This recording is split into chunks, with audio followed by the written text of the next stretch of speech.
Bien, bien.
Hey, real quick, they have the Zoom on. It hasn't started yet, but they have where you could like you could put video or not, and everybody has their name, Marty, whatever. But then on mine, I changed it to Alex, but it has the RPA Rojas background.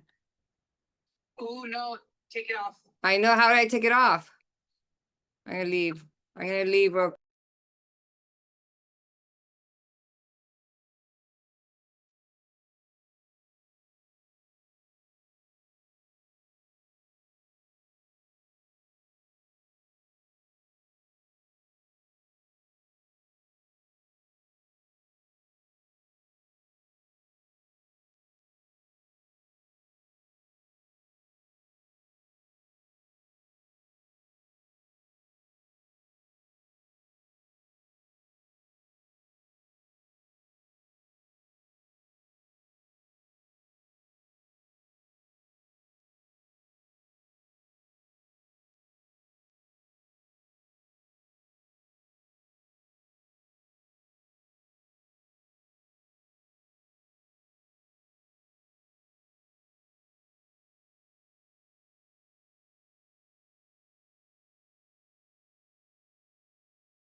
policy.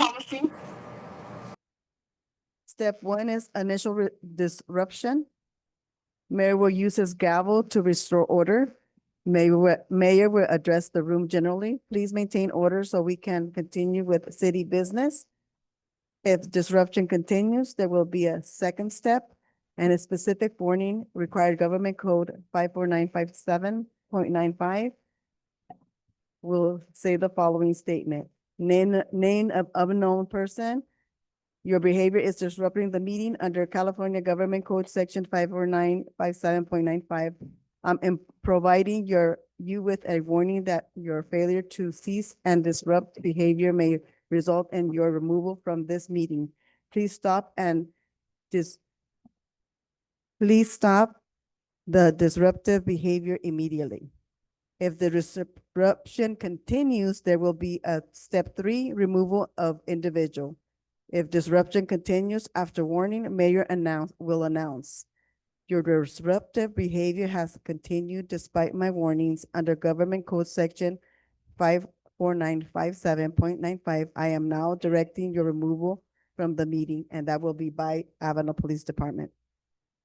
If the disruption continues, the mayor has the right to clear the room in extreme cases. If multiple disruptions make orderly conduct impossible under Government Code Section 549479. The mayor announces due to disruption makes orderly conduct impossible, I am clearing the meeting room under Government Code Section 54957.9. Thank you. Thank you, Angie. And this is just, this is a city council meeting to conduct city business with the community. But I was present in the Board of Supervisors meeting, and I seen 6 to 10 Avenal residents attending the meeting, being very respectful, not making joke, not laughing, no side conversation. They didn't interrupt the meeting, and that happened 2, 3 times. And fire chief is here present. I applaud your respectfully attending those meetings, and we expect the same conduct here. We're not going to stop anybody from voicing your concerns or making your comments, but we're just asking respectfully to please do not create a debate. You guys remember one of the meetings, there were cross conversation from that over there, that end over there to over here. That never happened at a Board of Supervisor meeting. So we need to respect any official meeting with respect and abide by the rules and regulation. But everybody has the right to come and speak. That's not an issue. Let's just, we're starting already. We're starting already. That's why, so everything is ready to start. Pablo, Humberto?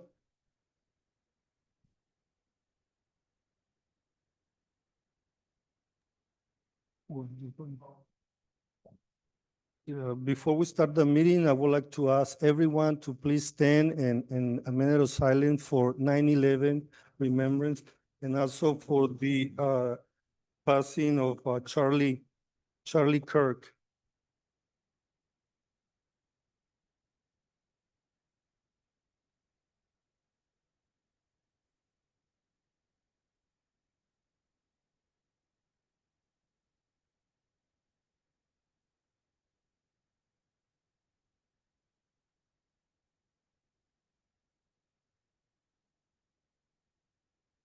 Thank you. And today is also a memorable day for the city of Avenal. 46 years ago, the community voted to incorporate our city. In 1979, we became a city. We are the youngest city in Kings County, and also the smallest one, compared to Lemoore, Corcoran, and Hanford. With that, I will call the meeting to order. It is 5:31.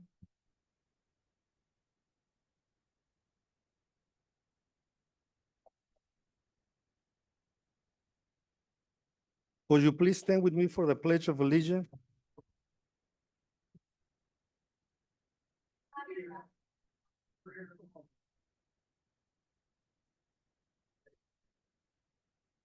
Then salute. I pledge allegiance to the flag of the United States of America, and to the republic for which it stands, one nation, under God, indivisible, with liberty and justice.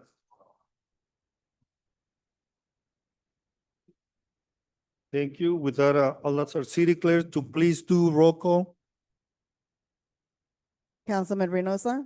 Here. Councilman Verdugo? Here. Mayor Pro Tem Gomez? Mayor Preciado? Here. For the record, 4 present, 1 absent.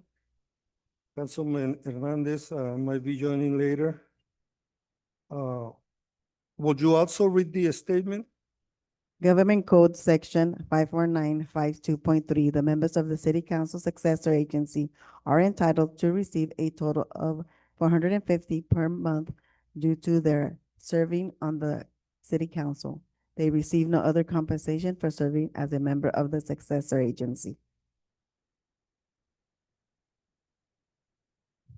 Thank you. And now we're gonna go into item number 3, which is public comments and announcements, and also unscheduled appearances. And I believe, All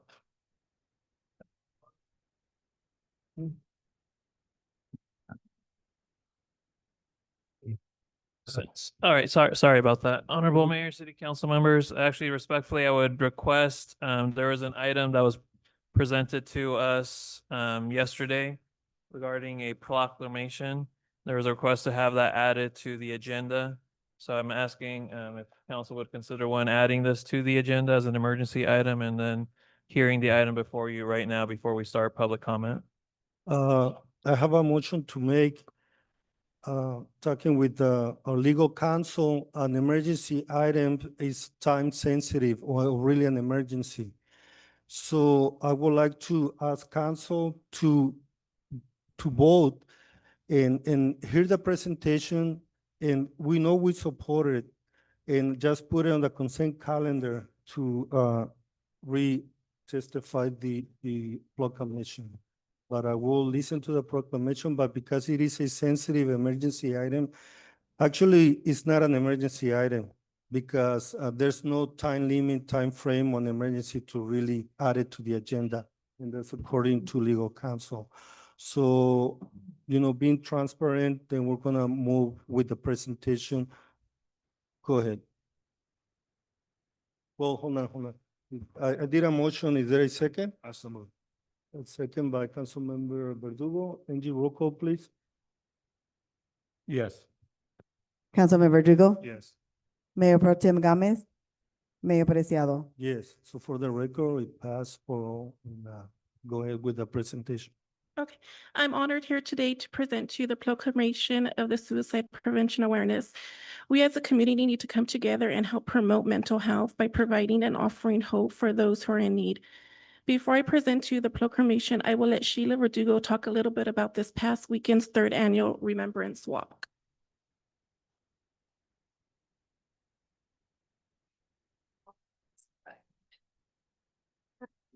Good evening, Mayor and council members. This past Saturday, we had, according to some numbers from the Board of Supervisors meeting that Behavioral Health gave a report, we had 89 walkers on Saturday. I did not get the number of vendors, but when I went in, I want to say there was 9 or 10 vendors that came out, resource vendors. We had guest speaker Sarah Velasquez, and we also had a second guest speaker and honestly, I didn't get her name. Hurtado and Valadeo's offices were out presenting certificates of recognition to the Mental Health Task Force, which they do an awesome job at providing services. We hope one day to get them closer to home. I know that that has been something that we worked on, and I don't know if it stopped or what the conversations have stopped, but I know that it's something that we definitely need. And I just wanted to, I kind of wrote something up just to read. Tonight we recognize Suicide Prevention Month. a time to honor lives lost, support grieving families, and remind one another that suicide is preventable if we stand together. For my husband, Councilman Verdugo, and myself, this issue is a deeply personal one. On May 13th, 2022, our lives were forever changed when we lost our nephew, Stephen, to death by suicide. We remember Stephen as a bright and shining light, full of love, kindness, selflessness, and gentleness. He had a big heart and was always willing to help others, even when it meant going without himself. He is missed every day, and we still ask ourselves the why, the what we missed, the how we didn't know he was fighting for his life. Alongside the grief comes feelings of the shame and regret and blame. Some days we smile through the pain, while other days it is hard to breathe. But through it all, we hold on to God's love and remind ourselves that we do not walk alone. As Isaiah 41:10 reminds us, fear not, for I am with you. Do not be dismayed, for I am your God. I will strengthen you. I will help you. I will uphold you with the righteous hand of my right hand. This proclamation is not only about loss, it is about hope. It is a call to break the silence, remove stigma, and connect people with resources like the 988 Suicide and Crisis Hotline. I don't know if we have enough of that advertisement here, but we really do need that. On behalf of my family and all families that have suffered a devastating loss, thank you to the City Council for recognizing Suicide Prevention Month and for helping us create a more compassionate future together. Let us continue to lift one another up, respect each other, listen with compassion, and value every life in this community. Thank you. Thank you.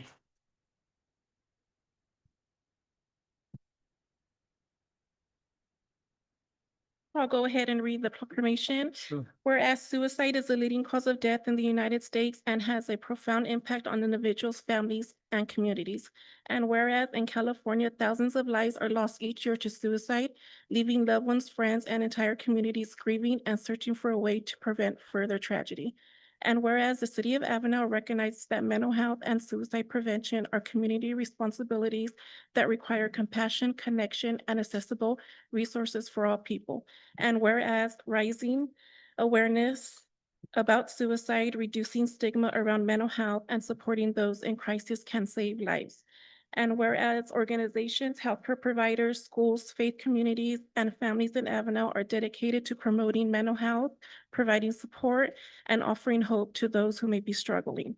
And whereas September is recognized across the nation as Suicide Prevention Awareness Month, a time to promote resources, share stories of resilience, and encourage open conversations about mental health and suicide prevention. Now, therefore, the mayor, city council of Avenal, on behalf of city council, hereby proclaim the month of September 2025 as Suicide Prevention Awareness Month. Thank you. And I have some flyers on the back table. It's just some information, services that behavioral health does offer. And just remember that we are not alone. If we need help, you can always call 988. And I have these little bags. I don't have a lot for everyone, but there are a few. Just inside, it's a little bag of hope, and it's just a card with a few items to remind you when you're maybe feeling that you need some reinsurance. It's inside the bag. So if anybody would like some, I have a few, but I'll be more than happy to give you one. Thank you. Thank you.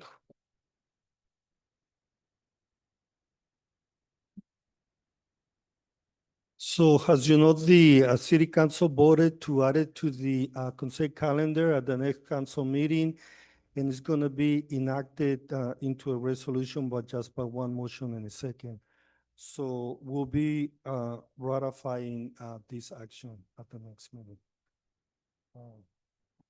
Thank you. Now we can move on to public comment. So we'll open public comments at this time. I'll let the city clerk read the statement. This time is reserved for members of the audience to address the city council on items of interest that are both on the agenda or not on the agenda. and are within the subject matter jurisdiction of the city council. Successor agency. State law prohibits any member of the city council from commenting or acting on matters not on the agenda. The city council asks that you keep your comments concise and positive. Creative criticism presents with appropriate courtesy is welcome. Each speaker will be allowed 3 minutes. A timer will be notified. Will notify you when your time is expired. Please begin your comments by stating your name and place of residence. Thank And you, I- Sue. I'm sorry, I do have public comment cards, and I call William Ballum. William Ballen, please come to the podium.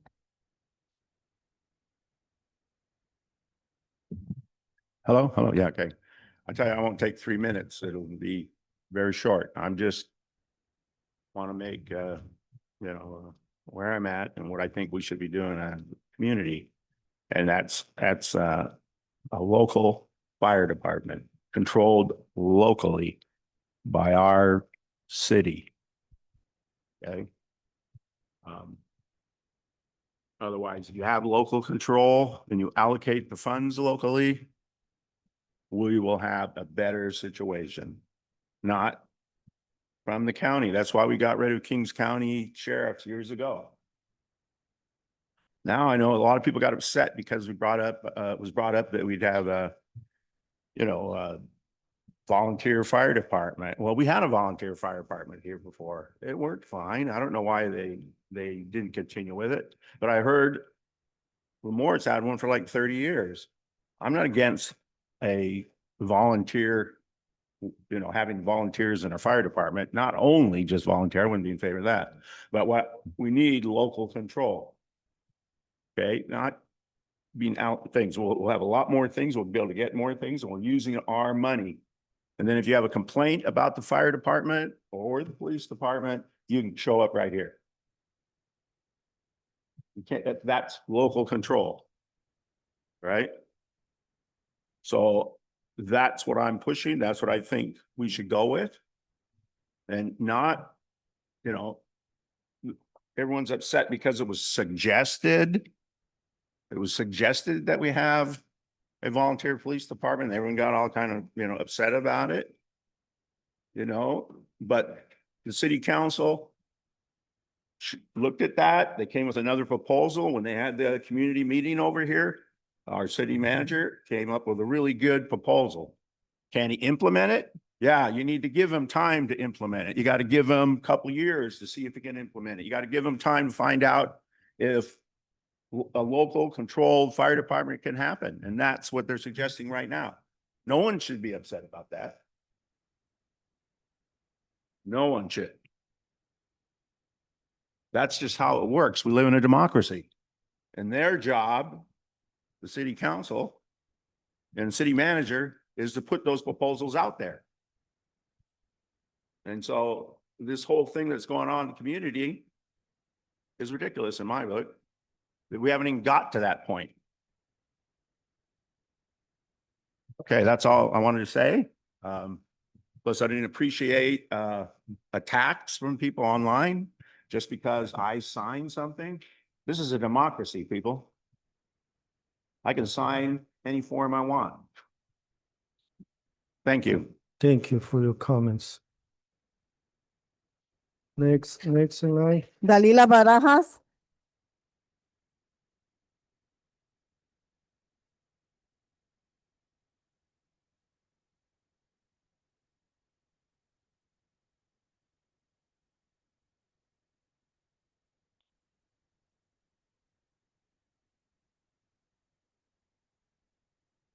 Okay, my name is Dalila Barajas. I live on Shasta Street. I know passions are high and they should be. I'll say the following: the friend of my enemy is my enemy, but the enemy of my enemy is my friend. Meaning, we don't have to like each other. We don't have to be friends. But we do have one thing in common right now, and that is that we do not like the leadership that we have in front of us.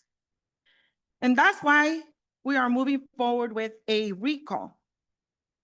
We've wasted too much time tearing each other down, slandering, attacks. It's gotten us nowhere. If we want a stronger community, it starts with respect for each other. No more conflicts.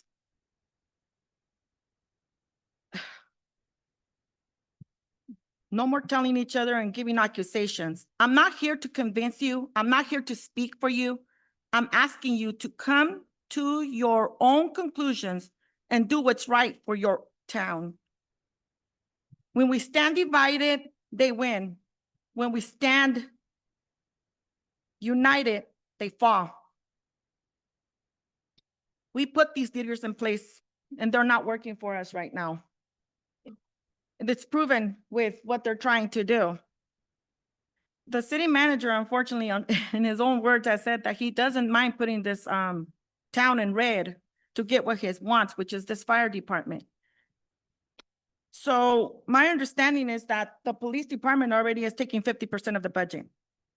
So that's why we're moving forward with the recall. But to make it shorter, because I don't have a lot of time left up there. One of the questions I have is, you stated that the city has been working on a fire department since 2012. For transparency, can you provide the dates and times of all town hall meetings held to discuss this?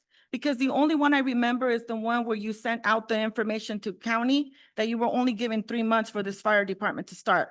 Another thing, what about the audits? Are you still behind on them? If they were behind for 4 years, are they even complete? How can you justify spending so freely, building a new fire department, converting administrative costs, and giving fancy raises to employees, including yourself, which is rumored at $250,000? Congratulations. And while ignoring the basic financial accountability. And finally, it seems you are under the impression that leftover property taxes, including those from 2025 and 26, are yours to use. Just let me remind you that those are actually county, not for your use. Thank you. Blessed day. Thank you for your comments.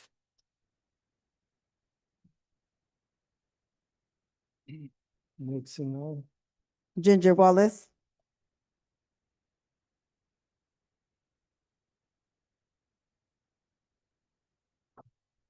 Hi, my name is Ginger Wallace and I live on Whitney Street here in Avenal. My comment to the city is, we, the ones that are working on this recall and everything, has never once doubted the fact that you guys can't start your own fire department. The problem that we're having is the short amount of time that you guys are giving yourselves to do this.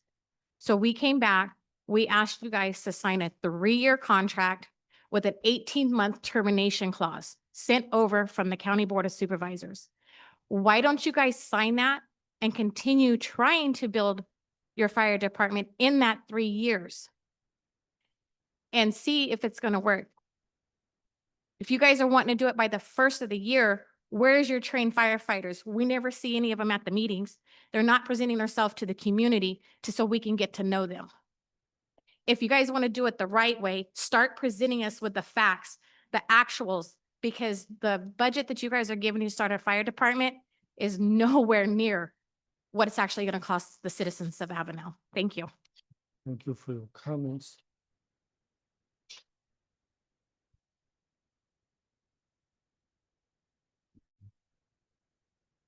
Rita Wallace.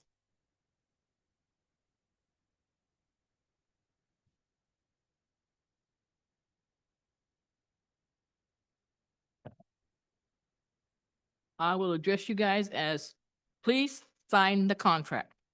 I'll agree with everybody. Nobody's not saying let's don't try to get our own fire department, but for one, we don't have one. We don't even have land for one. We have no fire trucks. We have no emergency personnel. Last night, 9:30, I'm coming home. Guess who I seen headed to Hanford? Our ambulance, guard car behind them. So guess what? If Avenal Fire Department was not here, we would have been covered with nobody for medical services in this town. What happens if you have a heart attack? You, or any of you guys? You ain't gonna have nobody here to cover you if we don't sign the contract. Then if we can get a volunteer fireman, which started out that way, and now we're hearing going to be paid volunteer firemen. I don't know how that works, but anyway, volunteer always to me was free. Could be your own life you're saving. But let's sign the contract, get it done and over with, and then work on trying to get our own fire department if that's what we want. And I got one thing to address, and I don't know who's spreading this gossip, but it needs to stop. I'm a white person in this town. My kids all got Mexican in them, okay? So when you people, whoever they are putting out there the white people are trying to take over Avenal, count it up. How many Mexicans live in this town over the white people that live in this town? I don't think that's gonna happen. And they only want to put white people on city council? If my daughter runs, she'll be the only one to go on city council. That's white, partially. I don't understand the problem. Let me see. I can't even find it. I'm upset at you guys. And we need to get an audit and an itemized statement on the spending in this town. The police department, it didn't happen overnight. It was talked about way more years than what even Volume knows about. I know, because my husband was on the board of the ambulance when the ambulance was being kept in this town for the people. And they signed a contract with American to keep America in town. And it's supposed to, the minute American pulls out of here, they're supposed to send one, where American ain't even got enough ambulance to cover their own district. So what are we gonna do? Let our own people die? Because we want to be hard-headed and try to, oh, we're gonna start this fire department? No. Let's sign the contract and work towards that. I ain't got no problem with it, but somebody needs to start making itemized statements on where the money's coming in and where the money's going out to. And that's your job to make sure that happens. So when it all falls down, guess who they're coming after? They're gonna come after you. Not him, not her, not even them. They're gonna come after you because you're the mayor of this town. You control what happens in this town. 5 seconds. And people wanting to recall the fire department. Time's up, Ms. Wallace. Ted Wilk. Thank you for your comments. Ted Wilk.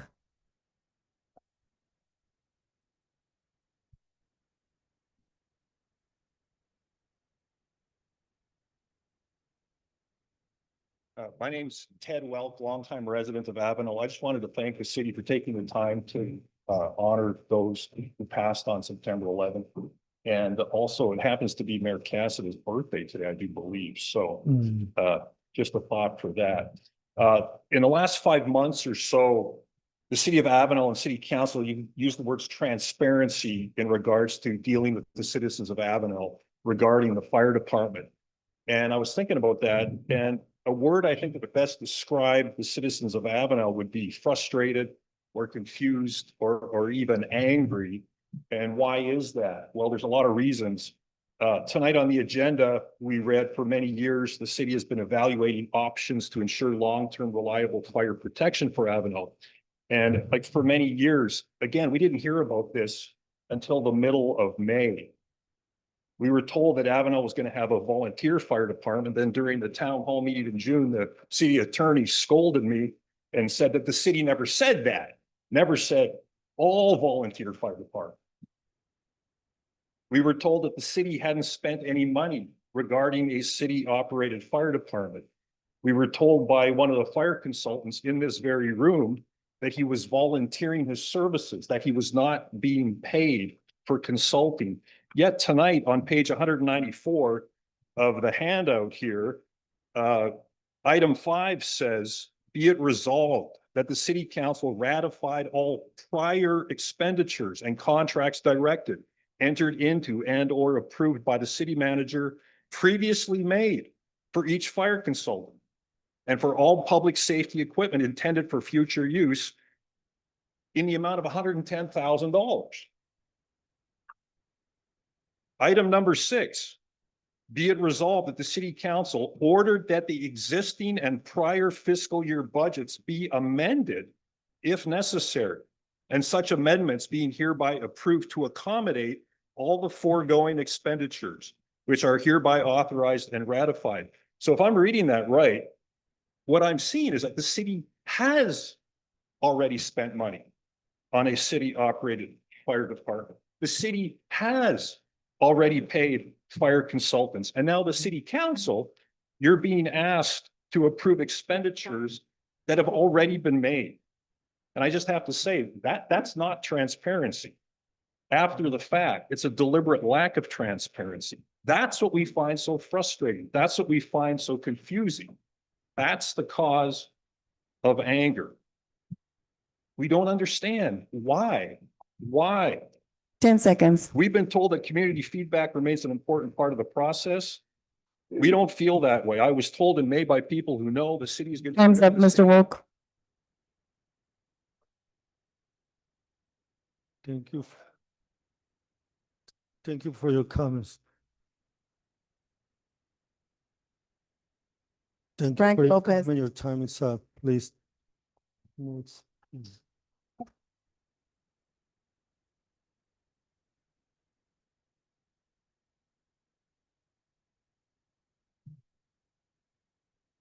Buenas noches and good night, good evening, everybody.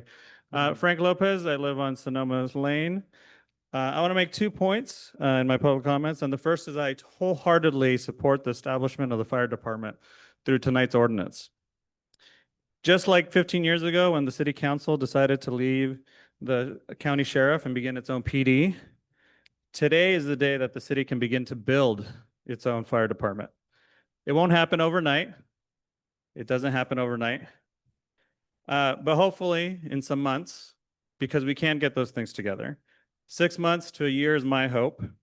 And I believe this city council is the perfect blend of the city to represent it. There are 4 high school graduates here, Avenal high school graduates here. Mr. Hernandez is not here, but he is one. We have a retired correctional officer who's a Rotarian, a business owner on Skyline who's also a Rotarian, an educator, member of KCEO who helps fund food distributions and the preschool, a citizen, a senior citizen advocate, which is Mr. Pablo, who's helped establish the community garden, and a retired water plant worker who's also a Rotarian, our mayor. And while some members of the community may bash you online and here, know that you are fully elected to represent this city and her interests. Your vote tonight will mark a strong point of independence for the city and relieve us of future budget issues that the county will be facing with its fire department. Since Measure F failed in the county 3 years ago, the depletion of the fire fund from the county is at 0. And the county's general budget has had to pay $2.5 million to keep the fire department afloat. So check out the budget, page 139 of this year's budget. Go look at it, of the county. And that's led to the increased costs here, and it's going to lead to the increased costs at Corcoran and for the years to come. And when you know that the bill's going to come, you make a move. And the smart one is to get the permits for the new fire department and watch as it grows. My second point, and I'll go as quick as I can, I want to thank Ms. Verdugo, Sheila, for starting those town halls in May, because it made it very clear to the community that volunteers are not what they wanted. They wanted a professional fire department, and that's what the city is aiming for. They listened, and they're gonna have that on the first watch, but we're also gonna have the county here. And while many people think that we're gonna be unprepared, Seconds. I know that with ending this contract, or sorry, I know that we'll be able to do it. Thank you for your comments. Felix Heredia.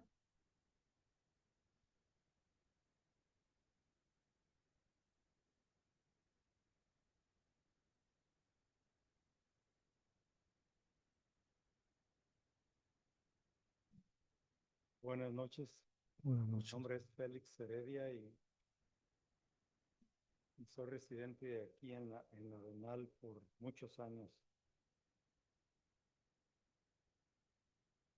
Y mi comentario es personal tocante a los bomberos voluntarios. Yo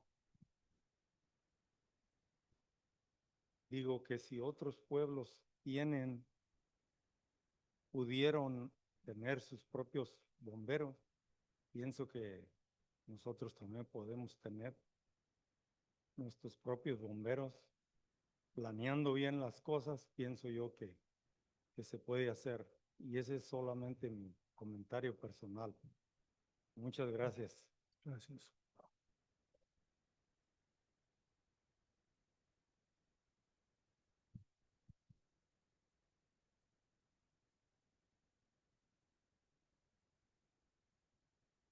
Hi, my name is Felix.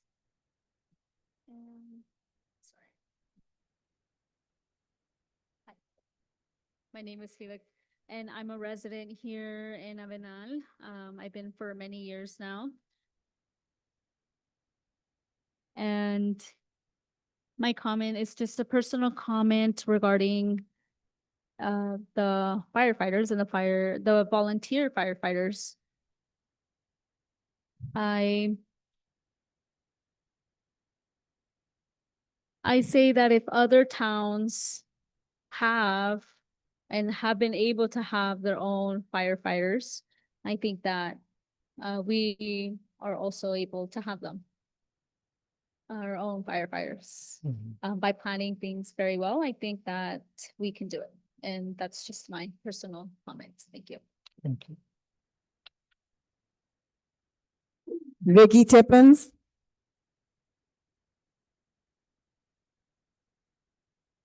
Vicky Tippins.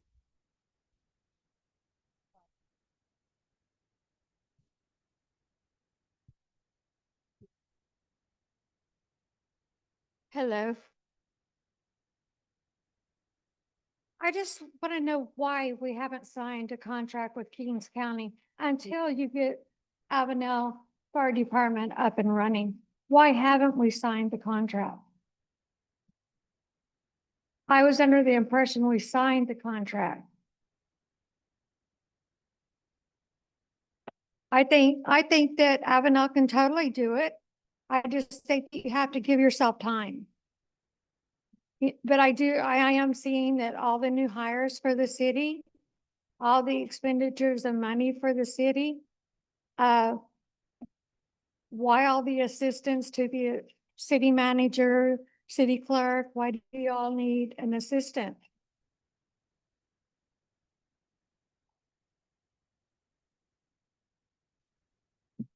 All that's up there.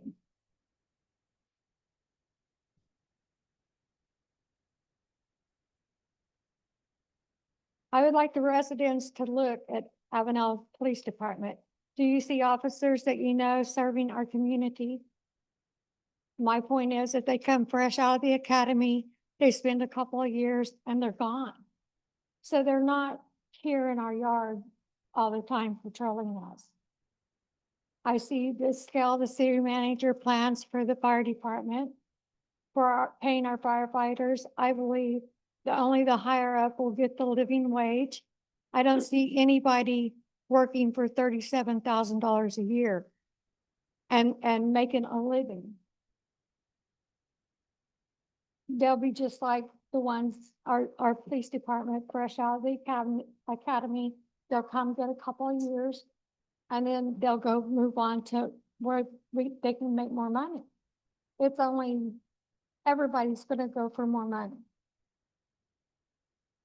But we do, as residents here, want trained professionals taking care of us. You know, whether it be EMT that is on the fire department, or whether they're coming to put out our burning home, whether they're coming to kick my back door in because they think I'm in the shower. I want somebody here like that.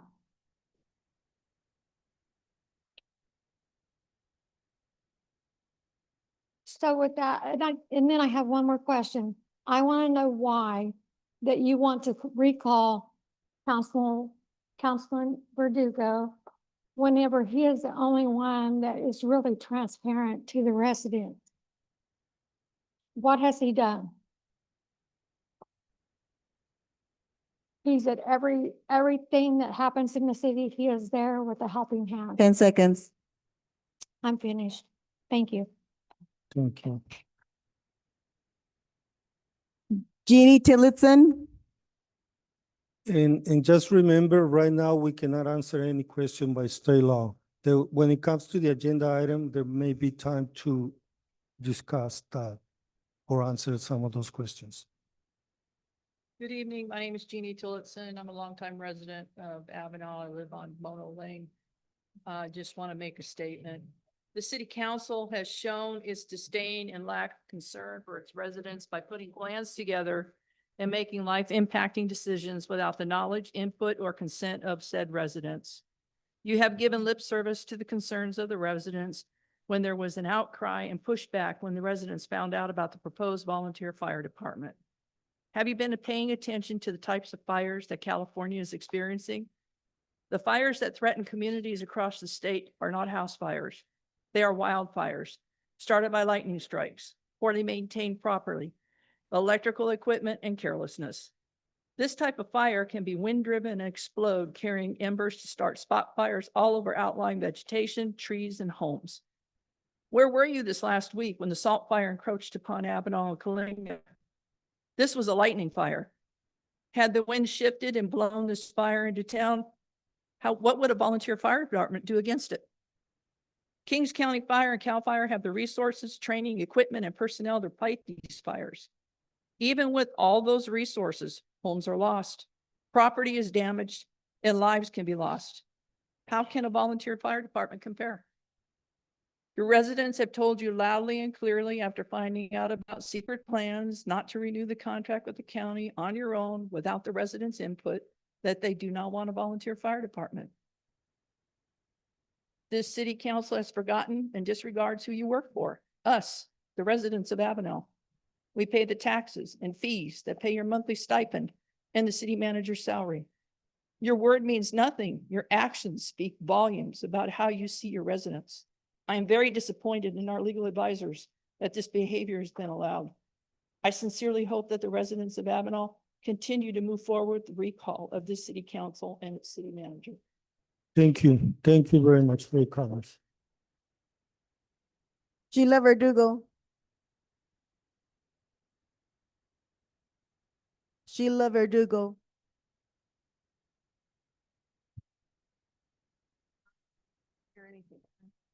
In the corner.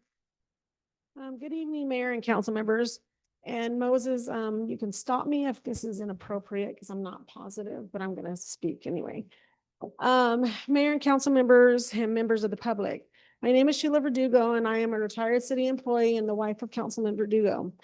On April 30th, 2025, I submitted a formal grievance against City Manager Anthony D. Lopez, citing a toxic and hostile work environment. In that grievance, I specifically requested an outside investigator, which was eventually granted. On June 25th, or in June 2025, I submitted a harassment and aggression grievance complaint against Scott Davis, City Manager Lopez, Mayor Alvaro Preciado, and the city attorney, not Moses, but whomever, I don't know the name, it's long. And on July 8th, I followed up with the written confirmation of this complaint. However, on August 14th, I received an email from Griselda Price, confirming the receipt of the grievances and stating that the city does not have formal grievance process for community members, which would have been that harassment and aggression. And the investigation into the city manager Lopez was being finalized, but the city had not received any updates or findings. This present and clear conflict of failure to process. The investigator directed me back to the city for answers. The city told me it has no updates on procedures or the process of my grievance. This is a serious accountability gap. My grievances are stuck in limbo with no timeline, no findings, and no resolution. Meanwhile, I, as a retired city employee, my husband, as an elected council member, have faced harassment, retaliation, and public hostility from city staff, leadership, and despite formal complaints being filed, this council and the public remain uninformed on any progress. This is not just about me personally. It is about transparency, integrity, and the city's legal responsibility to address grievances properly. I respectfully request this from council. Direct staff to provide a written timeline of the grievance investigations to date, ensure the final report from this outside investigator regarding city manager Lopez and is made available to council and to the public. Take immediate steps to adopt a formal grievance process so that no employee, retiree, or community member is ever again in the cycle of silence and neglect. The city of Avenal deserves seconds. better. The people deserve better. Thank you. Thank you. Thank you for your comment.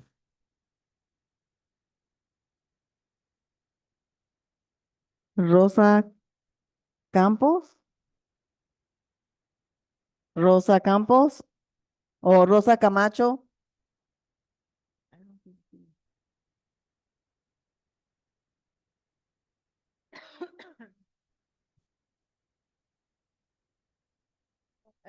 Tiene que hablar.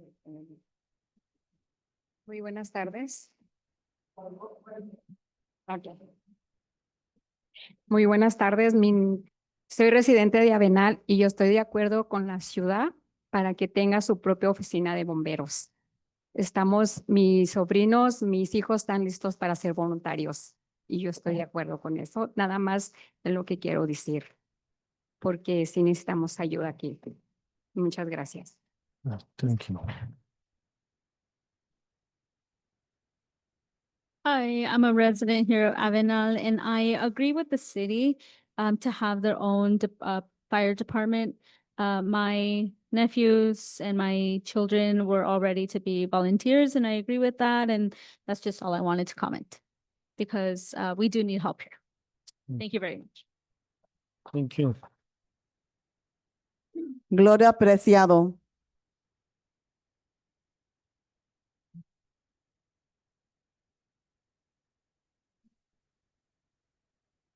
Buenas tardes, Mayor y City Council, miembros del City Council. Soy Gloria Preciado de 800 Kern Street y yo he sido maltratada por personas de aquí con muy malas obscenidades y también en el Facebook y también digo yo, ya hemos estado referente a eso de que haya un departamento de bomberos aquí en la ciudad. Yo sí estoy de acuerdo. Yo tengo aquí desde 1993 y la ciudad, el único que le falta es separarse de Kings County. No tenemos por qué estar dependiendo de Kings County cuando nosotros somos una ciudad y podemos tener aquí no le conviene a Kings County que pierda todo el dinero que ellos van a perder al dejar a esta ciudad que les esté dando y Corcoran. También Corcoran debería de tener ellos, pero pues no, por ellos pobres no hacen nada para que ellos también tengan su departamento de bomberos. Y nosotros debemos de tenerlo y yo apoyo en eso. Y ojalá que las personas que ponen en el Facebook y que son hasta anónimas, malas palabras y todo eso, por favor, yo tengo familia, tengo mamá, tengo hermanos, tengo hijos y se molestan cuando esas cosas que ellos miran y lo leen. Están ofendiendo no nomás a mí y a mi esposo, están ofendiendo a toda la familia. Gracias.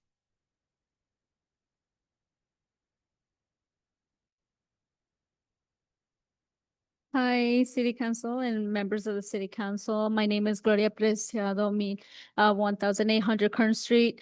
And I have been mistreated by people here with very bad obscenities and also on Facebook. And also, I say that, we've been referring to this concept of the fire department here in the city.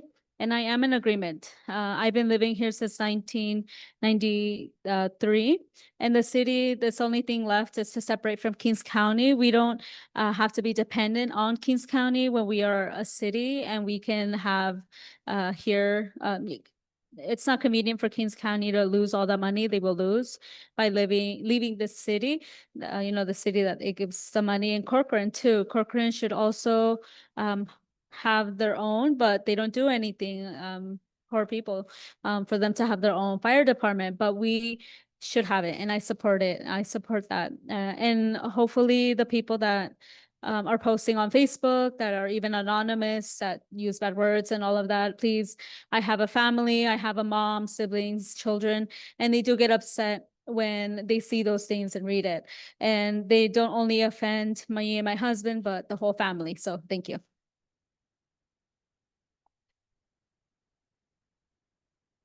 John Chamberlain.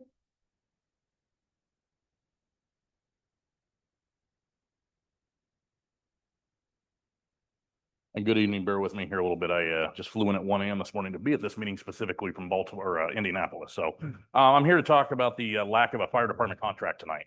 On August 4th, 2025, the Avenal City Council approved a 4-year contract with services for the Kings County Fire Department. It was a 1-year 1 year retroactively and 3 years moving forward, then forwarded to the Kings County Board of Supervisors for approval.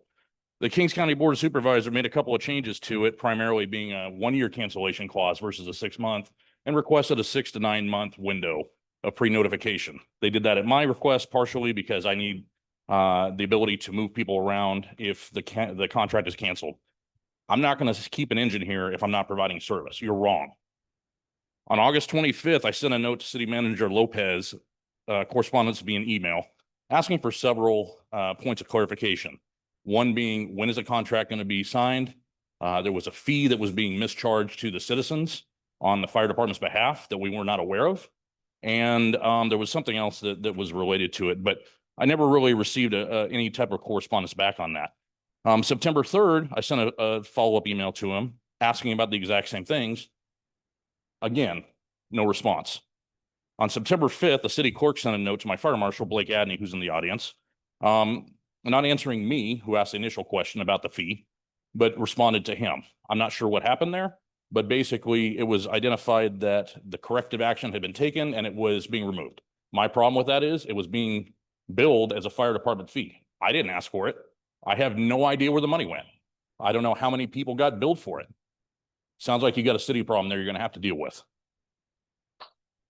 Finally, today, City Manager Lopez answered my emails, quote, since your emails and the board's amended agreement, I have not yet had a city council meeting. I will have one today, but formally I've not spoken to the council about these items. My question is why? Why is the fire contract not on the agenda for tonight? Sure seems coincidental that you're making a move for an ordinance, but you neglected to actually address the elephant in the room. Also, I didn't believe it, but somebody pointed out to me that the city seems to use continuously closed session item consideration of the city manager's contract. I didn't believe it. You have 14 separate items since January that you're utilizing to discuss things. I don't know how to approach that other than to say, I don't necessarily think that's what it's all about. If I could provide a little bit of input, I would suggest that the city manager be more responsive to his peers and counterparts. CEO Martinez has specifically stated she does not get responses from City Manager Lopez. And quite frankly, I'm having a difficult time doing my job because this city is holding me hostage by not signing the contract. Please get it executed.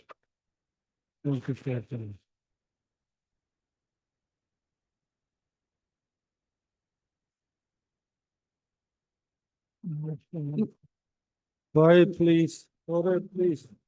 Nadia Continue with the meeting. Reynosa.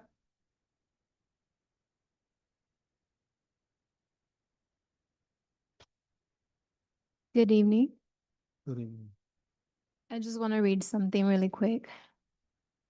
Good evening, Mayor and Council members. My name is Maria Reynosa, and I am a lifelong resident of Avenal.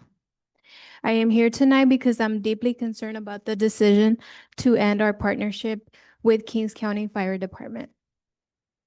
This is not just about contracts or budgets. This is about people's lives. My son is a type 1 diabetic, and in moments of an emergency, it has always been Kings County firefighters who arrived first. Their quick response has given me the peace of mind as a mother, knowing that help is only a few minutes away when my child's health is at risk. For decades, Kings County Fire has protected us with professionalism, courage, and compassion. They know our community, our families, our streets. Trust like that cannot be easily replaced overnight. And safety cannot be built on incomplete planning. I urge you to reconsider this decision, or at the very least, to fully explain how a brand new firefighter department will be staffed, equipped, and trained to meet the same level of care that Kings County has provided. The families of Avenal, including mine, deserve transparency and assurance that their lives will not be put at greater risk. Please remember that behind every number on a budget, it is a human life. For me, that life is my son's, Aiden Reynosa, 3rd grade. Thank you. Have a blessed night and God bless. Rosa Moreno.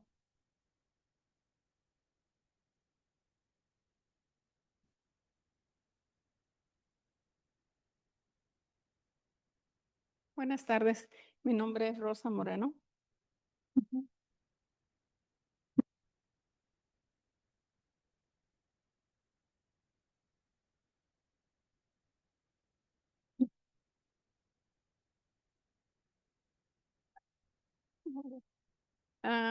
Tengo aquí desde el 2002 o 2003 viviendo en Avenal. Me encanta Avenal. Es una ciudad que para mí, a mis ojos, a lo que yo he visto, ha progresado mucho. Mis respetos para todos los que están en la mesa, porque a ustedes sí que les queda no son monedita de oro, para que les den a todos. Así es que es por eso que mucha gente los van a ver bien, mucha gente, pues no, y eso es normal, es natural. Yo digo que a ustedes los eligió el pueblo y ustedes están sirviendo al pueblo. Para mí, a lo que yo he visto, yo puedo ver que ustedes están haciendo lo posible por hacerlo mejor para Avenal, aunque a muchos no les guste, porque ustedes también tienen familia aquí. Y yo estoy segura que ustedes no van a escoger algo que vaya a dañar el pueblo, por lo mismo, ¿verdad? Porque tienen sus familias aquí. Otra cosa, para pasar una desgracia, ya se los he dicho antes y se los vuelvo a decir, pasa donde quiera y pasa con quien sea. Mi casa se quemó, estaba en manos de los bomberos del condado y pues desgraciadamente por no estar bien apropiadamente entrenados, pues se quemó. Y mi hermano lo agarró una explosión porque a los bomberos se les olvidó apagar el agua, se les olvidó apagar el gas, hubo una explosión y mi hermano lo agarró la explosión. Hasta el día de hoy, eso fue casi hace 2 años, hasta el día de hoy le siguen haciendo tratamientos por sus quemaduras. Pero gracias a Dios, pues está vivo.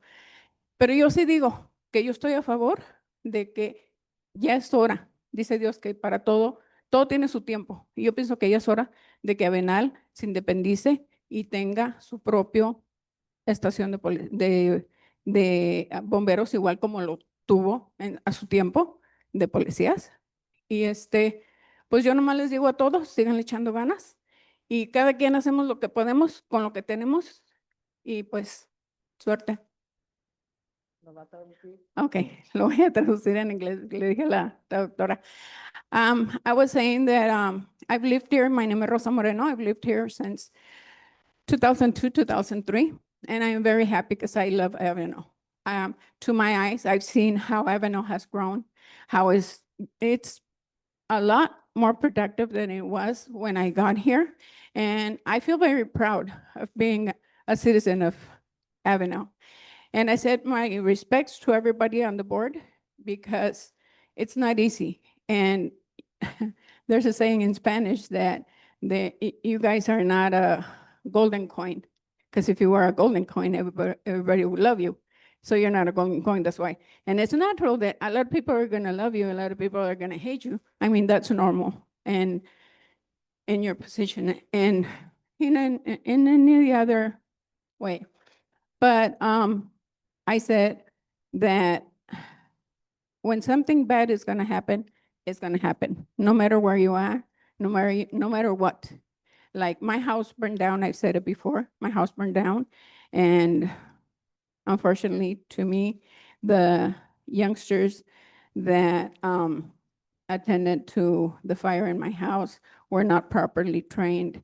And, you know, things happen. There are accidents that happen, and I got to accept that. My brother got cut. He got cut in an explosion because the gas was not turned off. The water was not turned off when my house started burning. So till now, he still receives treatments for those burns. But like I said, you know, we all have to do what we can do with what we have. And I say good luck to all of you that have to take decisions, and especially, I know that you guys are doing what you can because you have family here. You are from here. And most important of all, you guys were chosen by the people of Avenal. And all I could say is keep doing what you can. Thank you. Thank you for your comments. Teresa Pierre?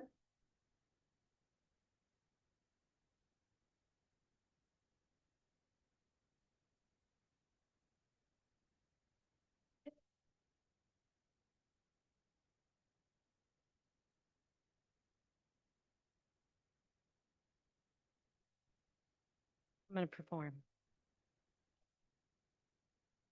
Good evening, council. My name is Teresa Pierre, 912 Fremont Street, Avenal, California, 93204. I did not intend on speaking. We have been coming here as a community for several months now, and we get up here and we give a bunch of questions and things that we are having difficulties understanding, and we ask you questions and you stare back at us. We know you can't answer, but where are we to find those answers? I have yet to have a single question I have asked you guys answered. I have not had any of you reach out and be like, hey, this is the answer. So we come here month after month and we comment and we ask questions and you stare back at us. So is this what we are to expect? Just staring back at us or on your computer? I know I speak for myself, and I'm sure many do not want to be here. We're not getting our little stipend every month. We elected you to speak for us, and you have pushed us into the position of having to be here and speak for ourselves. Pretty much everybody knows how I feel about the fire department. It's disgusting the way that you dismiss them and speak poorly on the service that they have given us throughout the years. As far as houses burning down and maybe not being completely satisfied, when a house is completely engulfed, there's a certain point where it's let's keep the fire from spreading to the neighbors. So we can't blame the fire department for any and everything. I, once again, am asking for you to do what you were put in position to do, and that is stand up for your community. We are asking you and begging you and asking you over and over the same questions with no answers. Is there an answer out there, Mr. Anthony?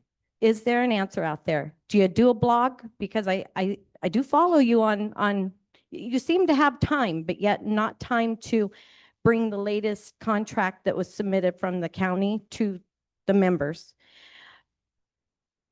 When are you gonna put Avenal first? Not yourself. Put Avenal community, the citizens that are requesting of you. Like a lot of people have said, we don't have a problem with moving forward, but you've got to be realistic. And your agenda, your timeline is not realistic. And we want answers. I, for one, am tired of showing up here. I'm tired of having to be here and you guys staring back at me. Where are my answers? Thank you for your comment. That's all the written public comments. I don't know if there's any online.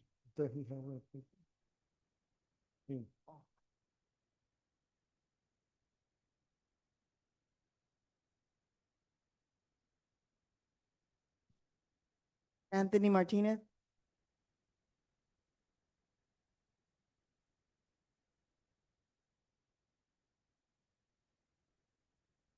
Hear me? Good evening. Good evening. Like the podium, Nice. the symbol of City of Avenal right there, the logo. I want to tell you guys, I agree with the fire department, building an Avenal operated, City of Avenal operated fire department. I'm greatly appreciative of Kings County, right? They have, when my mom gets sick, they have gone and helped out. When my boys we've gone through emergencies, they've gone. They do have a fast response time. You know, especially we're a small town. Who wouldn't have a fast response time here in a small town, right? But the truth is, I've seen everything that has been shared with us. Thank you for the transparency. There's a time that without the Avenal chimes, we didn't even know what was going on until 2019. Silent. With what happened with the landfill, we didn't know what was going on in the town. We didn't know what rules were being passed. We didn't know what was being initiated. Now, we at least know what's going on in our town because of you guys being transparent with the budgets. I've seen you guys' numbers. And honestly, if it's like buying a house, I see it like buying a house, right? If you're renting and your renter says you're not going to pay this much, I'm going to increase your rent, but you have that money to go and buy a house, give a down payment for a house, it's logical, right? Give down payment for the house. And I think that's where you guys are at right now. You guys have to buy the house. You guys have to invest in Avenal. That's an investment. I know that the police department in 2013 had a lot of pushback. I've talked to people. They've had a lot of pushback. It wasn't public like right now because Facebook wasn't a thing, right? Avenal Chime was in the decline, so we didn't find out a lot about that stuff. But they've been in operation for 10 years. 10 years.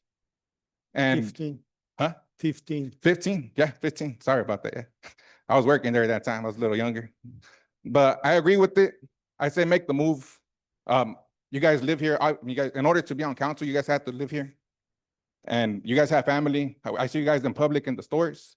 And I say, honestly, make the move. And me and others, don't feel alone. I know there's a lot of people that disagree. And at first they'll disagree, but I think in years to come, they'll see that it was the right move. All right, thank you. Thank you. And like I mentioned before, there's an item that talks about the contract, so there may be some answers at that time. There'll be answers sometimes. Tonight. Anybody else? Online? Is that all the public comment Yes, cards? that is all the public comment cards. Yeah. Okay. And I just want to say, we ask for respect. And when this group went over here, nobody laughed at you and started making fun of you. And we keep continue to seeing that. It's being recorded. So also a lot of actions are gonna come out because they're recordings too. The same way you guys are recording, you know, the city is also recording. So no, I'm not threatening. I'm not, it's not a threat. It's not a threat. I'm said that we ask you for respect. Every single one of these persons deserve respect.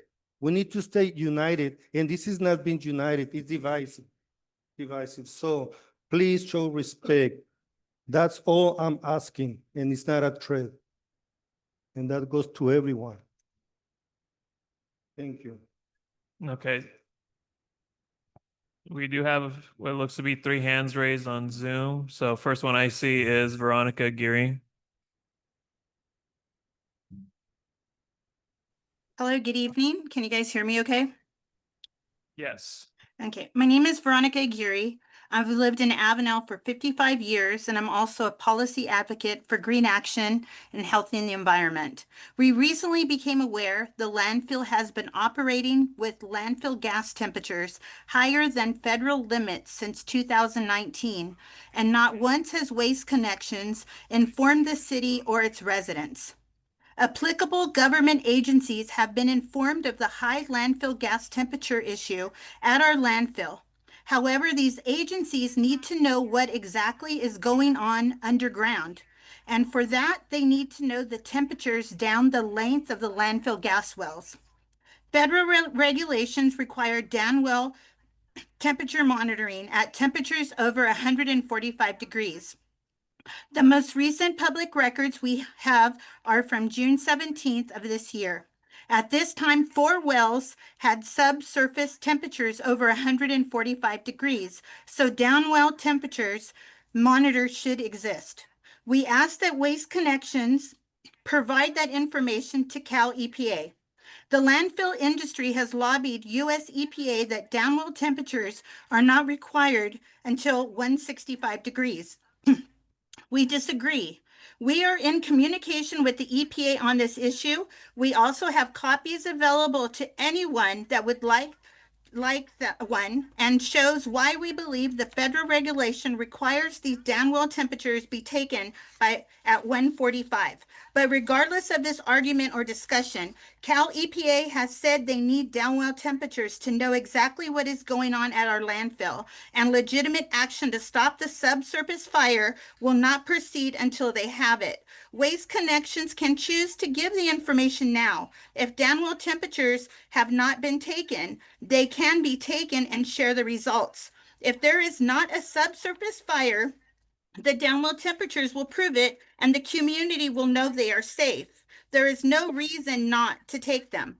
I urge the city council, the mayor, the city manager, to require Waste Connections and the landfill to release their downwell temperatures monitoring results and complete it quickly to release the downwell temperature monitoring for the safety of the community. They were given permission by the city to operate this under the assumption and change that they will do what is safe in a safely manner. Today's safety requires downwell temperature monitoring to be completed and released. If the landfill will not comply, I urge the city to withdraw their conditional use permit to operate.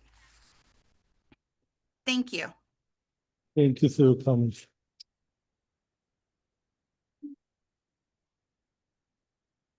That's all Next, I see a Jennifer Elkins. Hi, good evening. My name is Jennifer Elkins. I'm the president of the Val Verde Civic Association and advocate for environmental justice. And more importantly, I'm a community member of Val Verde living next to the Chiquita Canyon landfill, which is also ironically owned by Waste Connections. I'm here tonight to share with you the dangers that a community can face when elevated temperatures at a landfill are left unaddressed. A healthy landfill temperature is one within the normal operating range, typically 75 degrees Fahrenheit to 115 degrees Fahrenheit. Landfill temperatures above 131 degrees Fahrenheit are considered elevated and signal abnormal heat-generating reactions. Elevated temperatures at Chiquita Canyon have caused a chemical reaction, which is spewing toxic gases into our community and causing many health symptoms, including severe and long-term health conditions. Examples are headaches, bloody noses, respiratory issues, skin rashes, cardiovascular issues, asthma, ringing ears, tremors, nose, throat, and eye irritation, miscarriages, other reproductive issues, and cancer, 10 alone on my block. I'm here to warn you. The elevated temperatures at Avenal landfill must be immediately addressed, and steps must be taken to protect community members. Take action now before it's too late. Don't let Avenal become the next Chiquita Canyon. Elevated temperatures events at landfills are becoming a big problem not only at Avenal, not only at Chiquita Canyon, not only throughout California, but across our entire country. Transparency is key. Landfill operators, community leaders, local government, the local air district, the EPA, CARB, state legislators, the federal government, we all need to work together to protect communities, protect public health, and protect the environment. Clean air is a basic human right. Thank you. Thank you for your comments. Next. Yes, Carlos Aldana. Hello, good evening, Mayor, council members, members of the community. I want to start off by saying I am disgusted and disappointed in the mayor and the city manager, Anthony Lopez, and the 4 council members currently being recalled. For the sake of Avenal, step down. Enough of the deceit, enough of the lies. You are lying to the entire community. And how dare you try to put fear into us, Mayor, by trying to bang that wooden gavel and threaten us. It tries to give you power over our voices. You work for the people, Mayor, and you will hear us speak. Our safety is not negotiable. Avenal is not ready to run its own fire department. We do not have the training, resources, or the manpower. Sign the contract, keep our Kings County Fire Department here in Avenal. Our lives, homes, and families depend on it. But while we discuss public safety, we also must talk about another danger of silencing residents who speak up. I feel that the city manager, Anthony Lopez, and those behind him are trying to silence me, and not just me, but anyone in this community who dares to speak out. My comments were deleted from the city Facebook page. I was blocked from participating further. A recording of my public comment was later deleted from the city Facebook playback, erasing me from the public record. Then yesterday, Mr. Lopez publicly tagged me and accused me of writing an anonymous post saying that because of the typo, this must be Carlos Saldana. That accusation was false, that accusation was offensive, and that accusation was humiliating. I was also informed by an off-duty officer about something being called Operation Recall, an effort to monitor me, others who are involved in the recall. Recently, my vehicle was towed under suspicious circumstances, and these actions have left me fearful, targeted, and intimidated. But this is bigger than just me.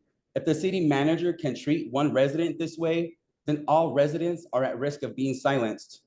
This is not the city Avenal should be. And tonight, I'm asking not only the council, but the entire community to vote to replace the city of Avenal's legal counsel. Our current legal advisor is a conflict of interest, protecting the city leadership instead of protecting the people. We need a strong, independent leader guiding the city, and it starts with getting this recall done and bringing the real change. I may be one voice, but I am not alone. We are a community, and together we will not be silenced. Yes on the recall, and keep our Kings County firefighters in Avenal. Thank you. Thank you for your comments.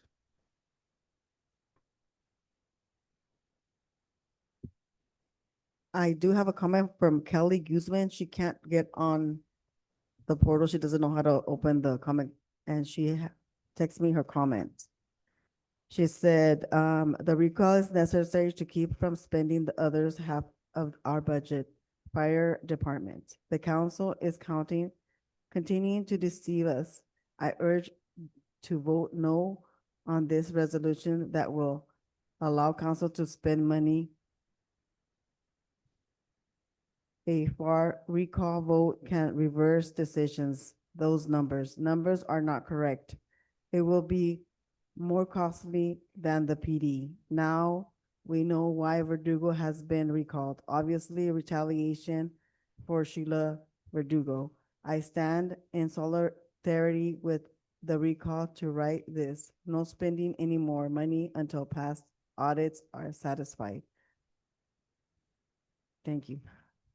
Thank you, Kelly, for those comments. So let's, That looks to be it on Zoom. There was a hand raised, but maybe it was Kelly, but then they lowered it after you finished.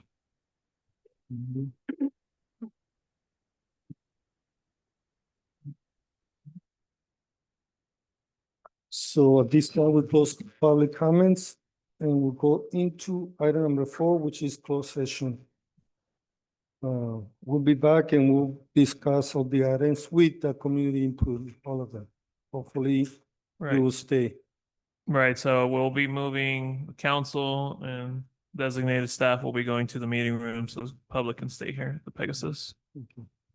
So we're taking a closed session item with Gino.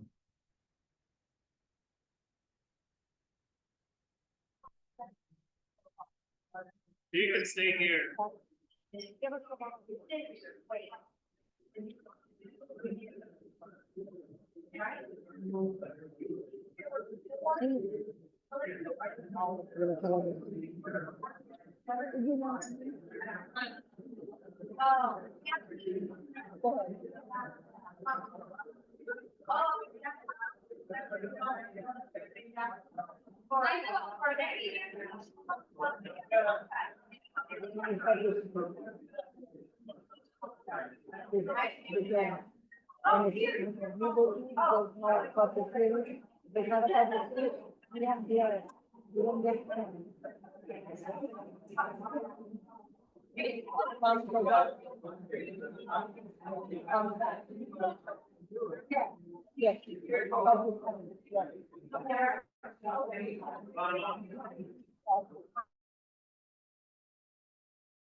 Okay, good evening. We just came out of closed session and at this time there is nothing to report. At a closed session, council did not take action. Actually, we're going back after the regular meeting after item 11.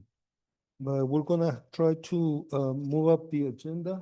Yeah, so at this time, Honorable Mayor, City Council members, I would recommend, since we do have some visitors from out of town, if we could start on items 10A, B, and C, and then we can move back on the rest of the agenda.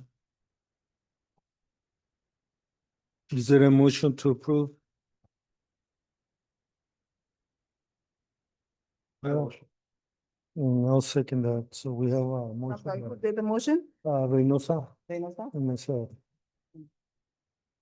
Councilman Hernandez? Councilman Reynosa? Yeah. Councilman Verdugo? Yeah. Mayor Pro Tem Gomez? Mayor Preciado? Pass 5-0 for the record. So we go to item number 10, which is new business. 10A is to consider entering in an agreement with CalNet for Connect Construction and contracted of internet services. And I believe who will take You this? pick it up, Humberto? Humberto? Good.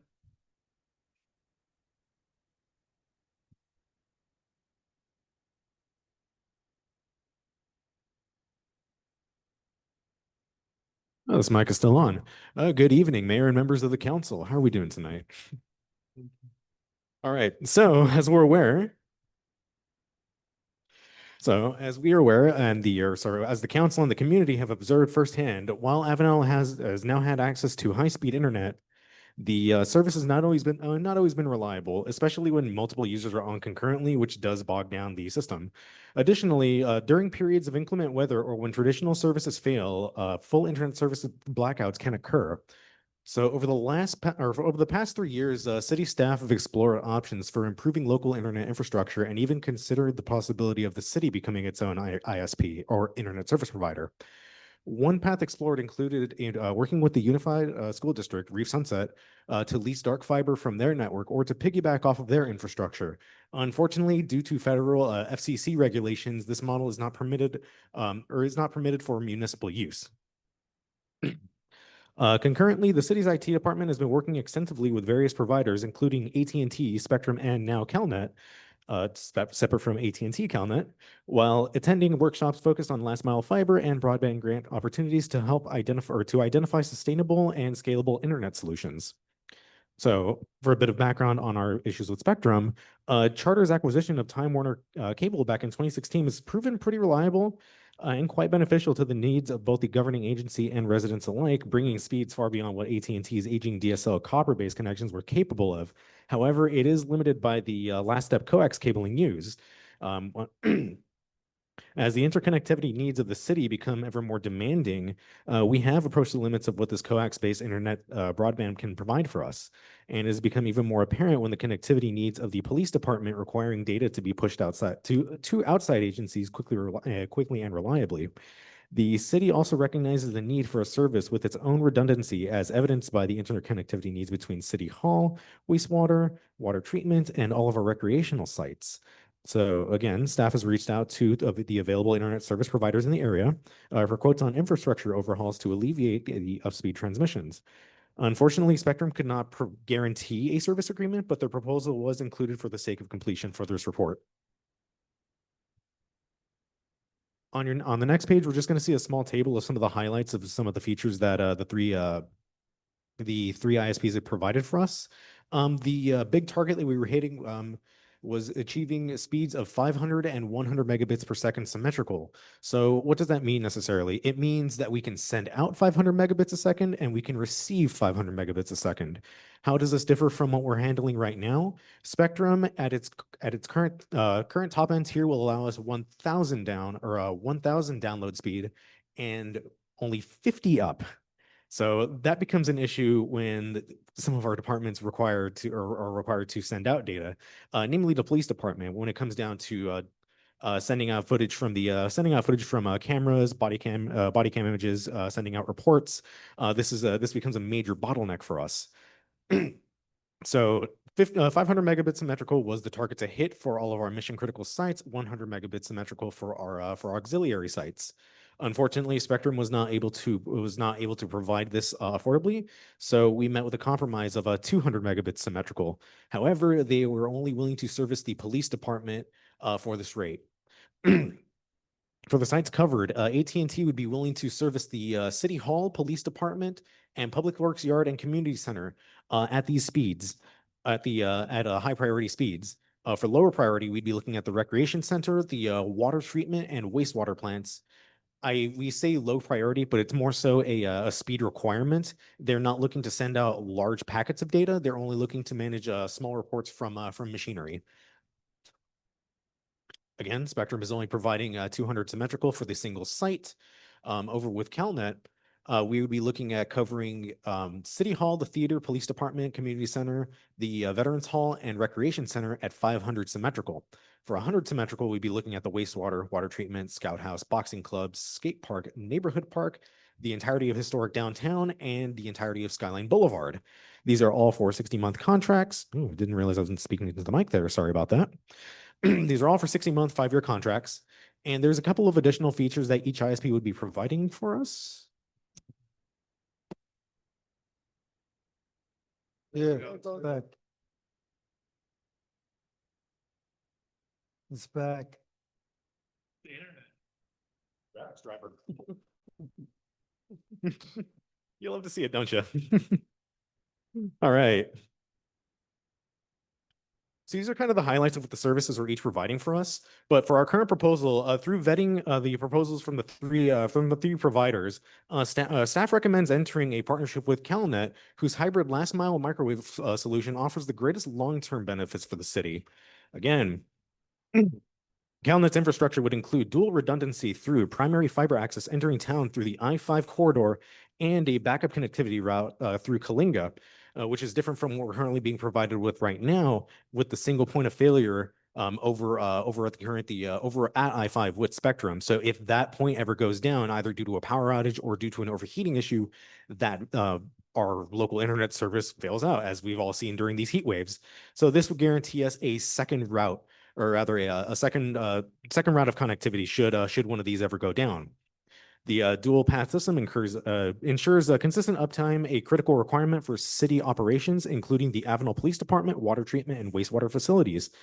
The upgraded network will deliver 10-fold increases in upload bandwidth. Again, 500 versus 50. It is a huge, it's huge. It's very significant. Reliable interconnectivity across all sites, and nonstop connectivity for crucial for SCADA systems, emergency response, and administrative operations. Another feature that we were looking into, public Wi-Fi mesh networks. A unique component of the CalNet partnership is the deployment of a public Wi-Fi mesh network. This turnkey system will offer free, reliable internet access across all city-owned public facilities and public corridors along King Street and Skyline Boulevard. As some of our residents have had the chance to test for me, the public Wi-Fi system that we had put into place over at Rice Park. I've received comments about it being relatively reliable. We have ensured that that the firewall in place is set up to make sure that we're not necessarily allowing any illegal content to be passed through the site, as to stay within ISP regulations. But for the most part, it's been a very successful. It's been successful. It's been reliable. It's survived some of the power outages we've had to deal with, and it's also withstood the test of the heat waves. Given the equipment that we use, we're pretty confident that it would also handle a heavy rain. Given that we have some of these antennas also pushing out a connection over to our public works yard, who's currently unserviceable by any ISP, including 4G LTE, as we're just right outside the tower range for that site. City staff strongly believes that this service will be a significant public benefit, especially for families, students, and residents who lack consistent access through traditional providers. It also acts as a backup connectivity option during emergencies or system-wide outages. In addition, the infrastructure will eliminate the city's need to pay for LTE-based service plans. For example, the digital signage and the surveillance cameras, as these devices will be connected directly to CalNet's wireless backbone. This is significant because to put this into a consumer space, imagine how many of you here have a sort of a Ring camera at home? Raise your hand. Anyone? Yeah. Ring, Arlo. So imagine you had to buy a cell phone service for every single camera you had in your arsenal, in your home. It can get really expensive really quickly, and unfortunately, this is what we had to deal with for our system. So this would alleviate that issue. Also, well, I saw the camera. All right. Future plans and scalability. Beyond the current scope, the city envisions expanding the partnership with CalNet to support long-term goals in smart city and IoT Internet of Things integration. Planned next phase enhancements include door access control systems at city facilities, security camera coverage across all public buildings, integration of antennas as the backbone for future wireless meter deployments, reducing the need for separate LTE chips per meter. Possible expansion through Wi-Fi bridges to 7th Avenue and San Joaquin, further extending surveillance infrastructure.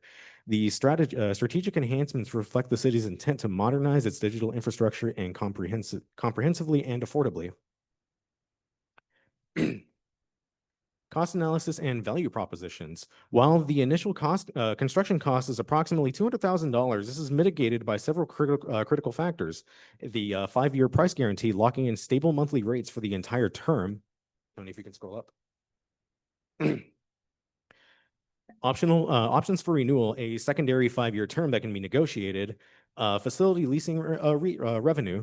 CalNet will lease space at the hospital site and community center or community recreation center for antennas at $600 per site. Expanding community access. This project also opens up the door for new residential and commercial internet options for the broader Avenal community. CalNet previously presented their proposal to council in April of 2025, with this current agreement reflecting the refined terms and the implementation-ready scope.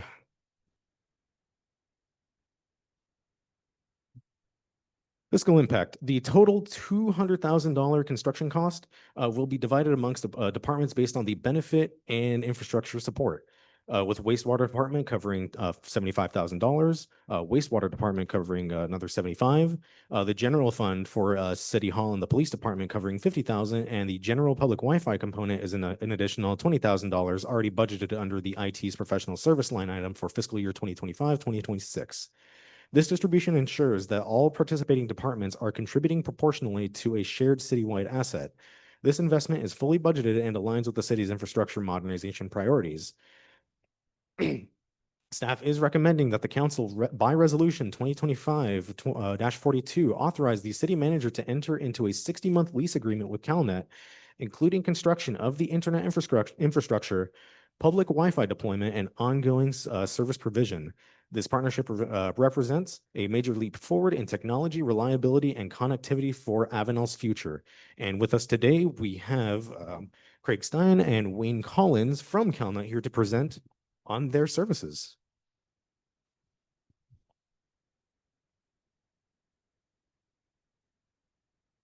And Craig was previously here, I believe, back in March.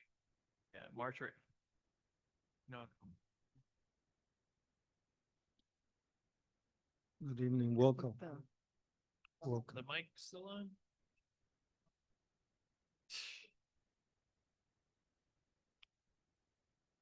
Perfect. I hope that's better. That's better. Good evening, Mayor and City Council members. We really appreciate you having us. My name is Craig Stein. I'm the CEO of CalNet. Wayne Collins is my technical engineer that helped put our proposal together here. So we thought we'd walk you through it. You're more than welcome to stop me at any time, ask any questions. Umberto did a pretty deep analysis, so I'll run through this relatively quickly. So we're a company that's been around for about 30 years. We deliver connectivity, and today we've morphed into a company that delivers TV, phone, and internet and backup solutions for businesses, and TV, phone, and internet for residential.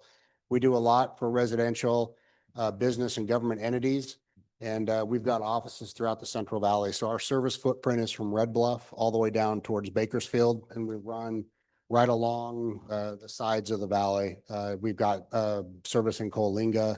And then if you go east, we go all the way up above Merced, Modesto, and into Sonora. And so we cover also a lot of rural areas. We've been very successful at working with cities and counties. We've won a lot of grants with the CPUC, NTIA. We won a grant and actually delivered fiber into an Indian reservation. We've won several ARPA grants. And then the most recent grant that we won that we just finished was a CAF2 grant that we built most of our network up and down the Central Valley. So, you know, we have, we've really worked hard to build this reputation. We're looking forward to working with the city of Avenal. So if we go to the next slide. Some of the products and services that we offer standard broadband internet packages that go up to a gigabit. The pricing that you'll see today goes up to 500 meg, but we can do up to a gig. We'd offer a basic telephone. AT&T wants out of telephone business in the state of California. We want in that business, so we do a lot of residential and business telephone. We offer TV. We offer it with local channels, so we have a triple play package on the residential side, and on the business side, we offer backup. So the goal is to keep the business up and running even when power fails or there's other issues with connectivity. And we also do a lot of IoT connectivity. So just 40 minutes from here east, we actually manage Terranova Ranch's water and we turn on and off the water and the pumps to water all of their 2,000 acres of farmland that they have.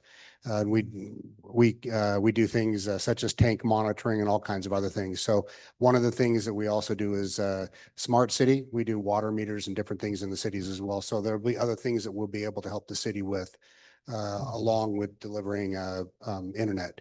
Our proposal will also be to deliver internet to city residents and city businesses, not just the city government. So if you go to the next slide. So we've been working for, it's been a while. I think we've been talking with Anthony and the city. But the ask and what we've done is to deliver service to 15 sites throughout the city of Avenal, along with redundant paths of fiber to come into the city. So in the event that something happens to the fiber, the city will stay up and its offices will stay up as well as the residents. And then we'll be deploying Wi-Fi in several key areas where residents can utilize Wi-Fi, whether in the main downtown area and several of the select parks and recreational facilities. So if you go to the next slide. So we proposed building 2 towers, one at the community center, one at the police department, with backup in the event of power outages. We'll have redundant fiber, like I said. We have 2 data centers that we work as well. So one of the fibers will go into Sacramento at our data center. The other fiber goes into San Jose, which is the Equinix data center. And that provides redundancy, not just with the fiber, but also completely out of different geographic areas. Our next generation wireless equipment will actually deliver up to a gig. So, you know, while I don't believe people need a gig of fiber today, we'll have the capacity to grow to that. And we'll also have the ability to build fiber in new developments within the city. So if there's a new development that's coming in, we can actually deliver fiber to the home. And we've been delivering fiber to the home now in different areas of our footprint where it's new construction. So that's something that we'll be able to bring to the city as well. And we dispatch 24/7, 365 days a year. So if there's ever an issue, we have technicians up and down the state, and we'll be able to maintain and manage the network for you guys. So the cost and delivery time frame, the total price for us to do this build is $335,000. With our partnership with the city that we're working, we're gonna the city would contribute $220,000. We're gonna contribute $115,000 of it. The city is gonna also provide the 2 locations for us to install the towers. And we'd worked with the city to allow CalNet to do some advertising on certain city mediums to Avenal city residents, and also we would deliver 15 locations for a discounted price of $3,500, and that'll be a price that will hold for 5 years. Now, for us, for a delivery time frame, the long lead time is going to be the fiber. As soon as we have an agreement with the city, we'll order the fiber, and it can take anywhere from 90 days to 6 months for us to get the fiber in. And we'll have, both redundant fibers coming in. Our plans to build the 2 towers prior to the fiber being delivered, so we can turn things up as soon as the fiber is delivered. And testing will occur prior to the fiber being delivered as well. I can bring, we have fiber in Coalinga today, and we can do a microwave shot down, and that's how we do our testing. So we have access to the water tanks in Coalinga, and I can actually get a microwave shot to the tower that we'll build here. But our hope is to have the network up and running within 4 to 5 months, and I'll be pushing personally AT&T and other. I think we're going to get fiber from 2 different providers. We'll be pushing them to bring the fiber in for us and get that up and running as quick as possible. We'd like to have it up by the end of the year. So that would be our goal. This is some of the proposed residential pricing. Our pricing for residences to focus on symmetrical. One of the biggest issues with both AT&T and Charter is the ability to deliver symmetrical speeds that are upstream. And if you've tried to work from home or been on video calls or done different things, it's great. You have you can get up to a gig downstream, but you'll find out that what doesn't work is the upstream doesn't work very well, because you get 5 to 10 meg going upstream. So we'll have packages that will start at 50 by 50, 100 by 100, 300 by 100, and 500 by 100. So people will be able to do things like gaming and video calls upstream, and be able to utilize the internet to its fullest extent. Most people take our 100 by 100 package, and that covers just about everything. You can have, 3, 4 TVs in the house all streaming at the same time, and you can do video calls going upstream, and that's a really good package. The 50 by 50 package works extremely well when you have just a couple TVs and you're doing some upstream. So we're very price competitive. And we think against AT&T, we've got low cost advantage residential pricing, which we think will be, which we sell a lot of, and we think will be very successful here with. So. And that's it. So I'd be glad to take any questions that anybody might have. Any questions?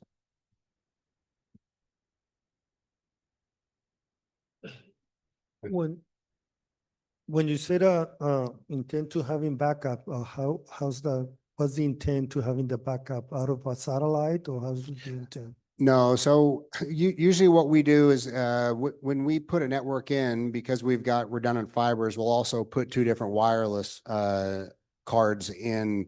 When we deliver, we typically deliver via wireless to the residents, and we'll put 2 different wireless cards in, and they're different frequencies. So if something happens to one, the other stays up.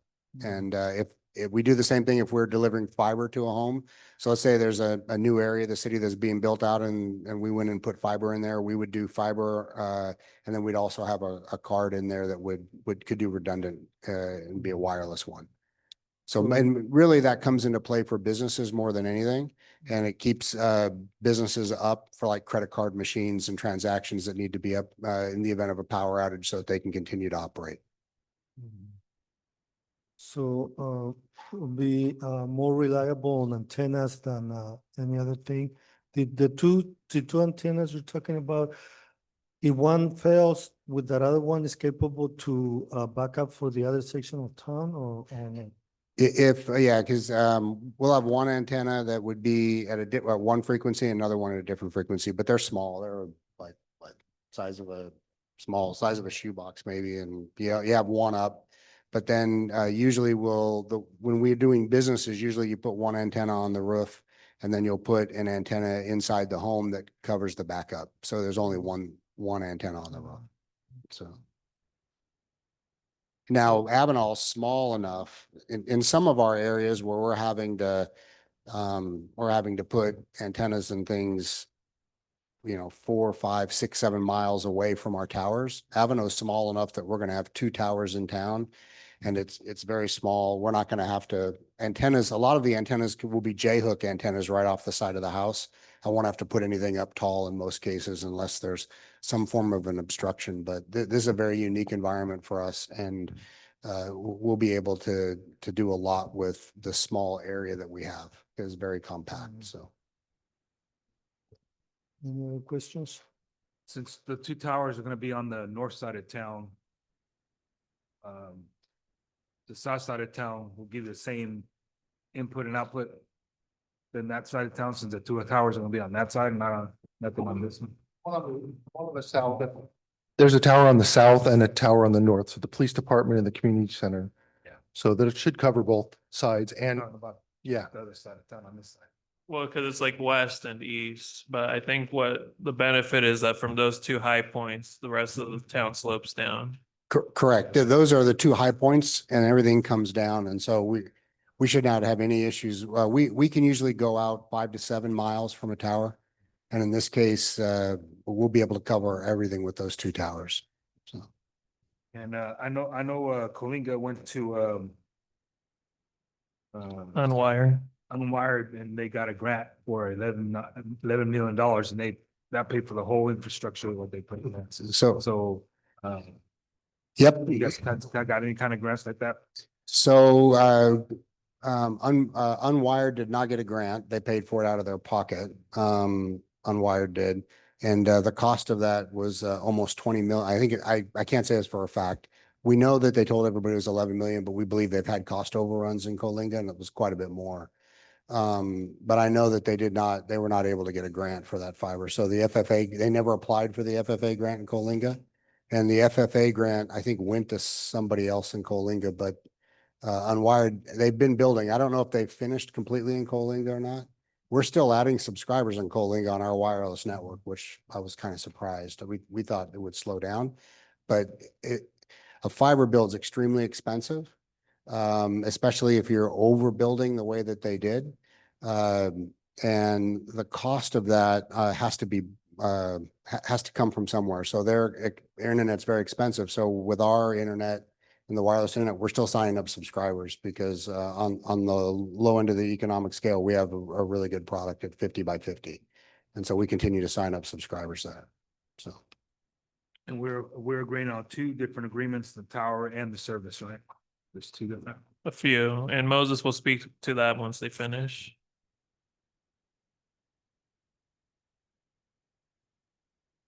So I'm sorry. So what was the question again? The agreements, and we're gonna speak to that in a little bit. Oh, okay. No problem. And were we leasing the towers from you, or or how's that? The tower? Are we leasing the towers from you, or you guys renting the space, or we just providing the space and you guys just putting the towers? So we'll own the towers. We're putting the towers up. And so that's part of the construction cost and everything for the tower to go up. And we I think in the way the agreement is, we're giving you discounted internet. So we'll have the towers there. We're not paying the city anything for that. We'll pay for the electricity that comes off the tower, so the city doesn't have to pay for that. And then in the event, 5 years from now, when our agreement's up, you have the opportunity to roll the agreement over. If you choose not to do that, our tower agreement is for 10 years because we'll be serving residents, then we would pay you guys $600 a month for each tower. So in the event that you decide not to stay with us after 5 years for some reason, hopefully that won't be the case, but we want to be fair to the city, and we would pay rent for that space if that happened. And just a few things, and then we can not take away from council, but well, the antennas at any like sites or any residences, businesses, are those only gonna be line of sight, or does it matter? For the frequencies that we use off the wireless, everything's line of sight. And but as you look at the way the city is, we think in the hill, like you talked about, we don't think we'll have any issues with line of sight between the 2 different sites. We should be able to see just about. But between, so endpoint from the antenna sites to the users, will that be an issue if there's like a tree in between or any obstructions?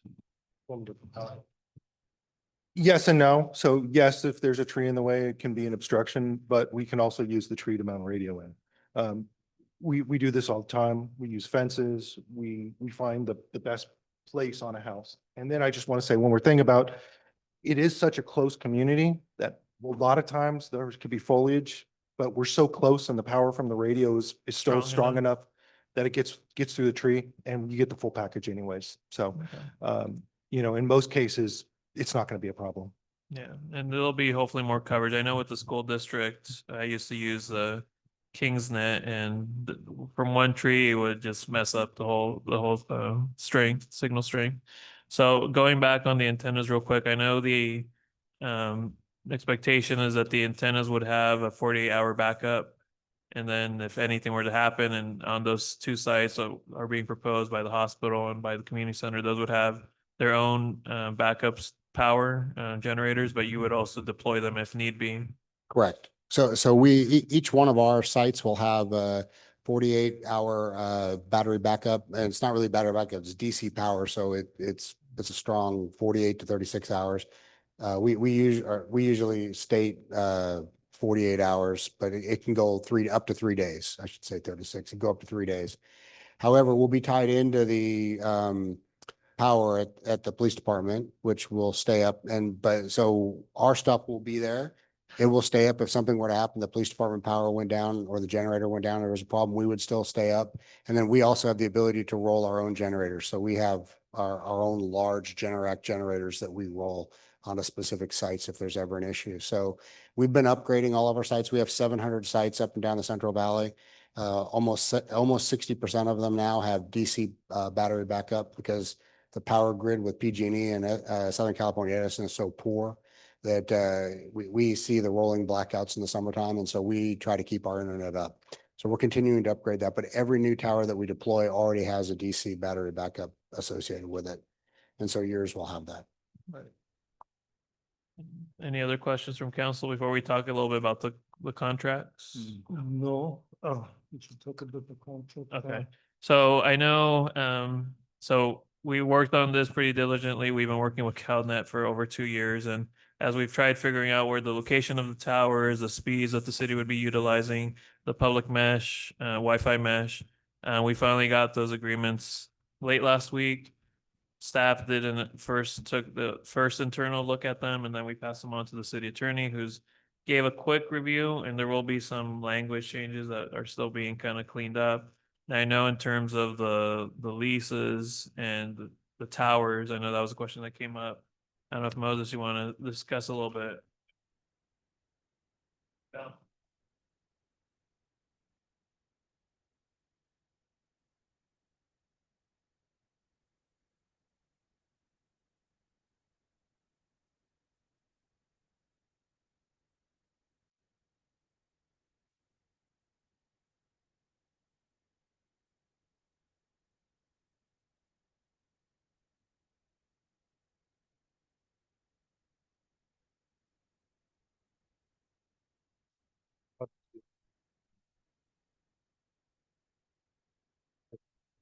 There you go.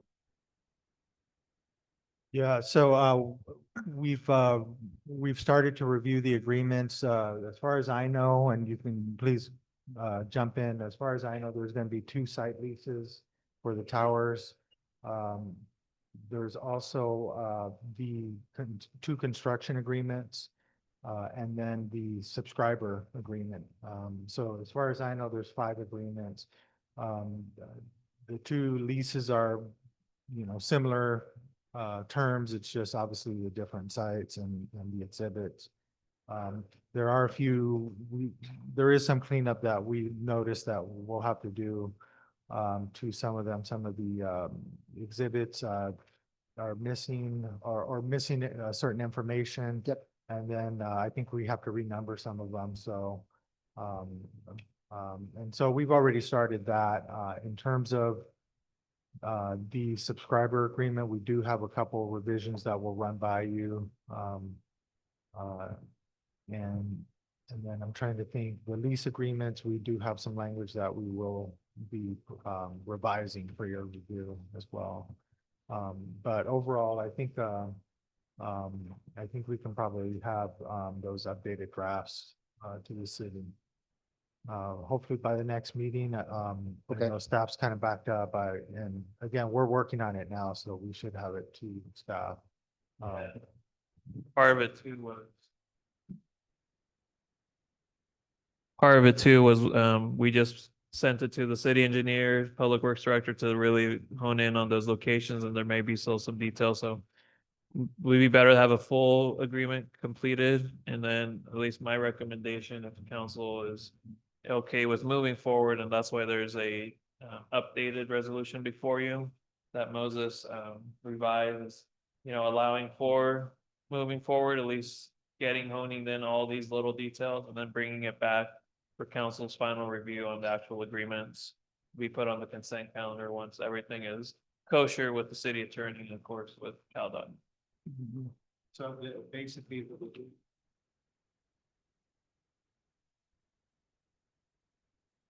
So as revised, the resolution authorizes the city manager to sign the agreement, basically selecting CalNet.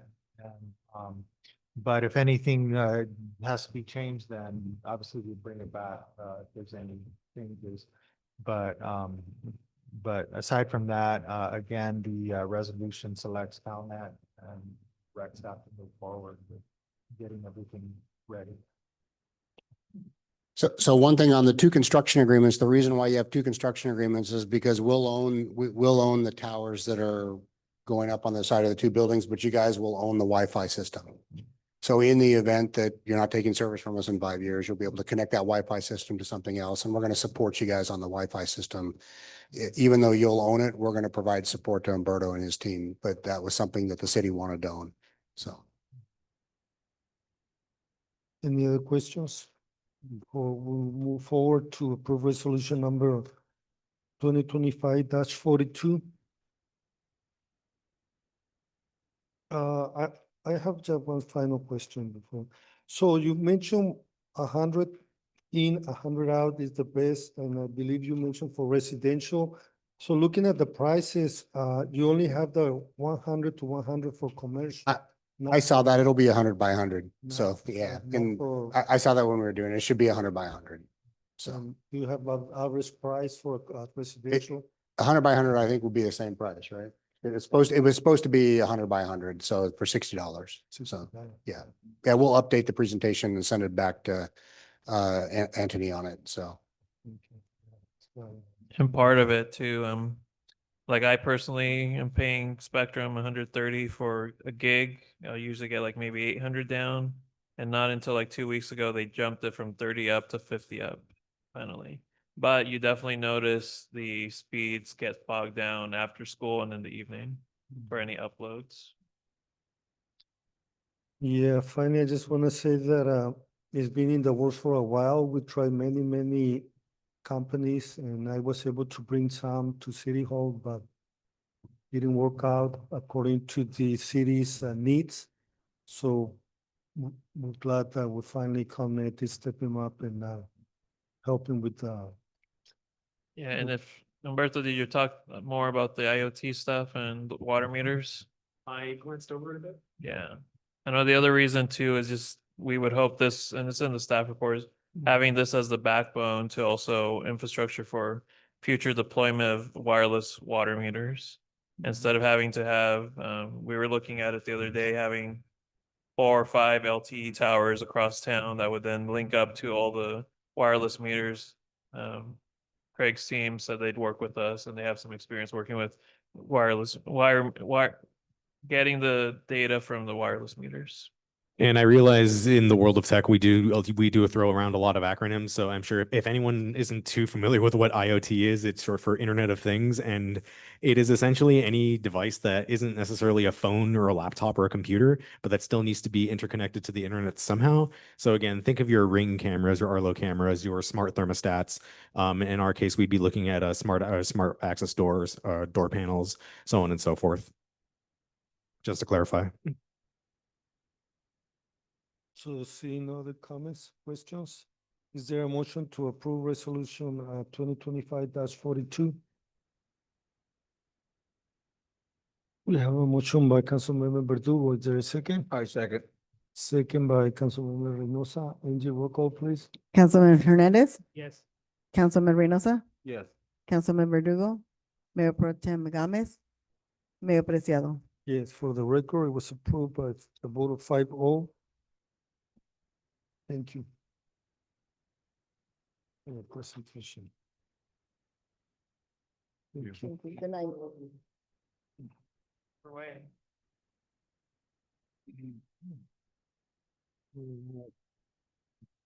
Move with next new business, item 10B. It is to consider approval of the task order for the City of Avenal Climate Action and Adaptation Plan. I believe Javier will take this one into discussion, then action. I think it's that, is it this task order first? Yeah, Declan. There you go. Okay. Okay, good evening, council, mayor.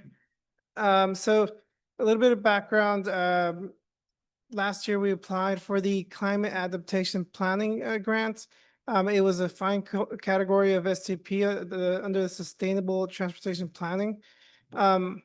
And so essentially this plan, what we're shooting to do is kind of what everything we've been talking about in the workshops with developing plans that create projects that are fundable.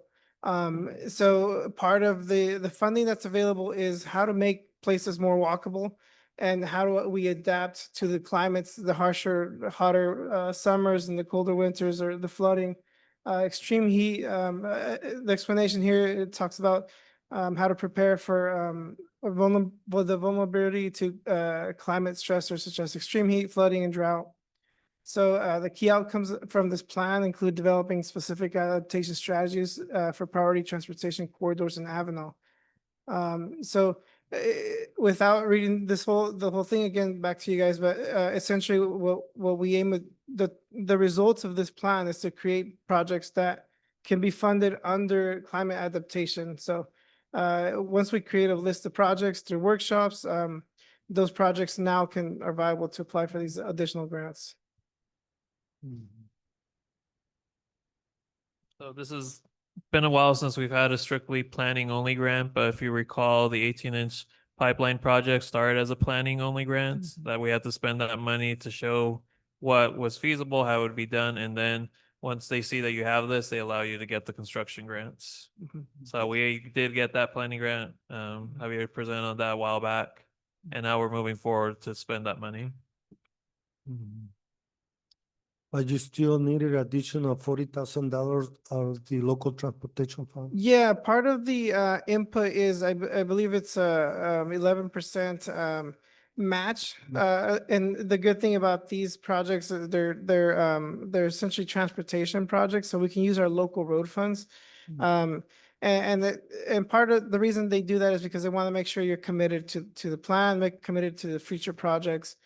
So they require the 11 or so % match on that. So in everything all the grants we apply for, even if they're 10, 11% match, we always look at it like, okay, we took our $10,000 and we tenfolded it. So we only have a little bit of LTF funds, so every time that we can find any grant that's going to increase that tenfold, I think it's always a win for the city.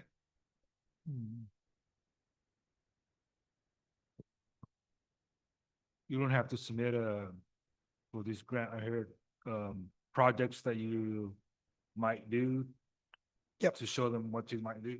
Yep. So once the report, the climate adaptation plan is complete, and it's going to involve a series of workshops, a bunch of studies throughout the city, see what we need to make the city more walkable or to adapt to these vulnerabilities. And those create a list of projects, right? So you say, as a city, we want to prioritize this, and all of these qualify for this type of funding. So yeah, it'll be a list of prioritized projects. And it really helps with future grant writing because, they want to see your workshopping like we've done in the past for local funds. They want to see that you involve the community, that you have pictures with, all these things are super important for grant applications. So this helps us pay for all of that. Any other questions, comments?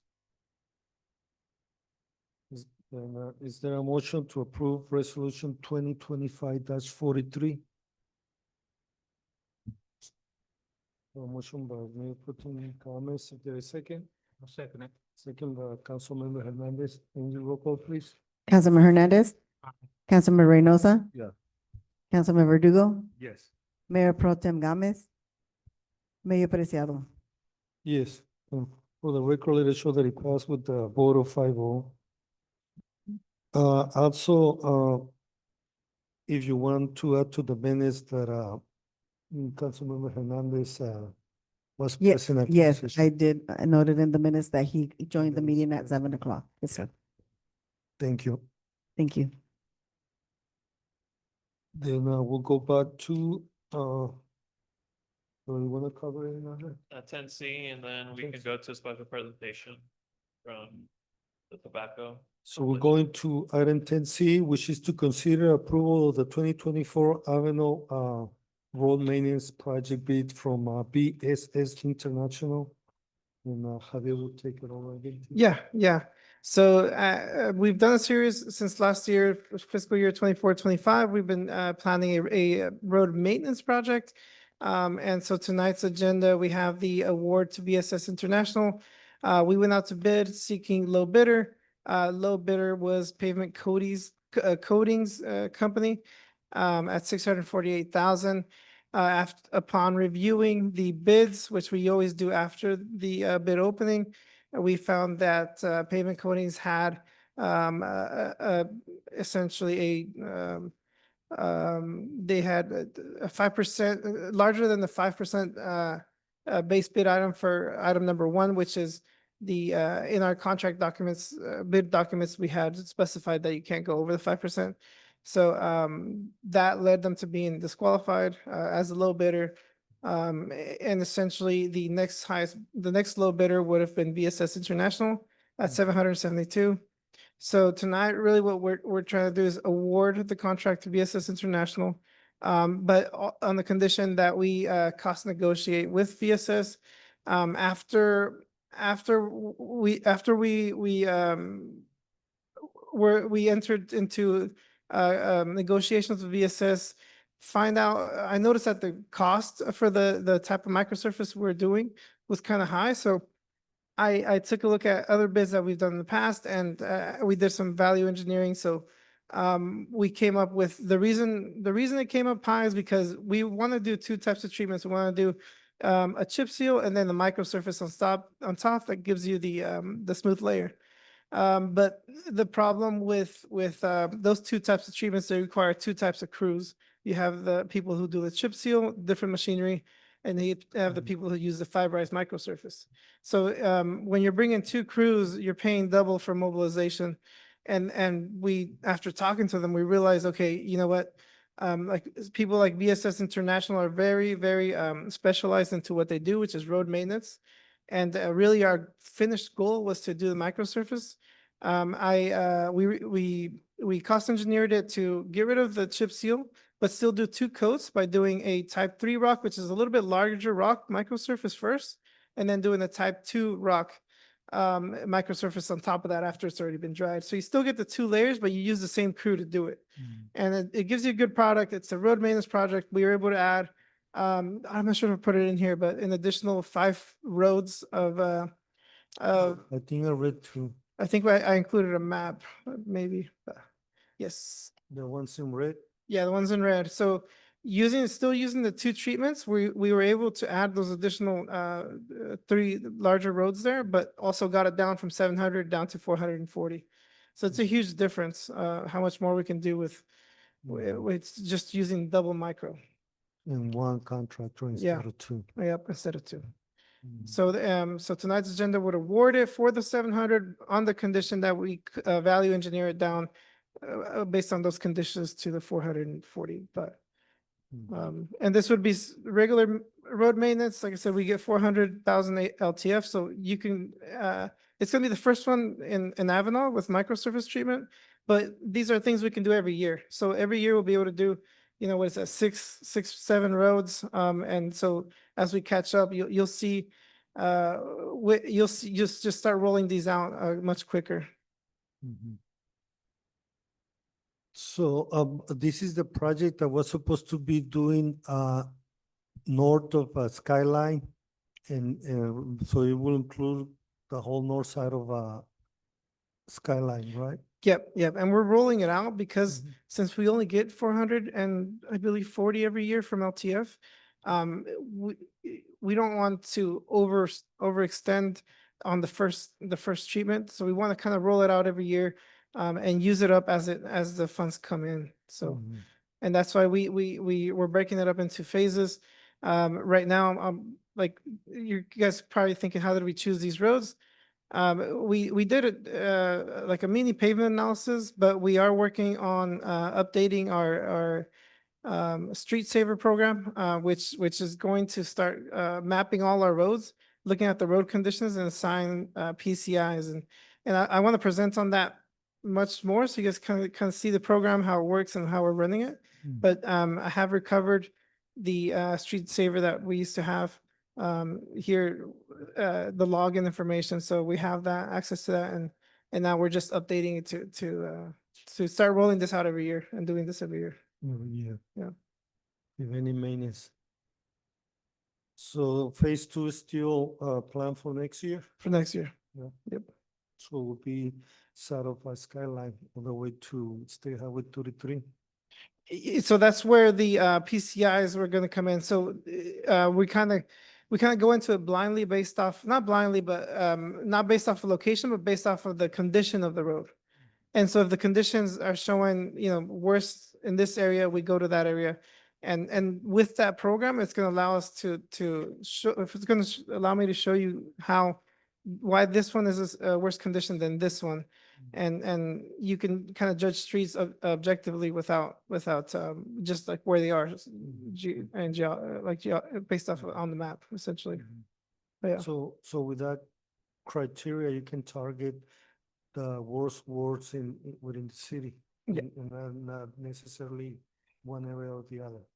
Exactly, yeah. And then if, like, for example, we know that Merced and Stanislaus are really bad, but those are not candidates for rehabilitation. So we break it up to where, okay, what can we rehabilitate? They're still okay, but we're not going to try to rehabilitate something that's already too far gone.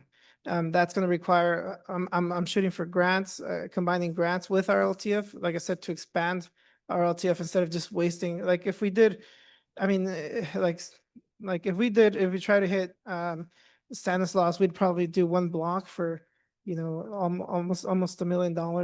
It's like, it's just to reconstruct one of the roads that are in the worst condition, they're too far gone. It just really uses up all of our resources. And what would you recommend temporarily for like Merced and the street that are beyond repair? Yeah, so there's right now it's pretty much going as we're doing, patching potholes and filling in cracks wherever we can, because our goal is to try to get those grants. Like if I can get a bike lane funded, that'll pay for a quarter of the road on each side. So it's just about piecemealing with grants to try to get it and rebuild them, because we don't have that much money that's needed to rebuild that. So in the meantime, it's patching and maintaining. Yeah. Any other questions for Javier? No, we anticipate that kind of work starting. So right away, if we approve it tonight, we will get the negotiation started with VSS International. They said they can mobilize within 2 weeks, so they would send out a 1 week notice for people to move their vehicles and all that on the roads. And then we get this contracts. First we get the contracts and everything signed within 2 weeks, and then after that gets started with the notices and all that. So they're ready to go pretty much. Any other questions from council? Comments? Does it come with some kind of warranty on it? But Yeah, all of the work, like if you saw and at the cutoff when they did the chip seal there, they came back, they're still, they always warranty the work. It's always within the year if you're telling them, hey, this still needs to be complete. We also have warranty and ways to hold them accountable if they don't finish the job. There's bonding, performance bonds that we get from them. So, and those bonds allow us to say, hey, you got to finish the job, you know, according to the plans and specs, or else we pull the bond, or, you know, most of the times just work with them for them to come back. But yeah, we do get within the year to come back and fix whatever wasn't working. It is a maintenance job, so it's not going to be a brand new road, but it's going to add a surface and extend the life of the roads so that we can start tackling them, saving the ones we can, and replacing the ones we can't. So. Well, lastly, I would like to thank you for reducing the price from over $700,000 to 445. Mm. There was a good cash there, using one contractor instead of two. Mm. So. Yep. Do we have a motion to approve resolution 2025-44? And that's not to extend 441,550. Awesome. I have a motion by Councilman Reynosa and a second by Mayor Protina Gomez. And your roll call, please. Councilman Hernandez, Yes. Councilman Reynosa, Yes. Councilman Verdugo, Mayor Pro Tem Gomez, Mayor Preciado. Yes, and for the record, it passed 5-0. Thank you. Thank you, Javier. Would you like to give your update now that was on the other? Yeah, I can give it now, or I can do it next time. It's up to just how you're doing on time. It's up to you guys. I'll give a quick highlight. I just can to do a make highlight, it yeah. I for- can do a highlight. Okay. You got.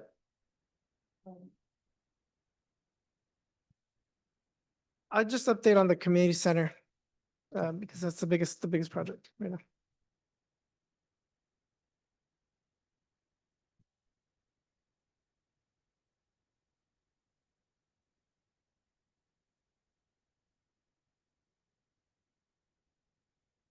Okay, so let's go ahead.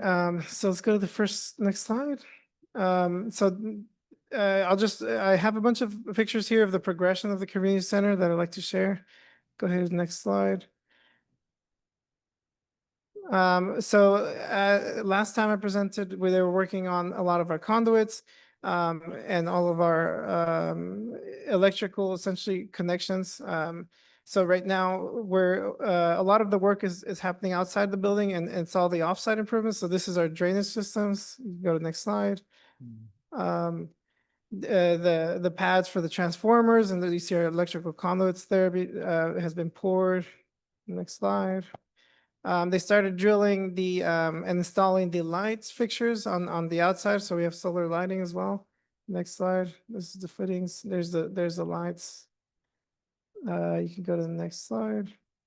The area right next to the community center it has a access road. So they've moved a lot of dirt to level that out. There used to be just a big drop off right there. So now it's a nice road. And I have another picture. Go to the next slide. Okay, so inside also, alongside with the outdoor improvements, this is a while back, but we regraded and compacted the dirt in there, mixed it with lime, and then go to the next slide. We started, as of today, the indoor slab is already poured, but we can go to the next slide. So here it is. This is the base rock being installed before concrete. Next slide. This is all the dirt being compacted and piled up for the access road behind the community center. Next slide. Behind the community center, we also have a big slab for access and maintenance, and where we store our AC units. And this is the footing and being installed and leveled. Next slide. There's the access road that was built on the side of the community center. Next slide. This is the back of the community center. It shows all the dirt that we've moved so far, and sloped everything away from the community center. And that's ready right there to be poured. Next slide. This is the inside of the building. Once we had the base rock compacted, tested, they started putting in the rebar and doweling into the existing slabs. Next slide. Concrete being poured, lots of trucks of concrete being poured for the insider slab. Next slide. And this is outside again in the back. So this is the concrete that they're gonna pour for the maintenance road back there. Next slide. This is the area actually on if you're looking at the community center on the left-hand side, we're pouring a concrete slab there and leveling it out because that's where our storage containers are gonna go to keep a lot of our the tables and whatnot that we're gonna use in the community center. Next slide. So this is still part of the back. This is our reinforcement being laid. Next slide. And these are the rebar reinforcements that go into the light poles. So those go into the ground, gets poured in with concrete, and light poles go straight in, either bolted with J bolts or inside the concrete pad. Next slide. And here's the concrete poured for the storage units. Next slide. There's the maintenance road complete behind the building. Next slide. Here's the concrete being poured behind the building with the ramp access to the front parking lot. Go to the next one. And this is today, how it looks like, finished with the fencing. So that's all been complete. Can you saw a picture of the transformer is gonna be on the ground close to the building? The Transformer. pad, how it was way away from the building? No, I kind of seen it real close to the building. Is it gonna be on the ground, not up high? Are you looking at the AC units or was No, I it thought you said a transformer. the transformer pad? The one, that- yeah, it's coming in from the power pole on the street. So they're grabbing, PG&E's grabbing it from there, bringing it to the transformer. And from that transformer there on the corner pad, it's going into the building. Mhm. But yeah, it's all underground. It's not overhead. Yeah, they go from the pole. They go down. Usually, you see them the plastic kind of I guess piping that comes down from the pole and it directly goes underneath the road. The crossing, it's I believe the crossing is the last thing to do underneath the road. So everything else is ready to go. So you're gonna have transformer reducing power to 240, 120, or what's the capacity there? It's a big one. It's we 600? it's 600. No, I think it's 600 to 1400. Is it? 2200 amps, it's 208 three-phase. Yeah, that sounds correct. Three So the electrical is, Scott. yeah, we hired an electrical engineer to take care of that. But it's a big transformer. So the outlets, their power, you're gonna have 120, Yeah. 220, and 482? Yeah. So we have, we have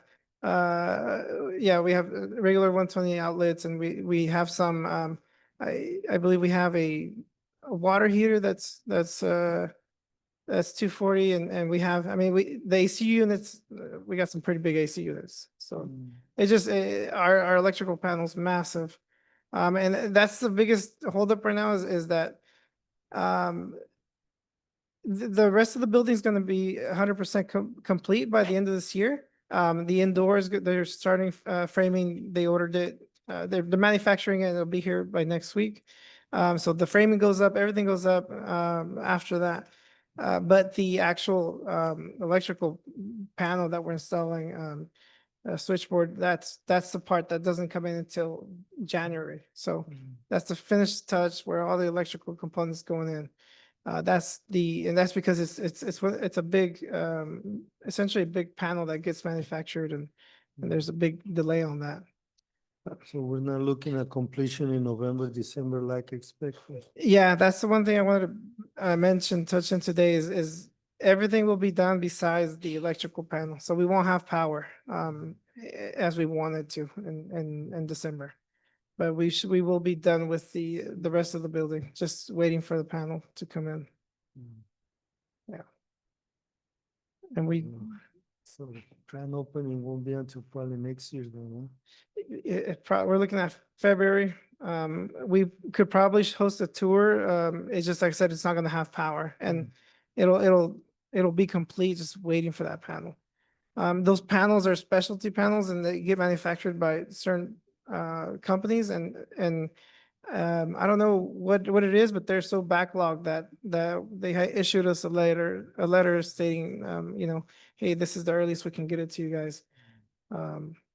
And so that's literally the only thing that's holding us up, but that won't hold up the rest of the project, right? That's just, that's only the power, not the actual facility. Yeah. Okay. Well, thank you for the update. Any other questions, comments? No. Go ahead.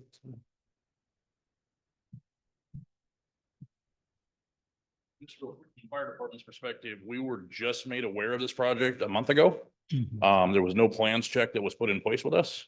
And we have subcontracted it out. We're working aggressively to try to get it done. I'm not sure what issues particular that we may hold up, but it is related to egress points, things like that need to be put into the building. But I want to make you sure you're aware that we're working diligently on it.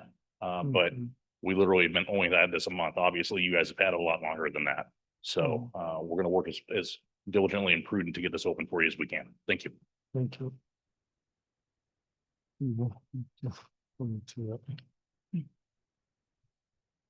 Okay, you mentioned those panels, the inside panels. They're still the price being lack of what it was at when you guys did the estimate, or looking at price increase next year. They've already put in their down payment and purchase order, so their purchase is already locked in. It's just the manufacturing process was gonna take long, so they've locked in their purchase because they won't even start on it unless you lock in your purchase, so. And they're locked in with us as well as with the price they gave us, so. They ordered that, I mean, at the beginning of the job. It's just, it just takes a long time. All right, well, thank you again, and really check into the. Yeah. Thank you. Thank you. So. We're going back to item number 5. Yeah, so my recommendation is to move on to 7B2. So. We're still missing 7B2.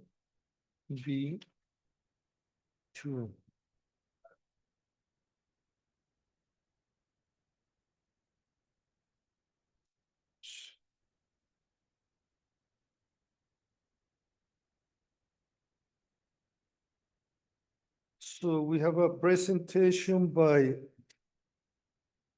Underage Tobacco Sales and Local Policy Solution by California Health Collaborative. We have Celeste Ramos, Program Manager from Kings County Tobacco Control Program.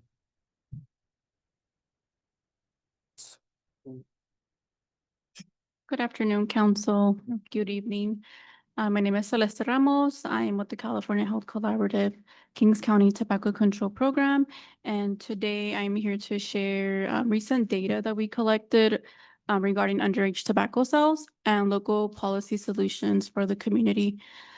Before I start, I do want to acknowledge the youth that did come out today. We had 5 youth from Avenal High School that wanted to come to the podium with me today to share more about the data that was collected, but because it was getting late and it is school night, they had to go home. So I did want to acknowledge that the youth did come out today. You don't have their names? What was that? Do you have their names? No, I just had the name of the one youth that wanted to pass the packets. Sure. His name was Angel.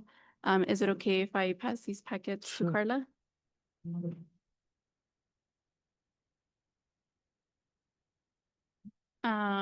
Next.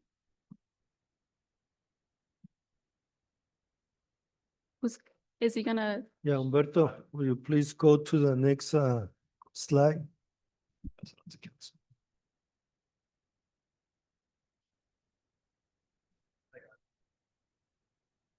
Thank you.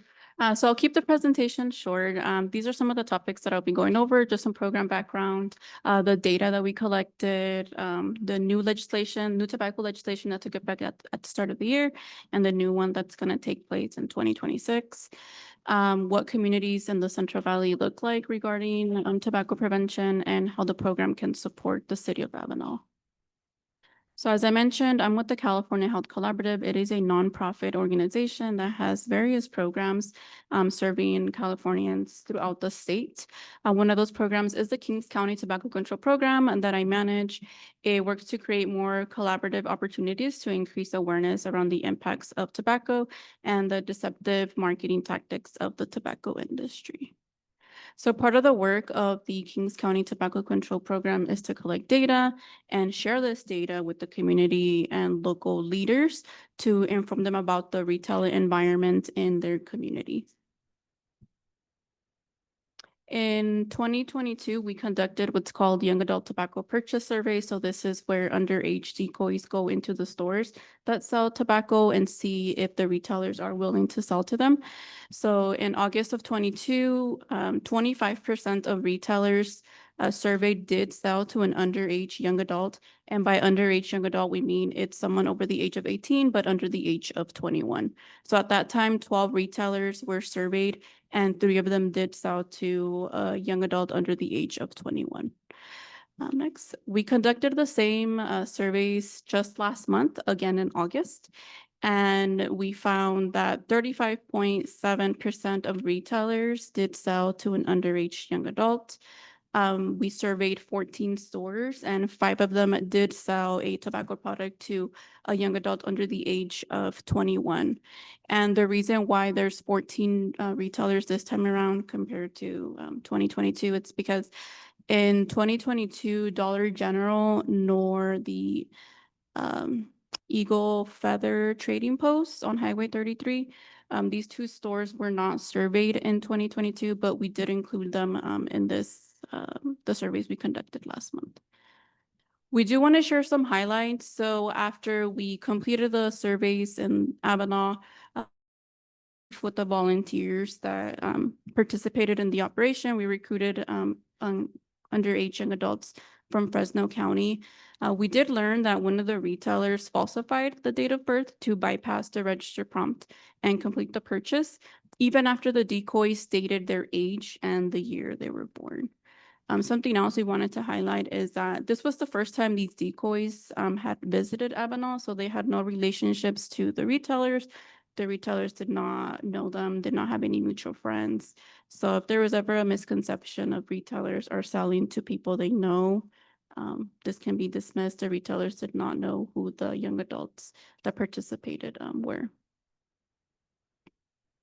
So I know we shared some information in March around the new tobacco law. So I wanted to just share a refresher on what those laws are.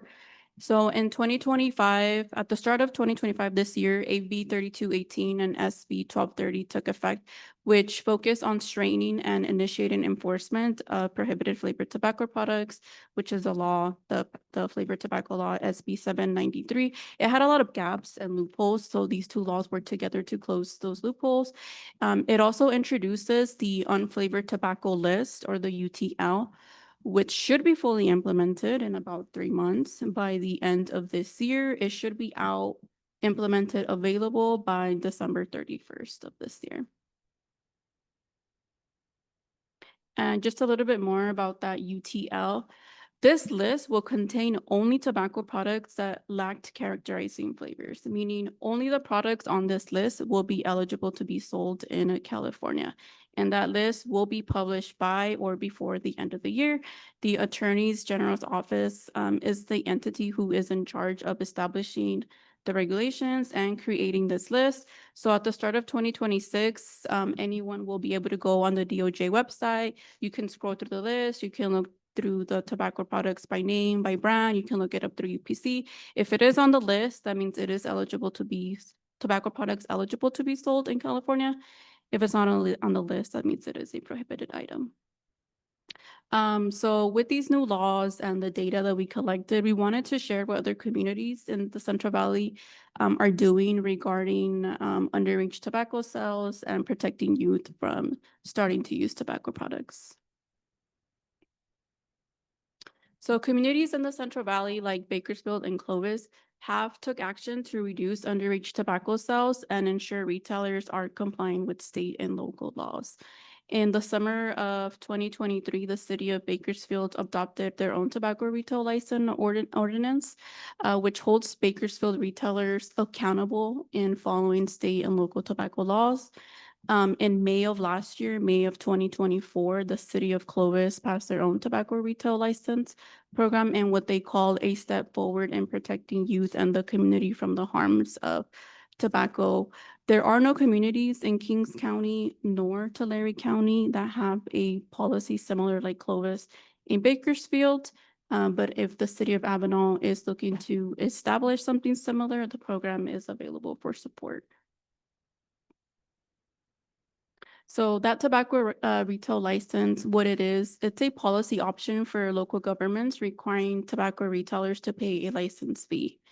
That license helps pay for enforcement and protect public health and safety by ensuring that retailers comply with responsible retailing practices. So just like any other license that has a fee, like your driver's license, your fishing license, there's an application, that application has a fee, and those fees cover enforcement and making sure that laws and regulations are being followed.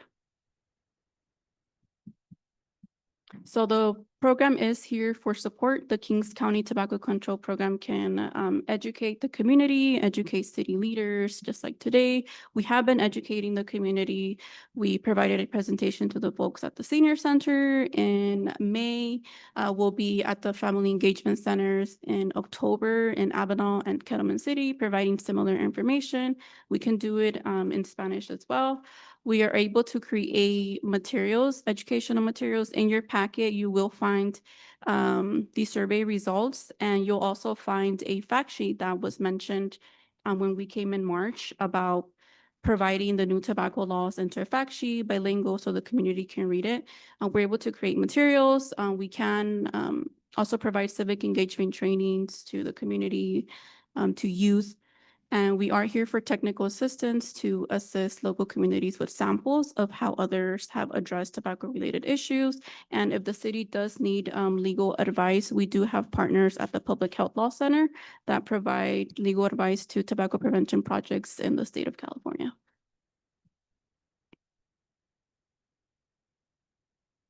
Next.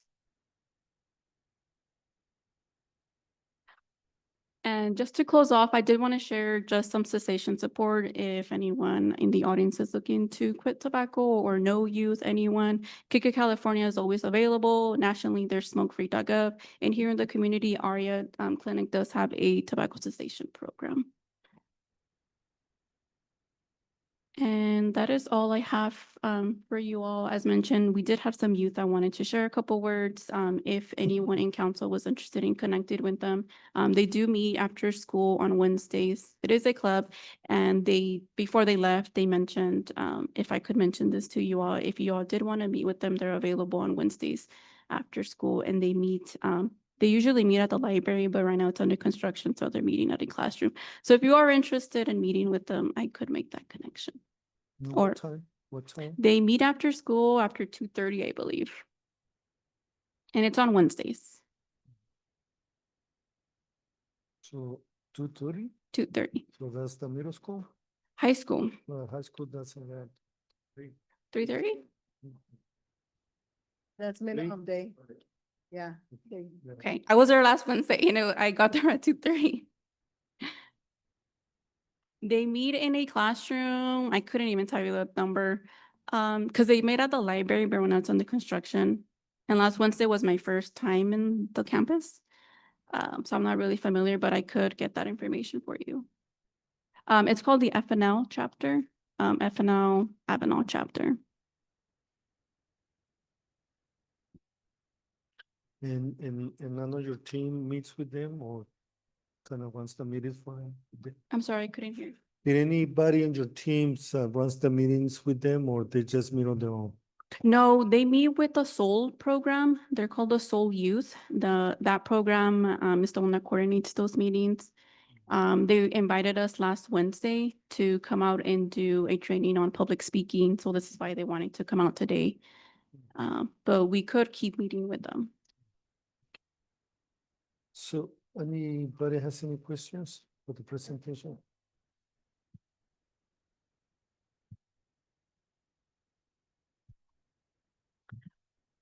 I'm not too sure. I know they are a program under the California Health Collaborative, so we do partner with them. I'm just not sure what they're working on at the moment.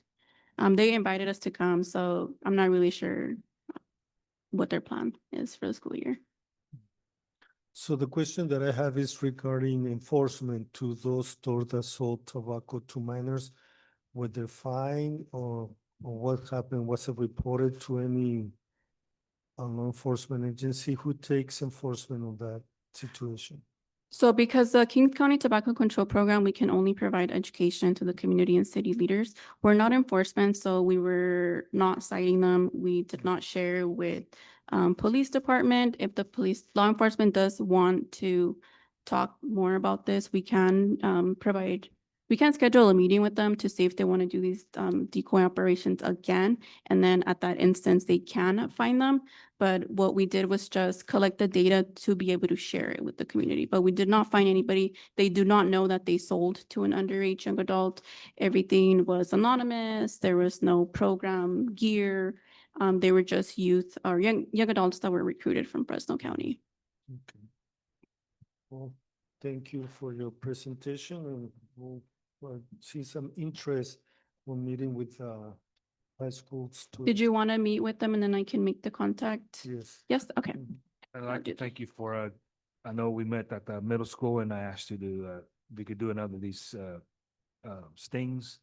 And I appreciate for you taking your time and doing it so you could show what happened then, what's happening now. And we apologize for being late too also. Thank you. Thank you. Thank you so much.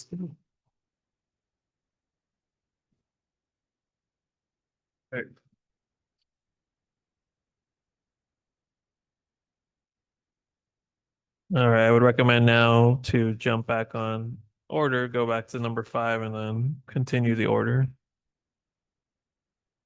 So we'll go to the consent calendar. So consent calendar, it is only to consider the City of Avenal successor agency's approval of minutes for the August 14, 2025 regular meeting. Any questions? If not, if there's a motion to approve the consent calendar. Let's present it. Motion by Mayor Pro Tem Gomez. Is there a second? I'm sorry, who motioned? Gomez was motion. And Councilmember Hernandez motion, did a second. So roll call, please. Councilman Hernandez, Councilman Reynosa, Councilman Verdugo. Yeah. Mayor Prem Gomez. Mayor Preciado. Yes. So Just for information, could you guys please speak up on your mics? Thank you. you wanna vote again? Vote again? I said, I just want to- okay. yes, for council to please speak to the mic so everybody can hear you, and it's for the stream. Thank you. So to confirm the vote, all council members present voted yes. So item number 6, it's items for consideration, but we have none. We already did, we're gonna go jump into item 7A, which is the activity reports, and we have Public Works Code Enforcement, Animal Control Department by Scott Davis, Public Works Director. Good So, evening, Mayor, members of council. Mm. Before you have our Public Works monthly report. I did cover July as well as August, since the 2 months with one meeting. I was not at a meeting in August. Our code enforcement continues to work on their abatements and graffiti. illegal vendors are still coming in, and Lippy does work the flex hours to address any of those problems. And he is continuing to work with the county on the home / micro kitchens. Part of it's having a hard time finding them online and things like that, but he has been working close with the Kings County Health Department, so they're trying to get a handle on that. Our parks and landscape, we just continue to maintain everything we have. Rice Park, Skyline Neighborhood, Skate Park, Sports Complex, and Ken Brown Safety Center. Elliott Park and the new kids park. We have had a little bit of problem with the bathroom there. Just people leaving it dirty, trash and papers and lots of water on the floor. The seat walls have been completed on Skyline. The contractor has completed the punch list items of concern from our Public Works Department and Caltrans. And we're continuing to work with the company out at the sports complex. Staff animal control, they just continue to maintain the shelter out there. June report was included. I'm not sure if it actually made it into the packet as the packet was large. We did start our contract with Lemoore 1st of July. That transition is going well. The staff for both cities are communicating well and solving any problems that they come up with very quickly. It has worked out really good. I mean, it's very smooth transition to start with. So still having good numbers with the spay and neuter program, and the rescues have also been good. Our streets, we maintain street signs, flags, and banners. We have been patching in town and on Plymouth Avenue. We'll be patching again tomorrow in town. We did have a bid opening for the road maintenance, as Javier addressed earlier. For water distribution, we did have one leak on the 12-inch main in July and none in August, which was very good. We have one that was patched that we have to go back on because it was a small patch that needs to be addressed again. We needed to keep the water off for a short amount of time on that one. So we do have to go back on that, which is planned for the next week or so. With the cooler weather, we'll be able to shut down the line and not have to worry about losing any water. Wastewater collections continue to report monthly to the Regional Water Quality Board. And we did have 5 calls for sewer plugs, 1 in July and 4 in August. Mostly rags again. Three of those were actually on the homeowner side, with 2 of them being on the city side. And we continue to use our enzyme treatment for the grease problems. And we continue to maintain our city-owned property, vehicles, and equipment, and report quarterly and monthly to the San Joaquin Valley Air Pollution Control District. Are there any questions? Any questions for Scott? Go ahead. It was brought up to my attention that some people were complaining that the parks weren't being cleaned, like maintenance, like pressure washing the play equipment, do we have a routine schedule for when we do those kind of things at those parks? Do we have a routine maintenance schedule to go in there and pressure wash them and clean them like every 6 months or 4 months? We actually had not cleaned them for several months. We don't have a routine schedule. The guys keep an eye on it, but I do know that our landscapers within the last month and a half have pressure washed both playground areas at the Rice Park, and they actually pressure washed the pavilion area today and tried cleaning off some of the tape and the adhesive residue from all of that at the large pavilion. So we don't have a scheduled time to, number of months to pressure wash things. We just try and keep an eye on it, and when we have the opportunity to be able to do that, we try and get it done. I think we need to do like some kind of schedule or something to keep those things clean.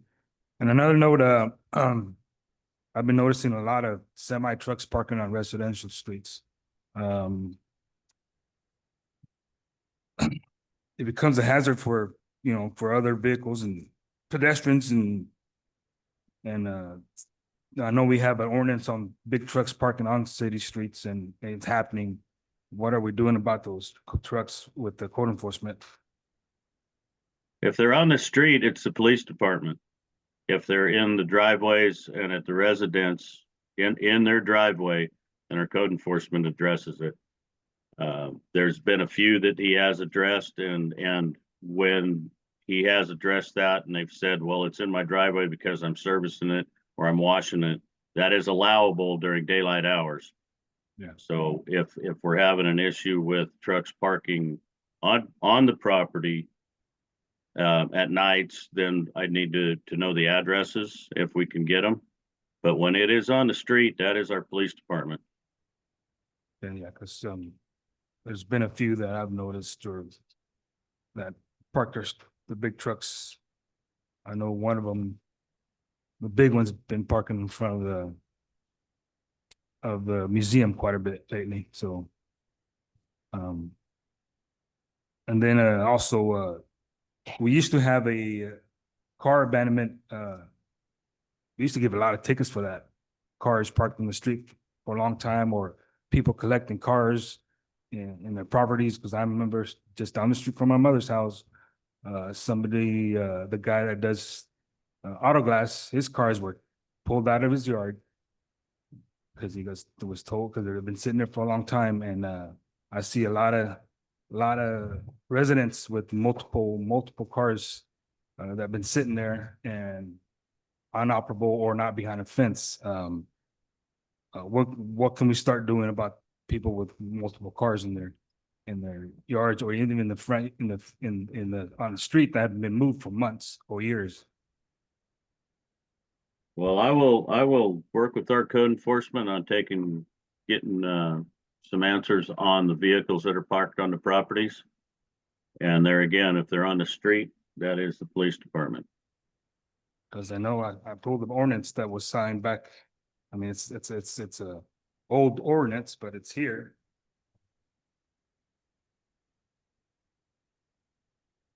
Anyways, there's an ordinance of people having multiple cars in their properties that have been moved or inoperable. To either put them behind a fence area where people can't see them, or get cited and give them specific time to move them, or get them towed. So that's another problem we need to start taking care of. Okay. I think it's the responsibility of the citizen. If you see an abandoned car, call it in. And you could call the city. I've called the city to that there's been cars abandoned. And they have about like a 3-day, I think, down to. Actually, they have 72 hours to be moved, They have 72. and then they have to abide by the. So if you see an abandoned car or if it's dirty long enough, if you see it passing by, you can call the city. And they'll take care of that. And I haven't called the police department on that, but I have called the city and they take care of that. Trailer, yes, I've seen trailers as well. I think they gave them some time to remove it. Yeah, trailers are 72 hours as well. And motorhomes as well, too. They cannot be on the street. So where I think that is not that long, so on the street by Avenal, we call the police department. We're supposed to their responsibility, but then when we do call, dispatch tells them the city's fault. Our code enforcement should be working with partners. So maybe if you guys can get something together and put it out there from the city, we can. To call, that would be right, because I know there is a constant. I think we can do that. Scott, do you have an update on the solar plant project at the wastewater treatment plant, is it up and running or still waiting on PG&E? Yeah, I'll step in on that one. Yes, thank you, Anthony. Yeah, I received emails saying that from PG&E and from the contractor saying that they had been approved with mitigations. I don't believe that they have all the setup already. I think they put in the transformer. They still haven't been activated. I know that this month is when they're intending to activate everything. But as of at least this week, from the emails I saw, not yet. Scott, is there an update on the shade for the pocket park behind the boxing club? Yes, we just got the material in. In I my need, office. yes, actually, you moved it out of your office into the front area. I picked that up this morning. I need to get some cable that will run through the seam around the outside perimeters and then put some eyelets on it to be able to hook it to the poles. And so I'm hoping within the next week or two that we get that completed. Just in time for fall.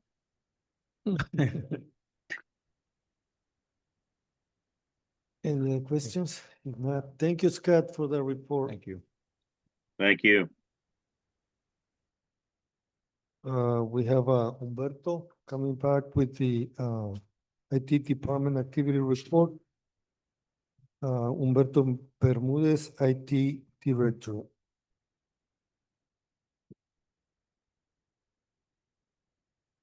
Good evening, Mayor and members of the council. We are back, and luckily this one isn't as wordy as last one, so we'll make this one quick. For our internet services, Spectrum did finalize the speed increases for the police department. So now we're up to 1,000 down, 50 up. A little bit more convenient, but still not quite what we need. Again, that's what Cal.net was for. Staff is reaching out to TPX Communications for a second switching failover solution for the internet service. So in the event that Spectrum does go down, we still want to have a sufficient backup available. It is the current solution that we have sitting at City Hall, so we understand that their services are reliable. So we just like to have set up a second service over at their building as well. Staff was able to prepared a staff report on the quotes for the 3 ISPs to assist in site-to-site internet interconnectivity within needs within the city, as we presented earlier. For our phones, Verizon repaired some they managed to repair some account issues preventing staff from monitoring business hour phone schedules. Police records of scheduling is still being actively monitored by the IT department and police records. AT&T begins the physical disconnection process for non-mission critical sites, which is nice for us. It does mean we get to clean up our network stack a bit for all of our sites. For services, we're still continuing to perform regular security maintenance and documentation reporting. Staff was able to inventory available AV equipment and digital licenses for tracking and cost assessments. The staff has continued to support summer events with AV as needed, with audiovisual as needed. And we're still continuing to maintain and report digital signage for Reef Sunset Unified School District and Kings County Behavioral Health for their portions of the signs. And we are still continuing to maintain the city website and provide tech support across all facilities. It's a rather short staff report on paper, but the majority of it was part of the negotiations. Do we have any questions? Any questions for Humberto? Yes. Sure. What do you call the announcement? The LED sign. The LED sign? Yeah, you have it on the Skyline. It's not working. I've been getting up. It's not working for a while. It hasn't been working for a while. We were under the assumption that we were dealing with overheating issues, so we're hoping that now that the town is starting to cool down a bit, we can get that one back up and running. And I understand there's also some dirty power issues. PG&E has been out to inspect it, so we're hoping to get that sign up and running within the next week or so. We do have some content that we want to put up there as well. Question back then. Sure. Yes.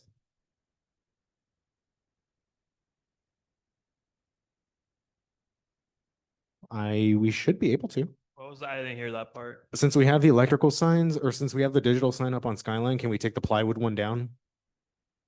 Coming into town? So we are going to be removing the no parking signs. We finally got approval from Caltrans, right of way to move those. No, that'll finally be moved. I know that one, the plywood one, we've kind of kept because it was the only one that Caltrans had allowed us to use in the past. So we'll definitely take it into consideration because have been times we may have like a business or something that want to put a banner up. Or we could have a high school student draw a nice mural on it or something. Yeah. Paint it up, clean it up. Definitely options. Yeah. Anyone else? Questions for Humberto? No? Thank you. Thank you, Humberto. Of course. So. So now we move to Recreation Department, 7.3, activity report by Ana Lara, Community Activities Senior Leader.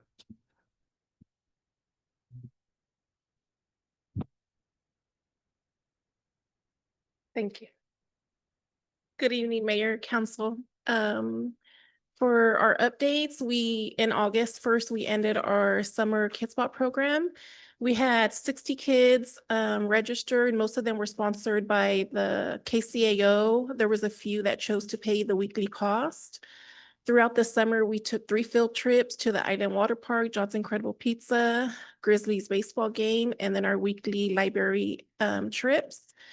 Throughout the summer, we collaborated with the Avenal PD, the Avenal Fire Station, California Health Collaborative, the Avenal Museum, Home Depot, KCAO, Healthy Kids Program, KFPF, and the Gallery Cafe. So all the people who I've just mentioned, either they came into the rec center and provided the kids with a daily activity, or like the fire department and the PD, we took them to the station. They toured them around, they gave them snacks. And so the kids were able to do that. The Gallery Cafe actually came to the rec center with their wood oven pizza and provided personal pizza for each kid. KFPA came and did arts and crafts with the kids. Along with the Summer Kids Spot program, staff felt that they would like to see the special needs community involved since some of them didn't go to the program. And so we hosted 2 separate events with them. We held a game night at the recreation center just so the kids can come and enjoy what the other kids were doing throughout the summer. And then we held a movie night with them. We ended the summer with the last week being sponsored by local businesses. We had all these businesses reach out wanting to provide lunch and a snack for the kids. And so that was great for the kids. We had a back to school event. We collaborated with the Sunset Family Engagement Center. We hosted a back to school event that was held at the middle school on August 4th. We gave out over 150 backpacks filled with school supplies. We were sponsored. I didn't get to put it up there, but we were sponsored by T-Mobile and Clearway Energy. We also were there on site at the event giving out free snow cones to families. I was working on, of course, the suicide prevention walk. Yesterday, I started I will be doing a weekly activity with the community. And so yesterday was the first activity. I'm currently working on our trunk or treat event. In October, we continue to collaborate with Valley Voices for their food distribution. And then we will be collaborating with the Consulado de Mexico. They will be here September 29th through the 2nd. They are giving citas, they're giving appointments for up to 50 residents, and that will be held on Monday. And so I know they're gonna, the city is getting ready to post that on social media. The residents can call and make their appointments.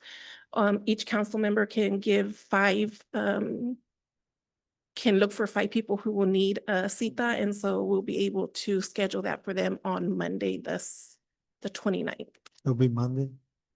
I'm sorry? It'll be Monday, the 29th. Yes, that will be the day for Avenal, solely Avenal residents. About 100. No, he's 50. 50 only? 50 only. think they did 100 last time. I'm not sure. For 100, Oh, yes, this is 100. less. Yeah, well, let's see. Okay, please continue. I think that's it for that. And then did the rental report get in there? And then for rentals, it was really busy throughout rentals. Of course, we continue to house the senior program Monday through Friday. We had one rental, a nonprofit. We continue to hold Valley Voices food distribution. Our recreation center had 6 community paid rentals and 1 nonprofit at a nonprofit rate. Our theater had 1 community rental. Our pavilions, there were 5.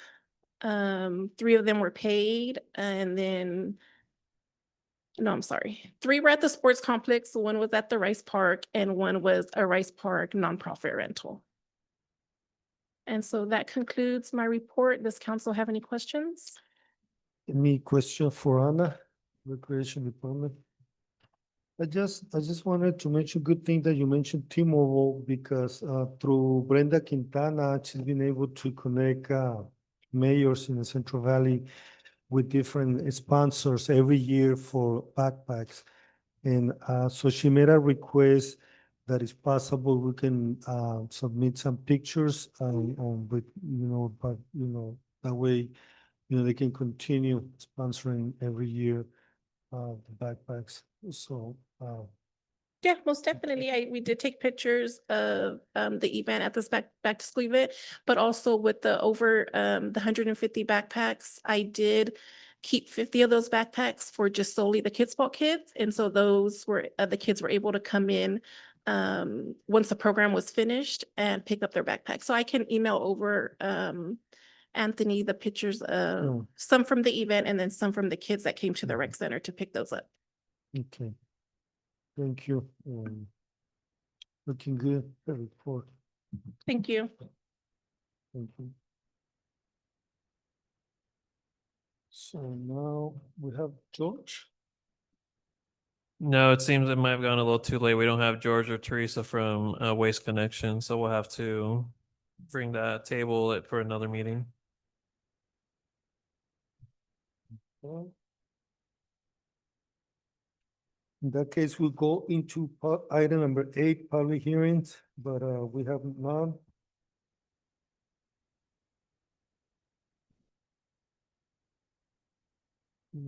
We have item number 9, old business. We have none.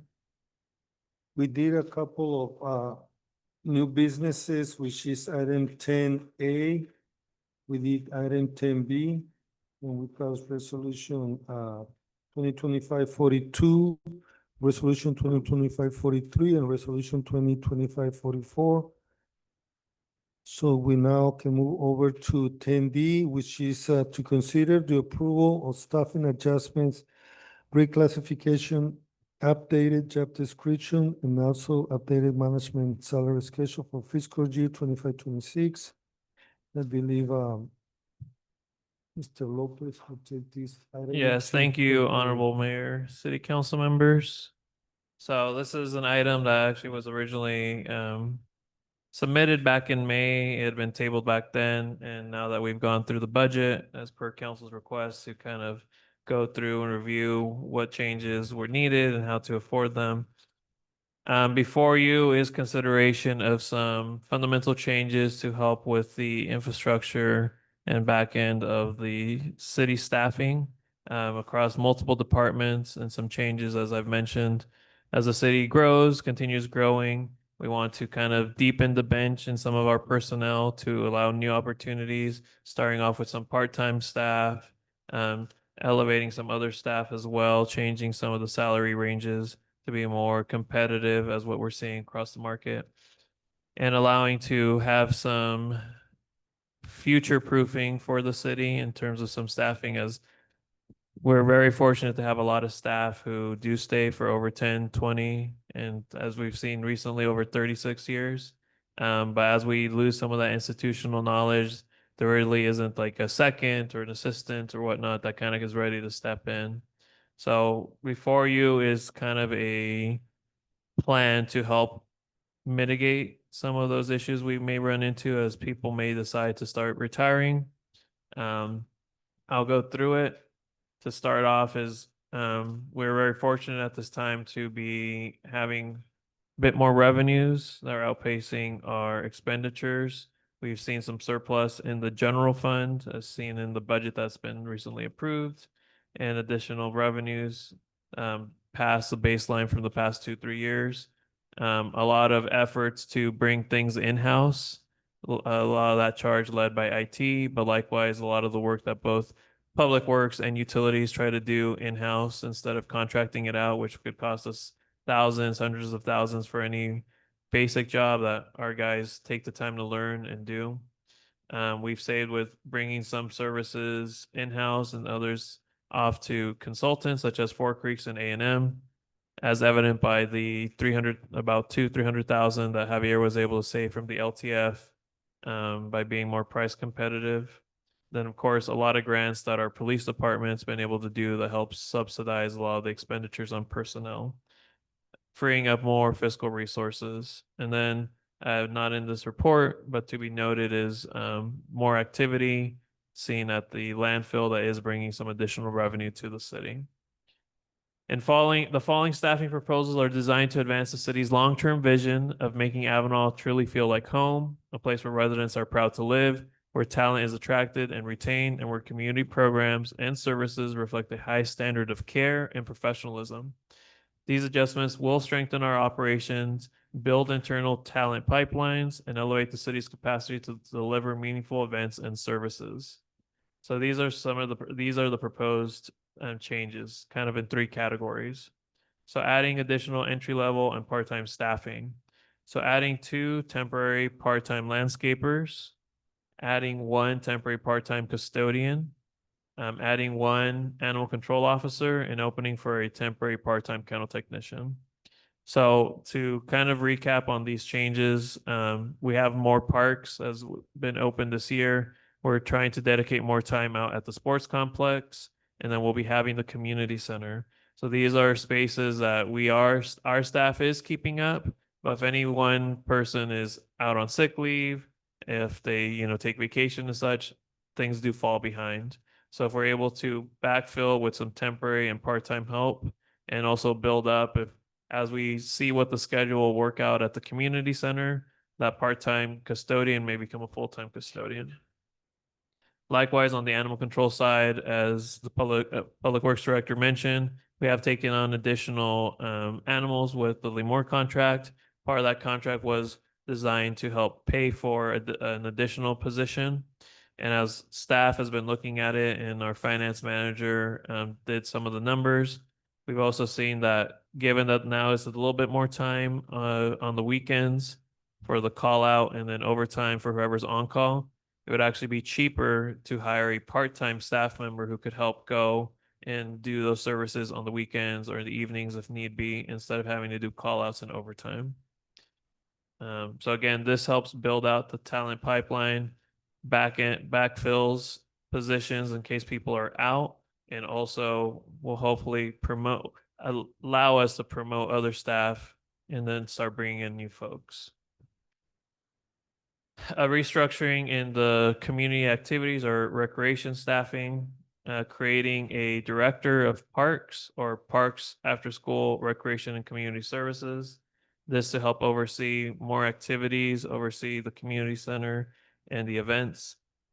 In adding 2 permanent part-time recreational staff, one for youth and one for adult programs. Part of this is, again, as we see that we're going to be having the community center, we'd like to have that open, hopefully throughout the day, early morning, maybe late at night, if we can afford so. But also need to have programs that we're going to be hosting for youth, programs for adults, but not just focus all attention at the community center, but also be utilizing spaces we already own, such as the Veterans Hall. So that's one space that there could be. We are planning to start hosting after-school activities already. Our community activities senior rec leader is working to have a weekly activity. And this is just as we get the ball rolling, as we add more staff, could do more activities, maybe have something more permanent after school to allow our youth to go and spend time. And as we get the community center open, again, these are positions that could become full-time. And then maybe have other part-time staff as we see kind of what the needs of the community are, what their what they react to, what they would like to see more of. And again, community center is a big piece of this. After school activities, just to fill in things that we aren't already actively doing. Lastly, on these changes is amending some of the titles and positions and their salary ranges. So knowing the additional workload that we are seeing and to make it a little bit more attractive as we try to reach out and recruit, amending the animal control officer from range B to C5. This also ensuring that they continue having their code enforcement, has parity with Code Enforcement Officer 1, who also possesses a PC 832 certification. So sometimes our code enforcement officer does help out a lot with animal control because they do hold some of the same certifications and handle some calls. It might just be an animal control violation, but could also be building or other issues that code enforcement has to address. We're able to do some cross training on that, then they can help each other out more. Same with Animal Control Officer 2, bumping that up a range from range D to range E. Likewise, knowing the additional workload, now taking on the police department, amending the IT director from S4 to S5. One of the big next is amending and reopening the operator and training position. This would fall under utilities for both the water and wastewater plants.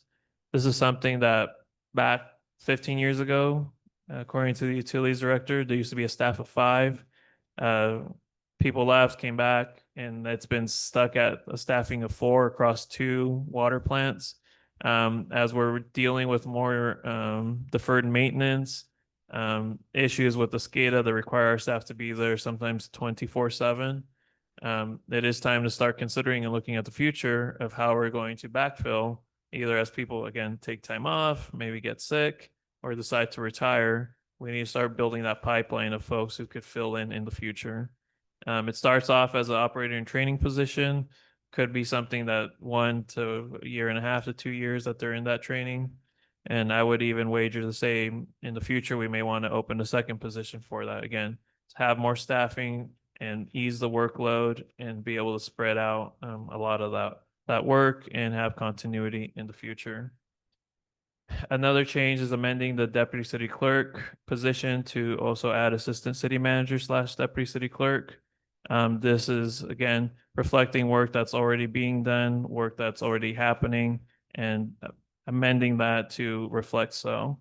There's been an additional workload with a lot of these projects, a lot of programs, a lot of events. As I've had to handle some other items, working with our elected officials, working with the council, trying to strategically plan the future. Some of the day-to-day stuff sometimes has to be pushed off to staff, and this is where that would fall in. Then lastly is a merit increase for the chief of police. This kind of falls in line with some other merit increases that are happening and just including it in the resolution. Again, as Avenal grows, our hope is to be retaining high-performing, knowledgeable staff because it is essential for managing all the increased service demands, implementing these new initiatives efficiently and effectively. The community center is a big thing. The parks are opening, the growth in housing, as we see the Celito Lindo Phase 3 as well. We want to have more staffing to help us with all these projects.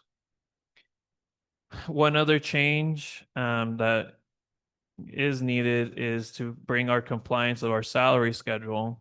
So those who are exempt, all salary exempt employees per Department of Industrial Relations changes and laws since January of 2025 should be earning a minimum of $68,640.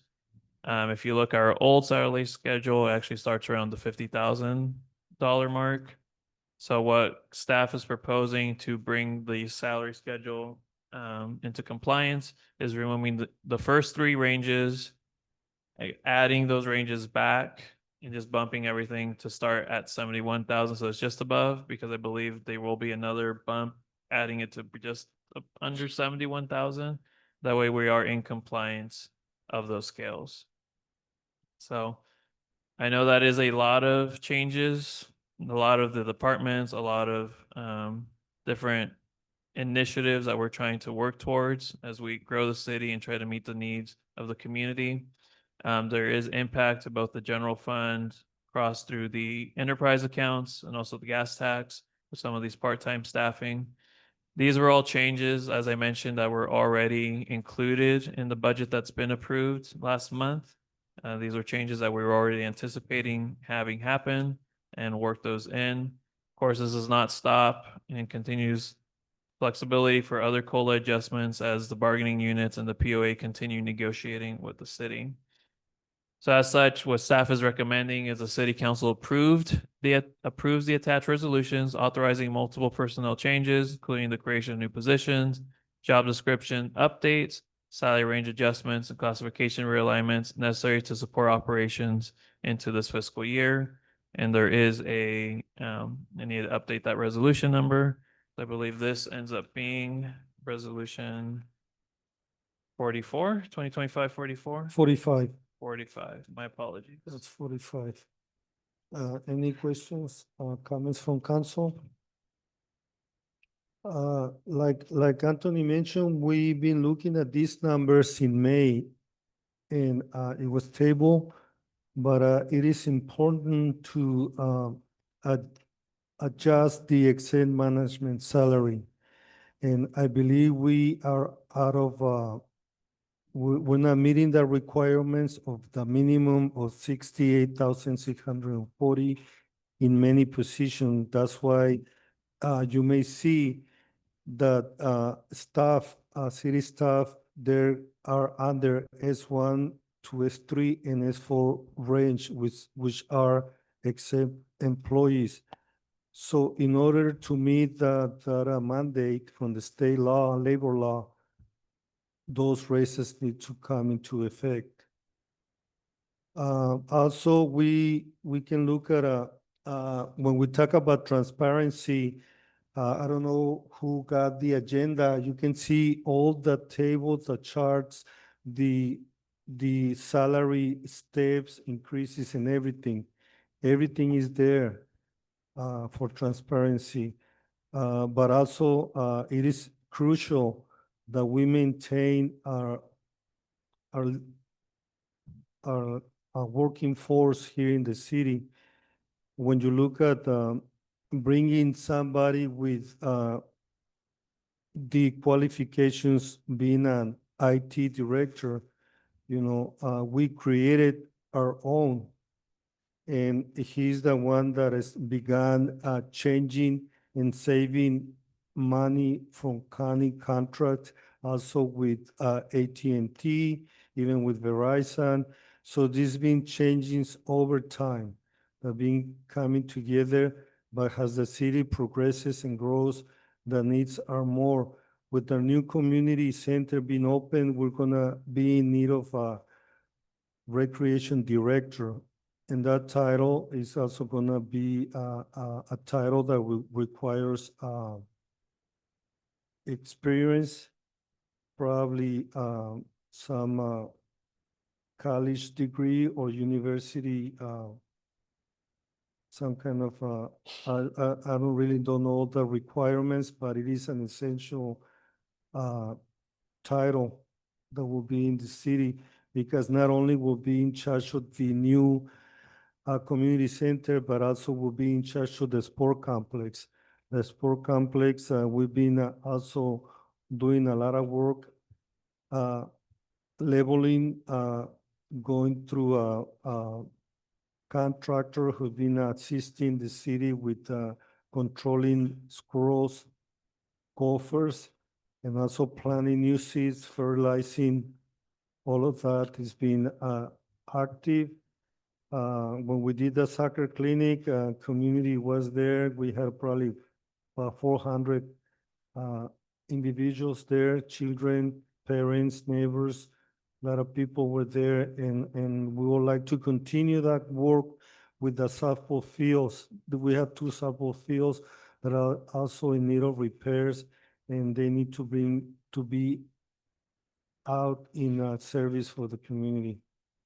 We already have I believe we're gonna have adult soccer players using one of the fields at the sport complex soon. So that kind of shows that our city facilities are gonna be open, are gonna be requiring mowing, watering, fertilizing. So that's why there's a need to hire part-time employees and full-time employees. And, I don't know if council has something to add or add any questions or comments before we open it to see if somebody in the community has a question or comment.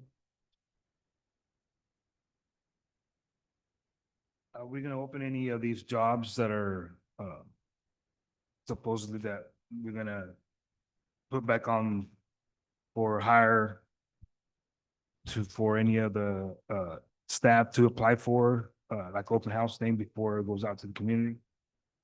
Say that last part one more time, sorry. Are we doing any of these new jobs, openings that are coming up in-house? Are we gonna offer them in-house before we offer them to the public? Possibly the only one that we would consider probably opening in-house would be the OIT, given that we would prefer someone with some water distribution certifications. If we don't receive anyone qualified, then we would open it up to the community at large. So it is a kind of a starter position, so you could get that training. You could get the certificates as you start. Yeah, in-house recruitment is sometimes doesn't give the opportunity to residents. Oh, But yeah, and possibly one of the animal control officer as well. My Yeah. apologies. And so the intent of council and city is to provide good paying jobs with benefits to our community. To, instead of them having to commute to work to Fresno, Visalia, we even have people going to work to Paso Robles, so we need to provide these jobs locally to our community. And but at the same time, we need to make sure that we're doing these budgets financially responsible, because we don't want to put the city in a condition where we're gonna have a deficit in our budget. But like Anthony mentioned, it's either we continue to moving forward, or we're gonna go back to closing facilities like a sport complex. It's been there for, I would say, almost 20 years. Since 2008 or 9, yeah.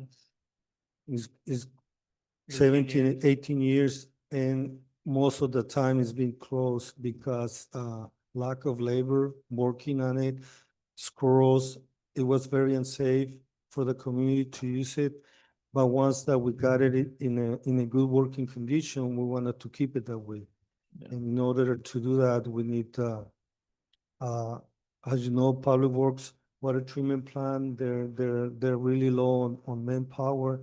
So they're also gonna be looking at probably another operating training for wastewater treatment plant, water treatment operator. And the opportunities will be there because we do have city employees that have already a distribution license, but they're working either at landscaping or Public Works, but they have the opportunity to move up, but at the same time, open positions for residents to apply, hopefully get jobs here in the community.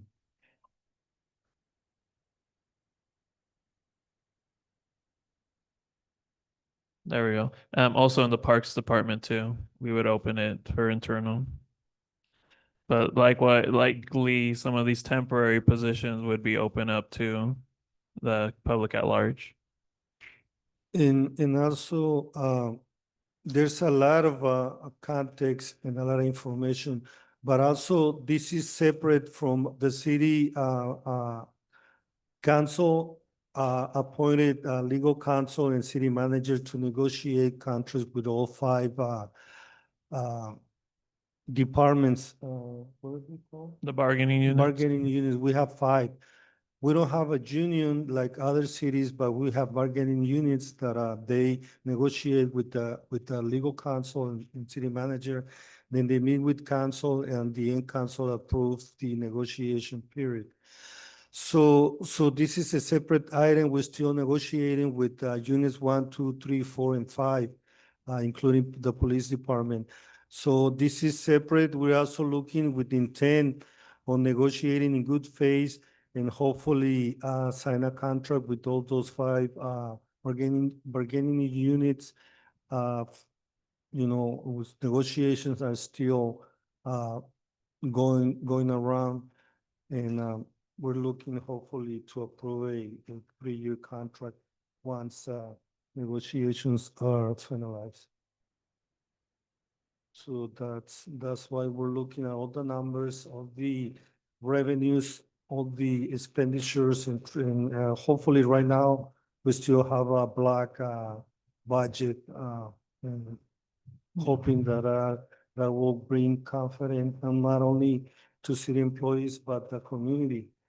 The ones that didn't get an agenda, they can get it and take it home and look at the numbers. But we cannot wait and stall and start waiting. We already know the facts, the numbers, and we gotta continue. We last a meeting in September, in July, and one meeting in August. We'll be meeting another city council meeting in November, and then we'll be losing another city council meeting in December. 4 months out of the year, city council only has one meeting. So we don't move forward with a city business, we stall and make it even harder and more expensive to continue to sign contracts with with the union, with the bargaining units, but also with projects that the city has. So the intent is to continue moving forward. And with that, I don't know if council has any other.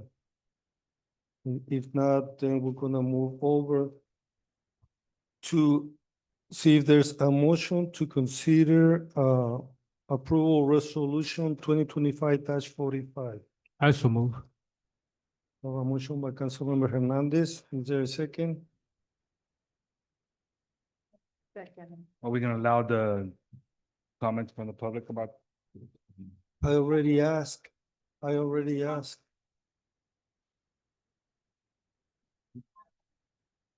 So technically, when the meeting was started and with public comments, it was for items both on and off the agenda. That's why we had it at the very top of the meeting. Since that was an issue that was brought up, at a former meeting, that we were only allowing things off the agenda. So now we've added it, and this has been since last month, that both items on and off the agenda.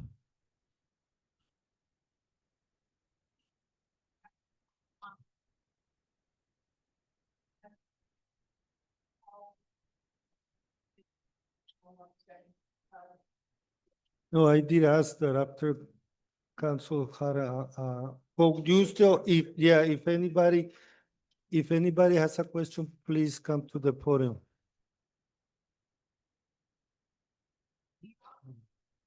Yeah, sure.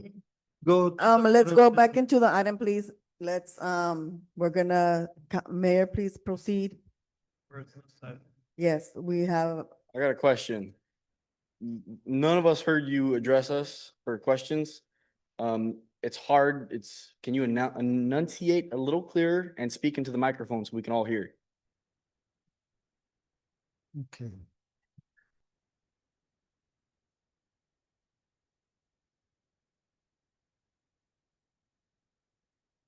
If in this agenda item, yes.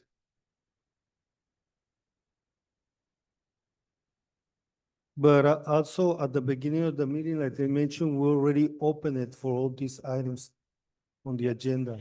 So we don't. Yeah, you keep it keeps changing and it's confusing. So if you would maybe just stick to one way of doing it, like either, you remember a Just couple for months ago and I just for clarification, when we read the public comment, it's for items on the agenda and off the agenda. but it has changed. It It has, has changed. I, 2 months ago, I'm but like just- he said, it I'm was last getting month. clarification. I'm fine with your clarification, but I'm just asking if they could just do it one way, just across the board, so it's not, we're not confused. I don't have to look at this every time. I know when I come in here, when my time will be to speak. You know what I mean? I'm just asking. And if it can't be. No, like I this, then believe, that's it's fine. gonna stay the way it is right now, right? It is gonna say That, that. that was by advice by legal counsel to allow it together. Okay, so then all questions Mhm. have to be done in the beginning, right? Yes, ma'am. Okay, thank you.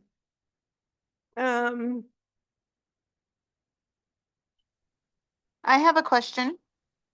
Okay, Yeah. sorry. Unless there was a public hearing, then that would be a separate public commenting opportunity. Is somebody else talking? I don't know. No, you, Uh, go, Okay. go ahead, Ms. Verdugo. So my question is, from these raises that you're proposing, who's benefiting from those job changes, from those shifts, right? I believe one of them was like a 6-step shift. I'm not sure which one, but I mean, it was a significant number. It was from E to S or something like that. I don't know. Let me look at it. It was huge. E to K, I'm sorry, it was E to K. So that's a 6-step. And how are we justifying those steps, right? You have, staff that's been here for years that's not seeing any kind of great increases. They're barely getting these little nibbles. Am I not?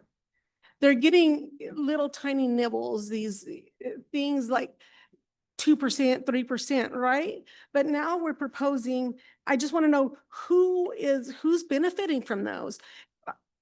I have just a quick, it said, I'm concerned about the proposed pay raises, the job title changes, the hiring practices that appear to benefit friends, family, close associates, or current staff. Even if procedurally allowed, these actions raise ethical concerns, including potential conflicts of interest, favoritism, and erosion of public trust. I urge the council to ensure that all pay and title changes are fully justified performance documentation, comply with city and state policies, and are applied fairly and transparently to maintain equity, professionalism, and public confidence in the operations.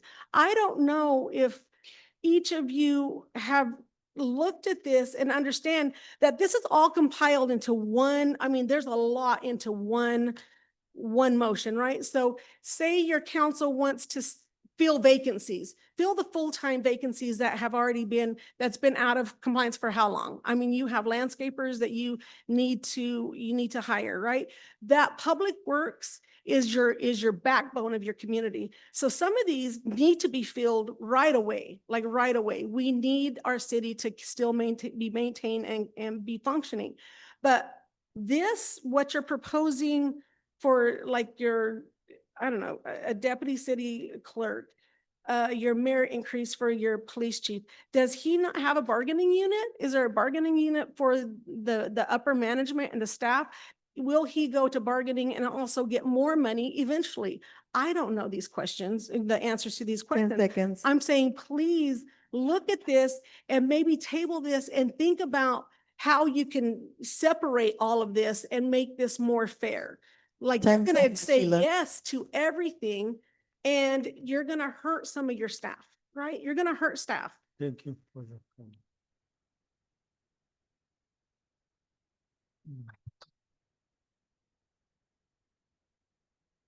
You know, what I can say is titles do make a difference, titles.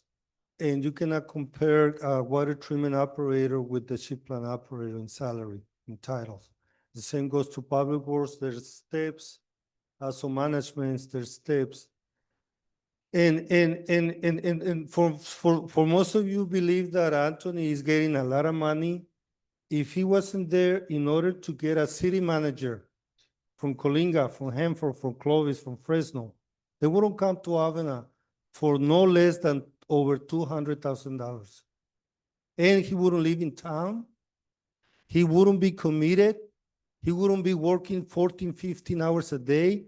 He wouldn't be working on Saturdays either or Sundays. And we do see that commitment.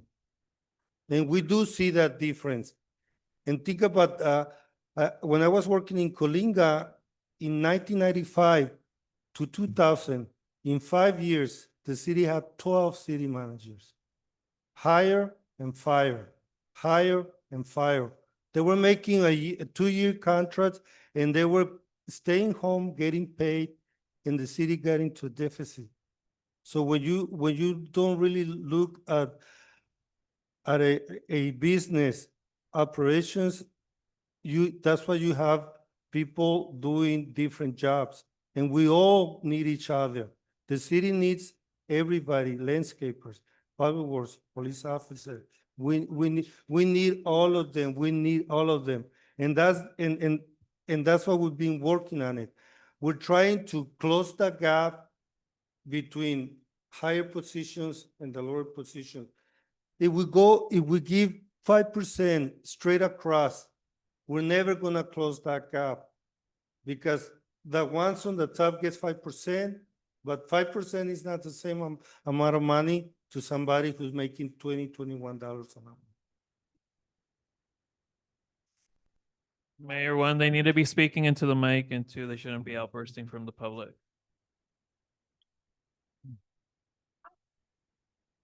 Okay, But see, and this is why, right, we cannot be debating this back and forth.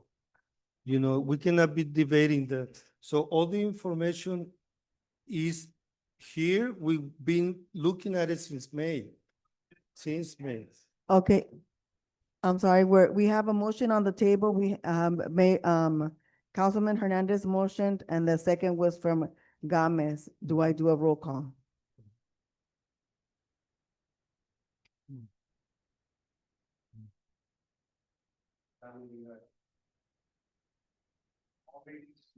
There's a motion already pending.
Does everybody hear that?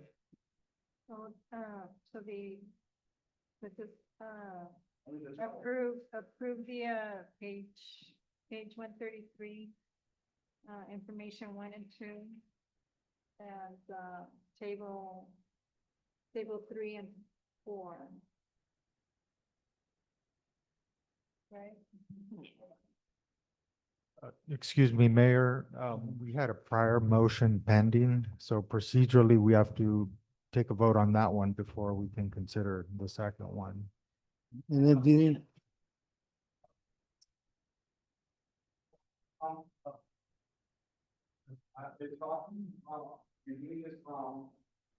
Thank you, sir. So there was a motion on the floor. Councilman Hernandez motion, seconded by Gomez. I'm gonna do roll call. Councilman Hernandez. Councilman Reynosa. Councilman Verdugo. No. Mayor Pro Tem Gomez.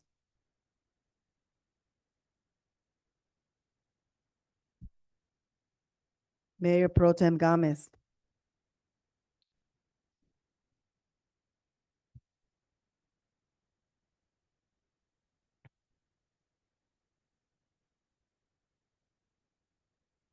Mayor Preciado. Yes. Want to stay?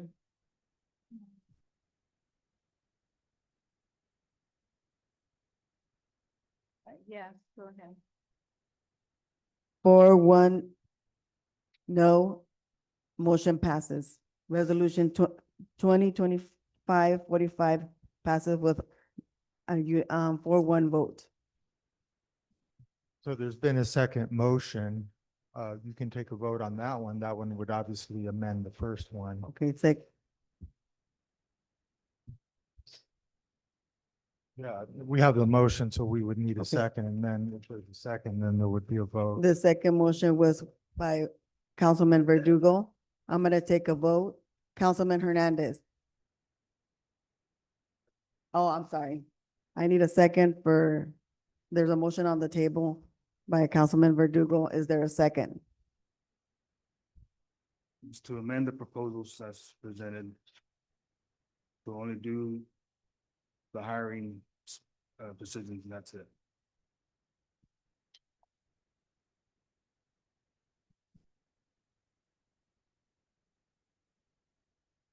It dies for lack of a second, so the first motion stands.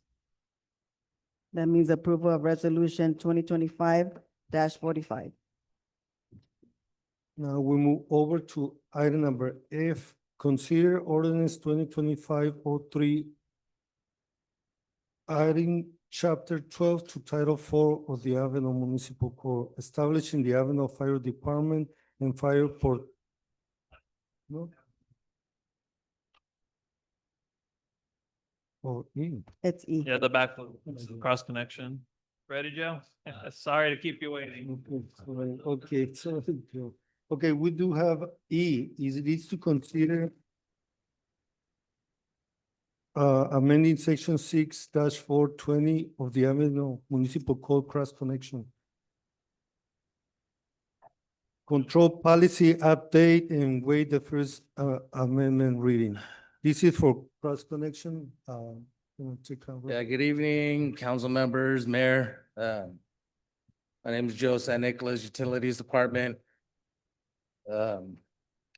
This recommendation is, staff recommends that the city council introduce for first reading ordinance 2025-02, amending section 6-4.2 of the Title 6 of the Avenal Municipal Code relating to control of backflow and cross connection to comply with updated state requirements.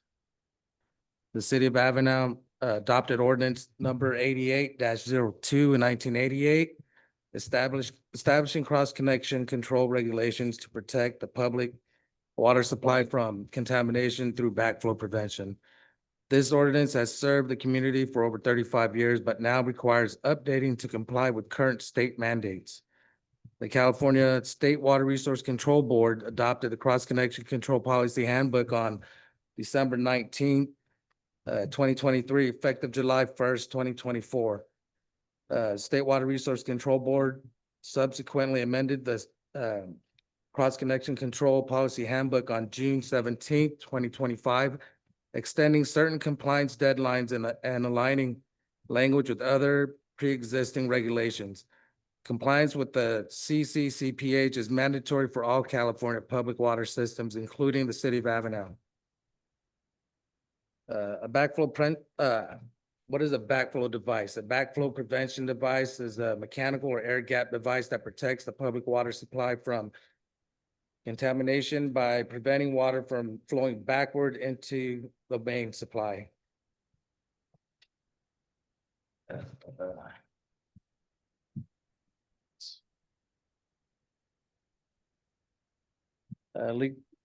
California Health and Safety Code, Section 11-6275H defines public water systems and requires compliance with State Water Resource Control Board regulations.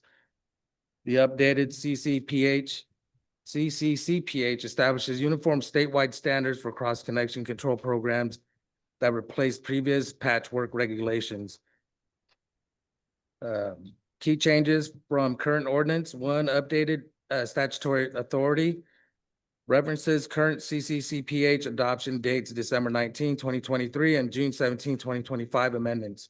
Establishes clear legal foundation for enforcement. 2, enhanced installation requirements specifies minimum reduced pressure principal assemblies for non-fire connections requiring backflow prevention.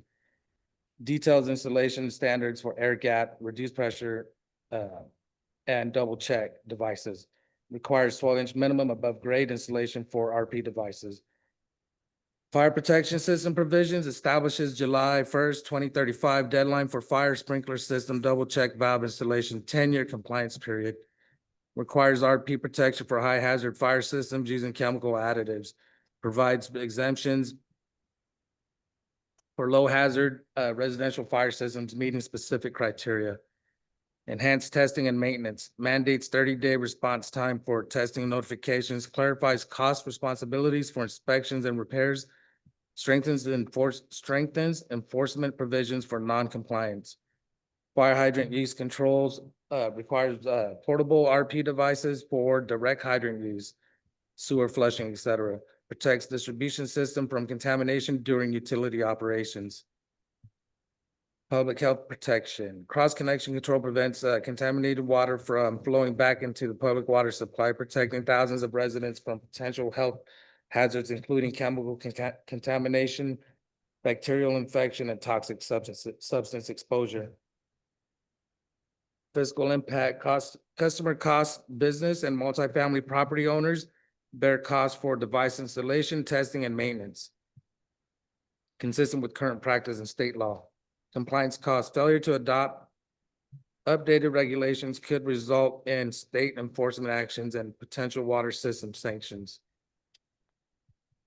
Implementation timeline, new installations must comply as soon as possible upon ordinance effective date, November 11, 2025. Staff will issue out letters and self-reporting surveys to all customers, giving them 3 months to respond and initiate inspections and work with customers towards compliance by early 2026. July 1st, 2035 fire sprinkler system compliance deadline. Annual testing requirements continue for all devices.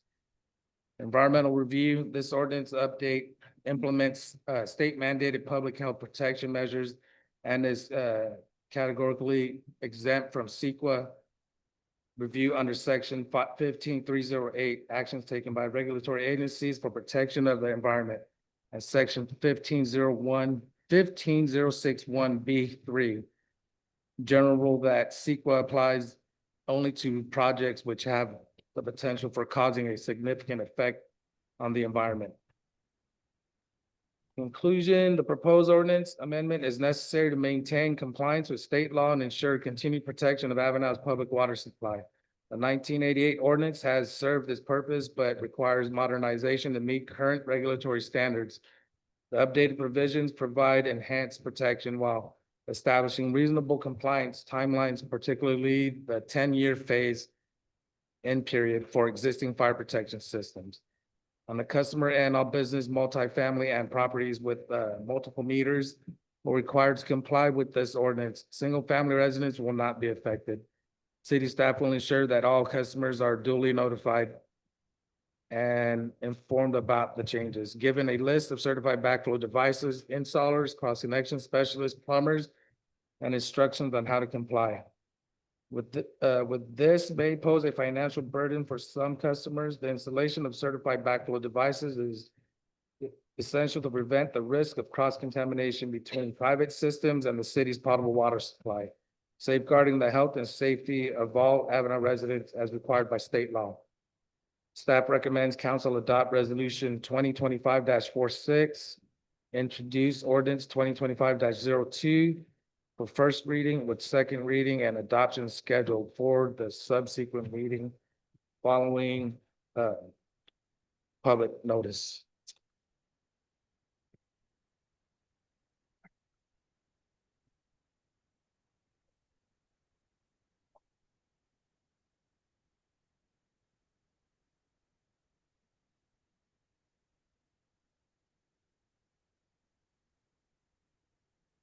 He's not on there now. What's that? Iglesias? Yes, I'm here. Can you hear me? Oh, There you go. Yeah. Okay. So we have Mario on here. He helped me put this together, but if there's any questions I can't answer, he can. Absolutely. And I'll just real quickly, want to give credit to Joe. He is our backflow device specialist for the city and has helped get some of our customers already in line with the regulations, something that I know we've been aware of for many years. And now it's something that the state is strictly enforcing, and now we have to in turn enforce it upon our customers, the business and multifamilies or any properties with multiple meters. So great job, Joe, on presenting, and I know you got to give you more credit. You do a lot more work than just this, but in terms of what's being asked, is it is an ordinance. That way the city can effectively enforce it, and there's already some plans in place to start doing notifications, and Joe has been taking the lead on that with the consultant Mario. I know there may be some questions. Some of our council members have worked in public works before and kind of understand it. We have business owners who probably have had to deal with it as well. And there is a diagram, and I believe the pamphlet was also passed around just to give a little bit more information about the backflow device. But kind of end of the day, how's it that you told me, Joe? This is to protect the customers from us. Yeah. Pretty much. Yeah, so just to kind of just help, and because it is an ordinance, this would be waiving the first reading. And then it's also asking a resolution to bring it back, be on the consent calendar at the next meeting, after which in 30 days, it would go into effect. One of the important things to remember is that residents won't be affected. It's only commercial, but I know that even the state prison got in trouble last year by not meeting the state law backflow devices to prevent cross connections. So I know that since the 80s and when I was working also in Colinga, most businesses had the backflow units, but some of them were not working anymore because for due of maintenance or replacement. And I know that at that time, the smallest backflow unit was around $500, then probably a $60, $80 maintenance fee. But I don't know, do you know the price now for them? That depends on the size of the meter or 2-inch, or the price varies depending on the size of the unit. So are you asking me what's the cost? Maybe For our businesses in town, they'll be using what size would they be using? yeah, maybe 1,500 or less. You'd have to shop around. You know, it should be anywhere from 800 to 1,500, depending on the size. Anywhere from 1/2 inch to 2-inch to 10-inch, whatever size meter they have. If they have a 4-inch meter, it might be a 4-inch backflow. You know, so And what's the fee for annual inspection or testing? they would have to. So we would end up putting out a backflow testers list. So they can either reach out to plumbing companies or backflow testers that are out there, and they can decide who they want to use. An average price right now, what is it? Right now, average out there, if someone local, maybe $75. It varies, you know. Depends if someone from Colinga wants to come out this way, they might charge $150. I don't know. That depends on the business owner of those plumbing companies or backflow testers. They make their own prices, so it varies. And, just to give us an idea, this is a resolution that we also ordinance that we need to pass, but how many businesses will be required? Do you know any number? So we can know how many will be affected? I want to say maybe a couple hundred. So Up and down Skyline and King Street, pretty much. And any single properties with multiple meters. That property. I can't hear you. I'm sorry, was the question to me? So they're asking about a home business, so that would be in a single family residential. Right, well, and Assume again, no. it's part of the program that's being required of all public water systems is to survey, to conduct a hazard assessment on every service connection. And so the plan that we're putting forward here is that Joe's worked on with me is that we would, because that requirement's there, we have to send out a customer questionnaire to all property owners, including single-family residentials. Now, the majority, probably 99% of single-family residentials would not have anything that would cause concern or would require a backflow device. It's those larger lots maybe that have animals, farm animals on it, or they're tending a horse, where they have horse troughs or stations where they maybe wash down animals, or if they have a home business that requires the use of water within that business in a manner that could contaminate the city. So the simple 12 question survey goes out to all property owners, and we put it on a schedule over several years. It's not like one mass mailing to every property owner in the city. So it will be something that's on a time limit, timeline that we've suggested, and the State Water Quality Control Board hasn't pushed back on those timelines. So they're giving plenty of time for people to comply.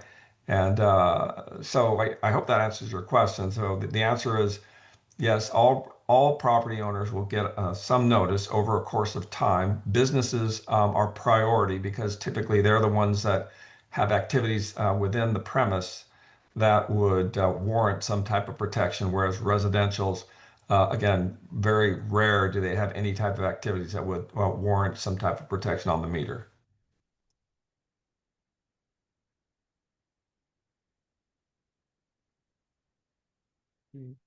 Questions?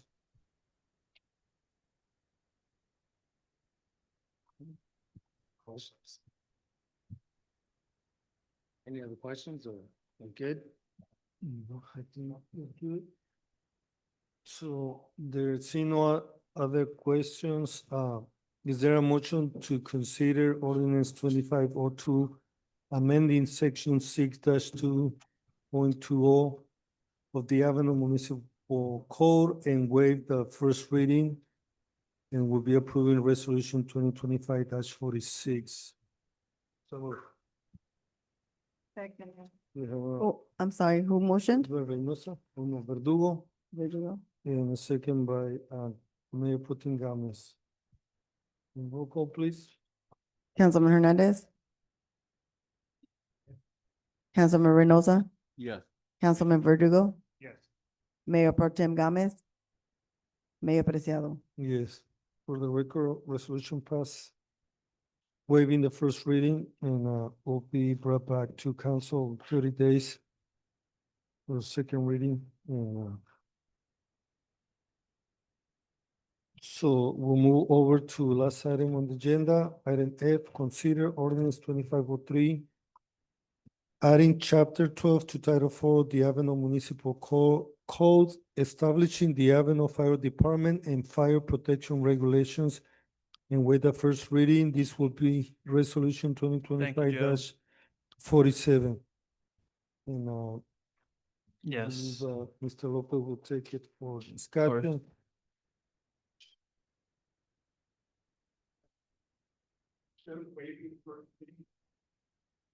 I'm up.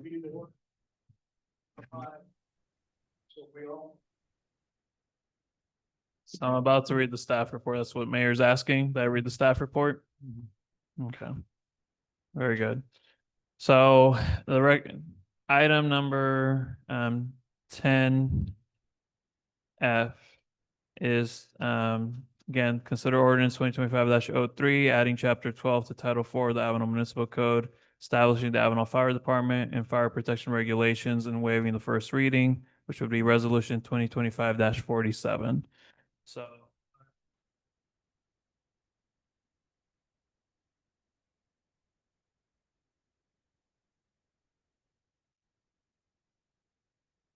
There we go.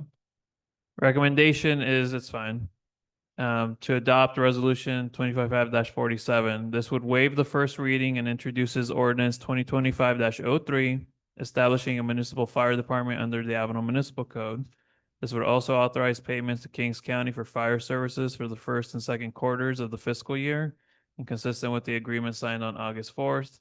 And then it starts an initial budget not to exceed over 650,000 to begin establishing a locally operate fire department with trained and experienced firefighters.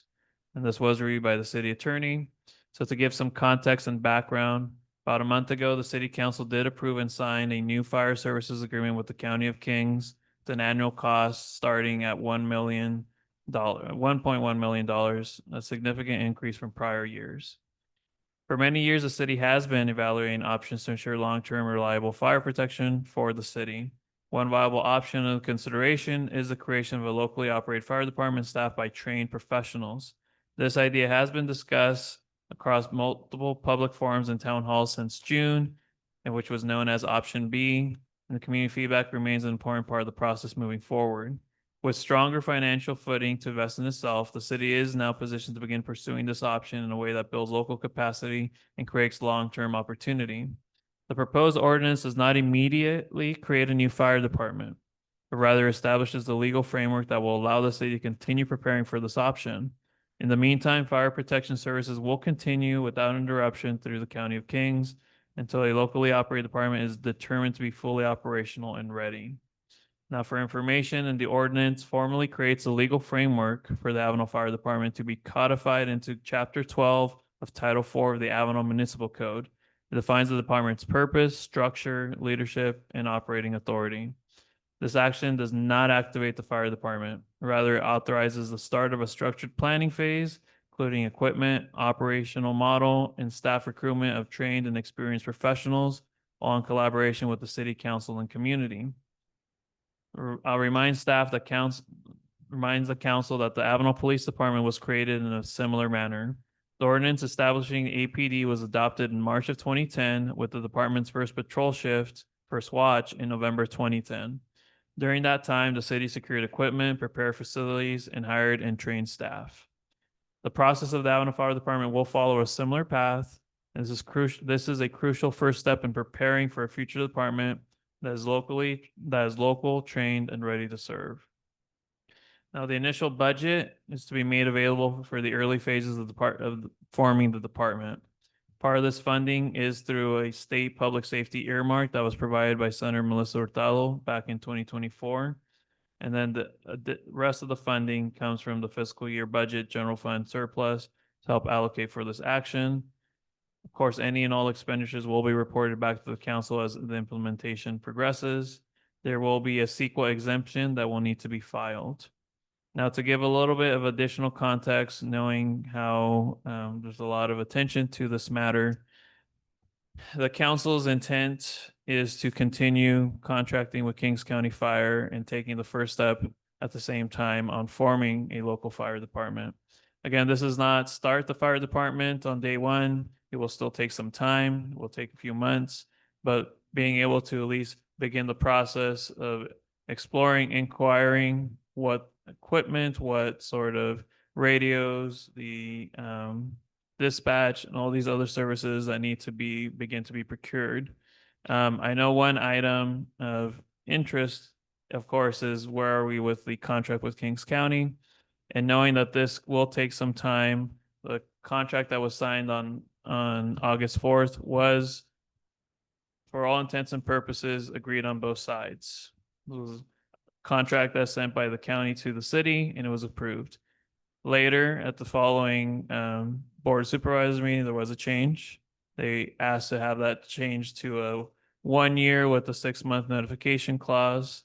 And after hearing, of course, from the public, hearing a bit from the council as well, on kind of having not had time to look at it, I believe if there was a chance, an opportunity to counter with the potential 1 year, I would propose amending the recommendation and the resolution to also include sending back or sending the contract with a 1 year amendment instead. Going back, sorry, just one last thing I do want to include that I was almost forgetting. So I know questions came up about that the city's been looking into this for a while. And I did speak to my predecessor, Melissa Whitten. Fortunately, she could not log on. She already had a planned meeting with a family member that she had not seen in a long time this evening. But in speaking to her about kind of what's been the steps and what the city has done in the past, the city did conduct a fire feasibility study. They did have two fire chiefs back, it was not 2013, it was 2014, where they evaluated what was the feasibility and what would be the kind of the steps to be able to start a fire department in Avenal.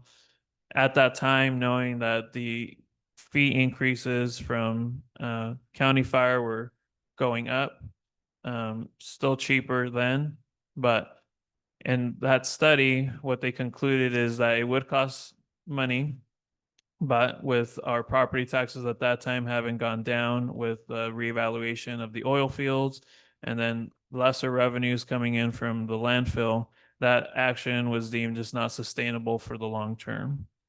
At present, knowing that now, as agreed upon, that the city will be paying the full price and that price could continue to go up, knowing that there are some subsidies still from property taxes. There will be other changes. There'll be cost of living adjustments in the future. So those prices, that cost will also go up. What we're requesting as staff and recommending to the council is, as the future, in case there's not the same amount of revenue and knowing that that money will have to be spent in public safety, that that money could be used and invested here locally.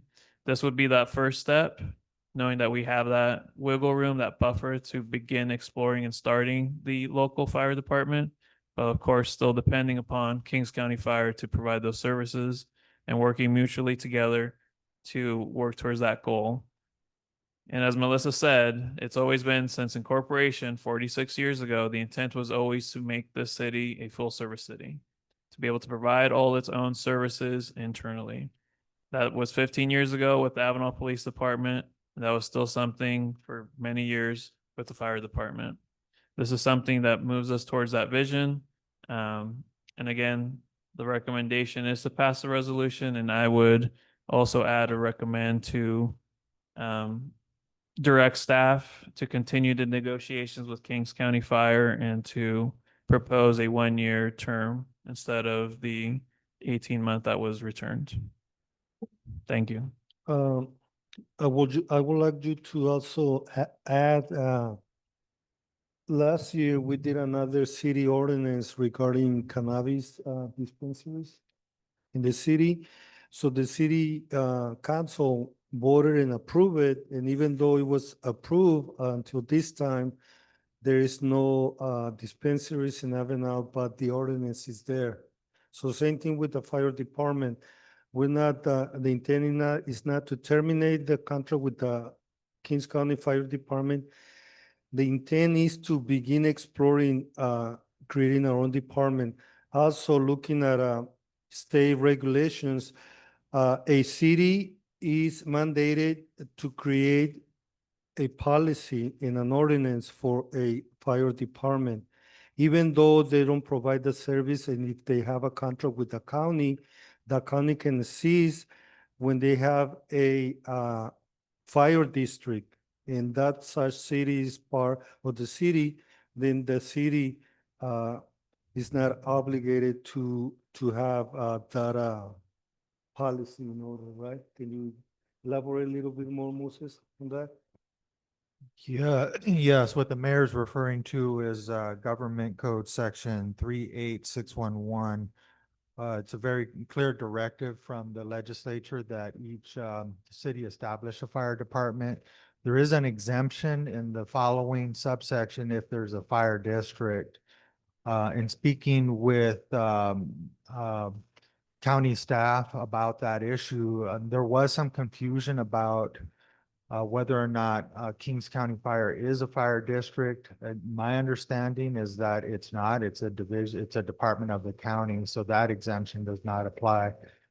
That being said, like the mayor said, it's just a directive to have the framework in the statute, but the statute, to have the framework within the municipal code or an ordinance to establish a fire department But even with that in there, the city is authorized to still outsource or contract for those services. So that would be permissible to continue with county fire agreement as well.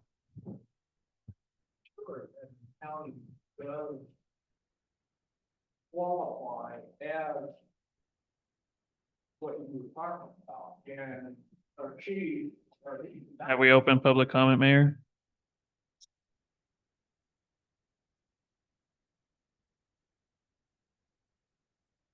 Yeah.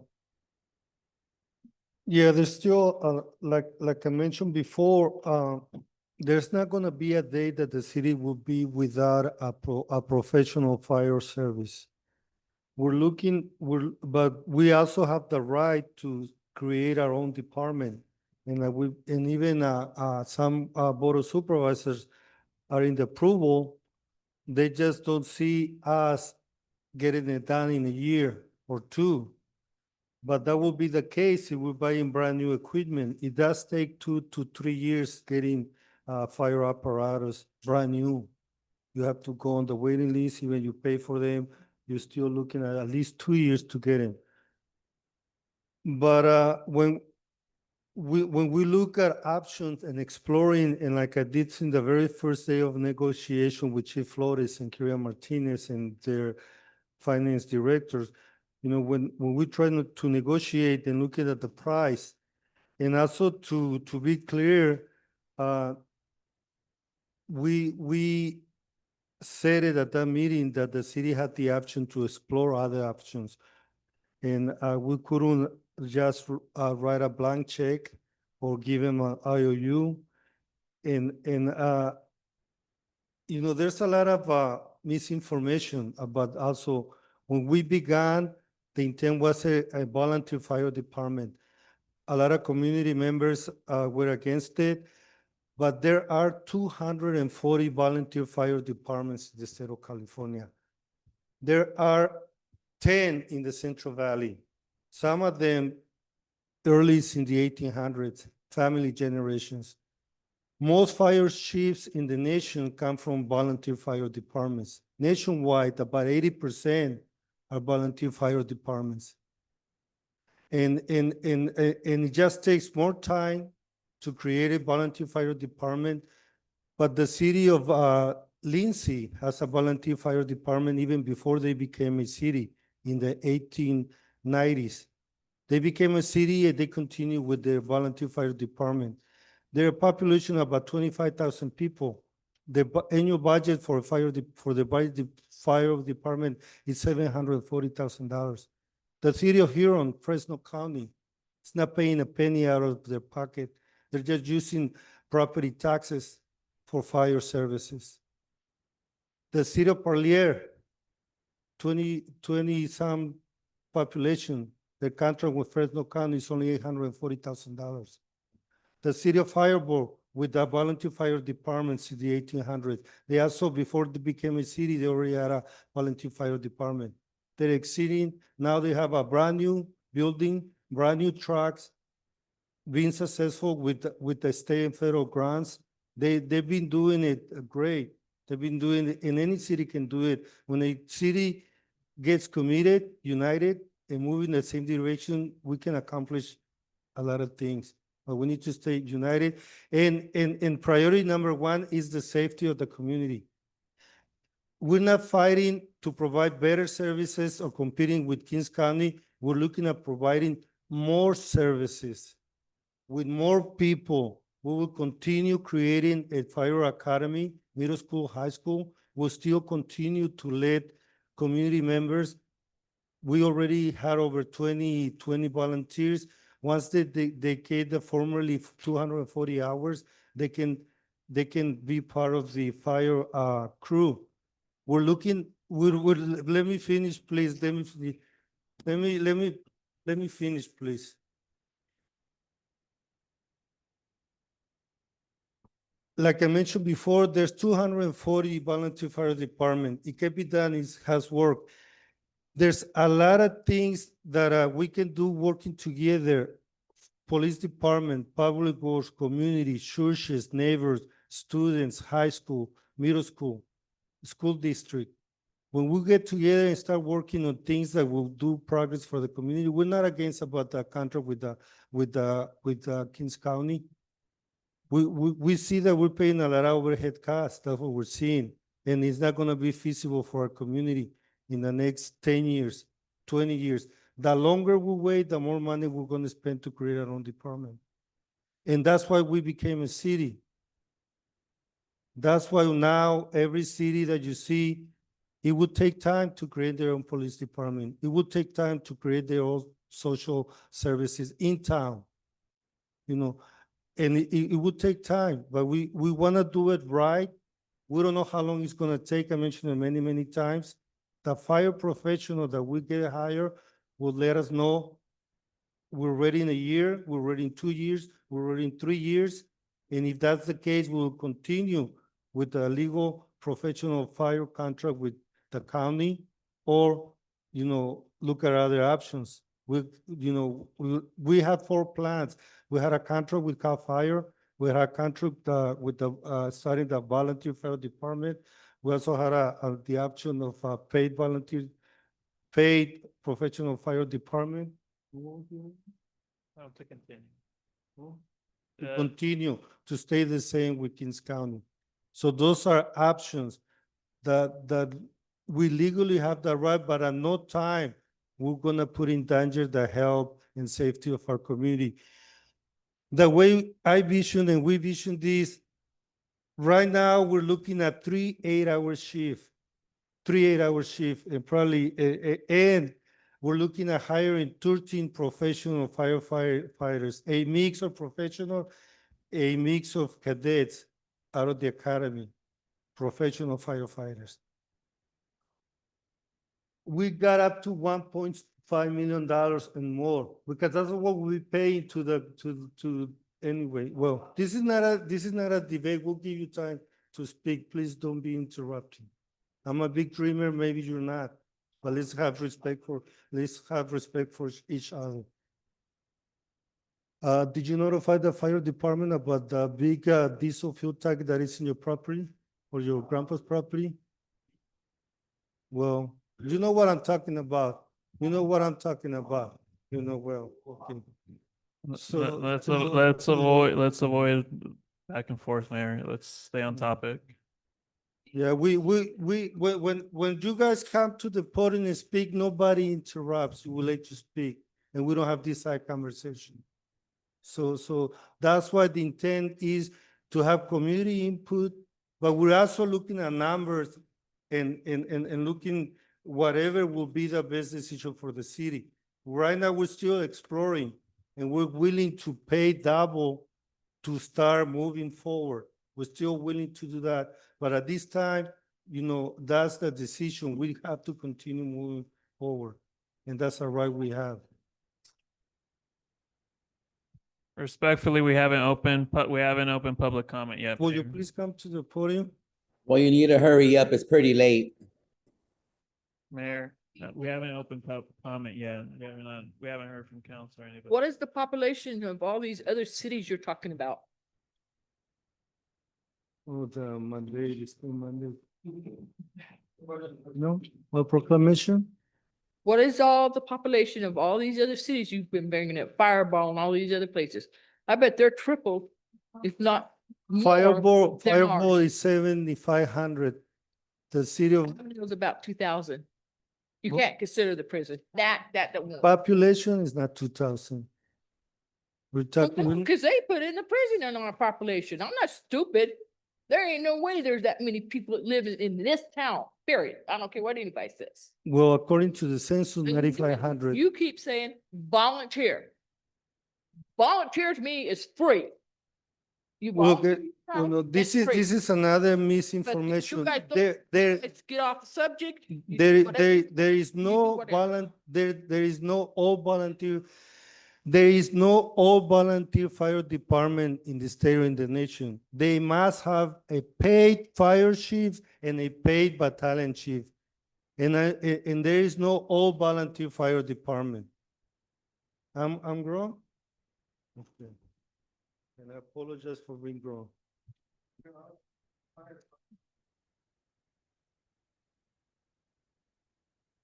Will you please come to the podium? The- Well, you're But hold disrupting. on, hold on. Are we opening public comment or not? I need to know.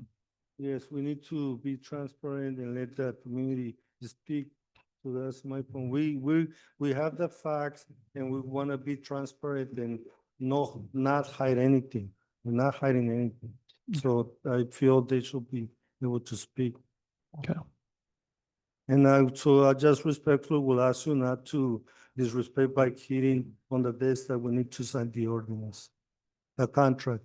That's also kind of respectful, Chief, with all respect. Okay, I'll own that. That you will please sign the Well, I didn't do contract. that. I did it You- once, you- but you- I'll you- own it. you You're do right. not- So am I clear to talk now? Am I okay, sir? Yes. Okay, thank you. but So please I be just want to, respectful. am I good? Okay, thank you. No, it's okay. It's not going to take me that long to dismantle this.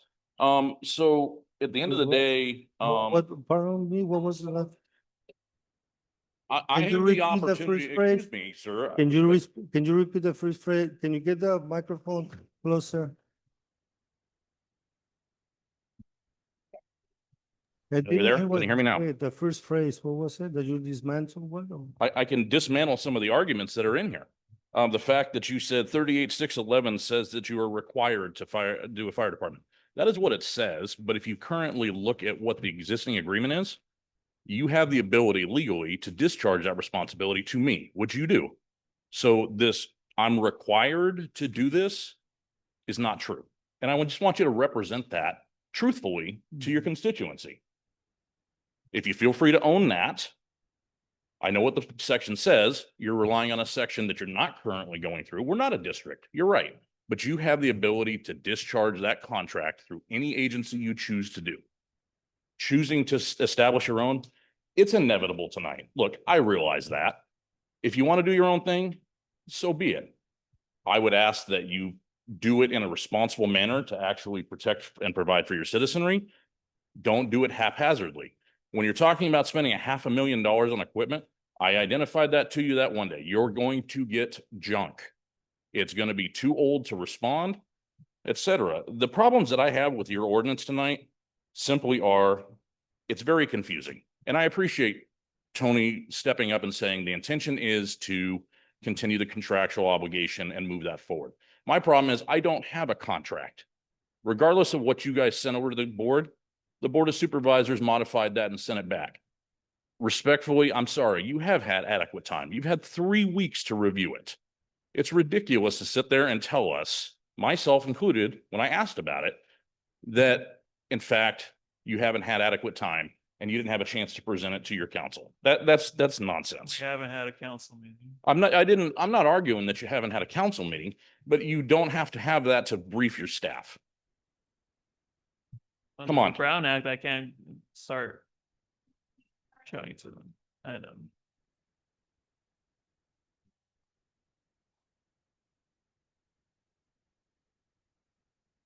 Changes. The demand besides on 3-year contract. Can you speak up? Okay, well, I don't control the board of.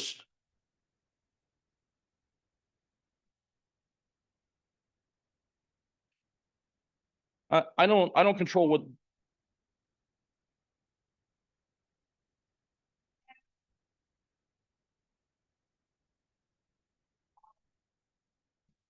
I understand. Get.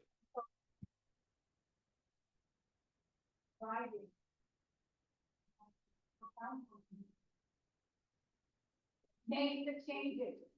Make the changes and brought it back to us. So we had already signed on the original contract that we submitted to us. With all the changes in now. Okay. So, I have for You're not back to square one.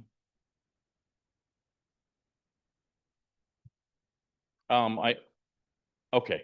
I can't represent fully what their thought process is. What I can.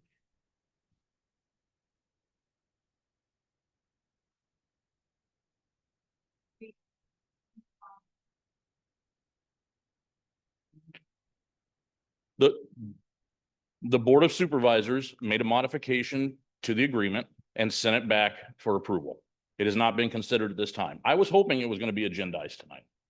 You don't have to brief everybody before you actually do something like that. It's a simple request. Okay, I'm not going to be able to.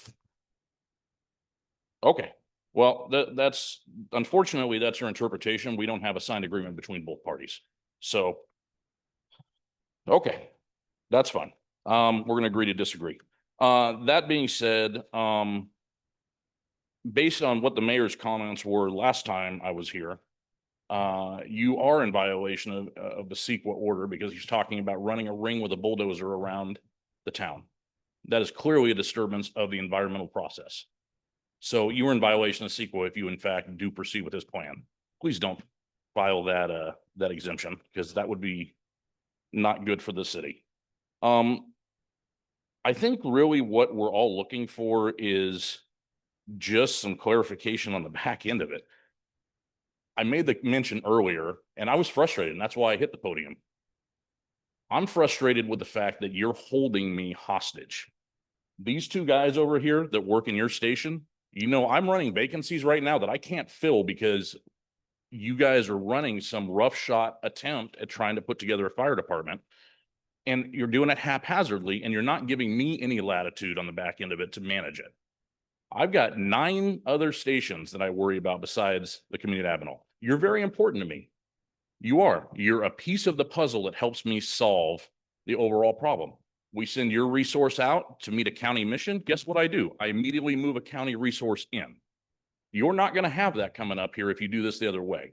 I'm not telling you not to do it. What I'm telling you is I need direction from you guys that's definitive. Chief, I'm going to give you 30 more seconds. I did add it at minute 30. I knew there was a little bit of chatter at the start, but I'm going to give you 30 more seconds. Okay. I would just simply ask that you be considerate of me on the flip side of this as I'm trying to figure this out.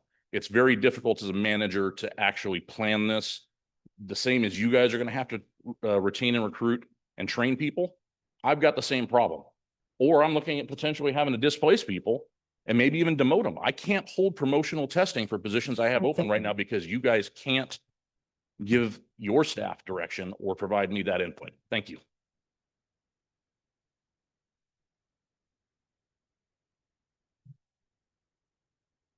It's obvious that we don't see eye to eye. And I can't speak for anybody but myself. It has become very obvious that we cannot stop the progress that you wish to happen. But what we can agree on is that this Avenal City Fire Department is going to take some time. We're nitpicking over 6 months, 18 months. You want to come back at a year. It's 6 more months. It's going to take that time. Sign the contract that was sent back. It's 18 months that they amended it. We need to put our big boy pants on and quit throwing temper tantrums all across the board. It needs to happen. Sign the 18. It's 6 months more than what he's wanting to present. And let's be done with this nonsense. It is after midnight. All of the little games that are being tossed our way to keep us here, like he said, we're being held hostage. If you guys aren't doing it on purpose, it sure looks like you are. Can you not agree? Tony, you said that you want to recommend one year. Sign the 18. It's 6 months more. You're going to need the time to get it going anyway. Just sign it for the sake of yourselves and for the community that you've got so upset and disgusted and embarrassed to call Avenal our home, my home. Can't speak for anybody else. Come on, guys. Let's all act like grown-ups. This has just gone on and on and on. Enough is enough. 6 months, 12 months, 18. Just sign it. It's 6 months more. Let's compromise. Let's get a contract with the people that have been here for us for the last umpteen years. They have been so disrespected over the last several months, purposely or not. That's what it's been. It's been complete and total disrespect to the fire department, to the community, and to you guys as well. Sometimes you get what you give. And when you give crap, you get crap. You keep demanding respect, you gotta give it too. You 10 can talk, seconds. talk all you want. We need this finished. Come together, sign the 18 months, and go ahead and do your. Time's up, Ms. Pia.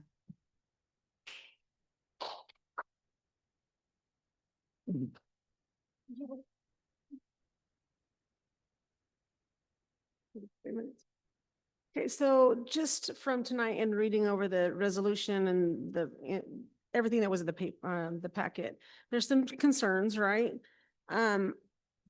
Unauthorized spending, reports show that $110,000 spent on fire department consultants and equipment. And there was no clear record of what the funds were used for. No council approval was documented. So when this got tabled, these expenditures seem to have still been made, right? And so that's a concern. Contract compliance, the fire services, of course, the contract is not, it remains unsigned, and we really do need that signed. Being out of contract could cause issues, right? And just within your city, within the trust, and possibly legal. I don't know. I'm not legal. Council authority. Council sets policies. City manager cannot terminate fire contracts, spend six-figure amounts, or establish a department without explicit city council approval. So with this $110,000, the question is, when did council approve any expenditures for this fire department? Because we've been coming here since May and there has not been anything on the agenda. So I don't know if this is closed session or if this is, a phone call here or a phone call there. I don't know how this happened, but how is this expenditures? How did this happen with no council approval? There was none that I know of. I mean, I definitely could be wrong. The laws that could possibly be at stake is 38611, which is saying the city establishes a fire department and that is not a strict requirement. There's another one, the treasurer finance director must maintain records of all city money. We haven't seen any documentation. Expenditures must be authorized by city council unless specifically delegated. No action may be taken in closed session unless properly authorized and voted on. Ordinances must be properly posted and published to take effect. Why does this all matter, right? It ensures public safety, it protects taxpayer money, it protects city council authority. Decisions must be made by the elected officials, not staff. You guys are the determining factors, right? That is your job to make this policy, make policy, and Tony carries it out, right? Transparency is a duty. The city cannot spend money, 10 terminate seconds. contracts, or form a fire department without council authorization. Transparency is non-negotiable. I don't see where any transparency has happened here. I don't, and I think that's Verdugo, our time's issue, up. right? It's just our issue. So there's a lot of questions and no, go ahead. Oh, go ahead. Okay. I'm gonna answer. We have said it before that with the legal counsel, we have done everything according to the law. We have the proof, and a lot of negotiations go into closed session. A lot of them are preparing and things that cannot be exposed. So there's direction given to do something, and it's gonna take some investment, time and money sometimes. So, but we cannot discuss it. But according to our legal counsel, every time we meet, we proceed, give direction, and approve things. And that's why we're here. That's why we were elected by the community. And there's a lot of community members that you may not know, may not agree, that support the city of Avenal creating our police department, and that's another guidance for us. Another guidance for us. And with all respect, the city of Avenal has at least 1,900 population 1,900, at least according to the last census of 2020, including the state prison that's got about right now about close to 4,000. We're probably about 14,500. That's what it is. That's what we have. So, and this is not a fight against the fire department. We're looking at being proactive. If there's a fire, why did it happen? Who got hurt? How we can prevent it? How we can provide more personnel? Ideally, if there's a fire, we'd like for 6 to 10 people to show up between professional firefighters, adult fire volunteers, and cadets, and people who really want to take that responsibility. It can be done. It can be done. You know, we're not attacking the county, but we all know that when there's an accident on I-5, they do response. And there have been incidents where houses been burned and people have passed away because there was nobody there to respond in 25 minutes. And this is not an accusation, are things that are happening.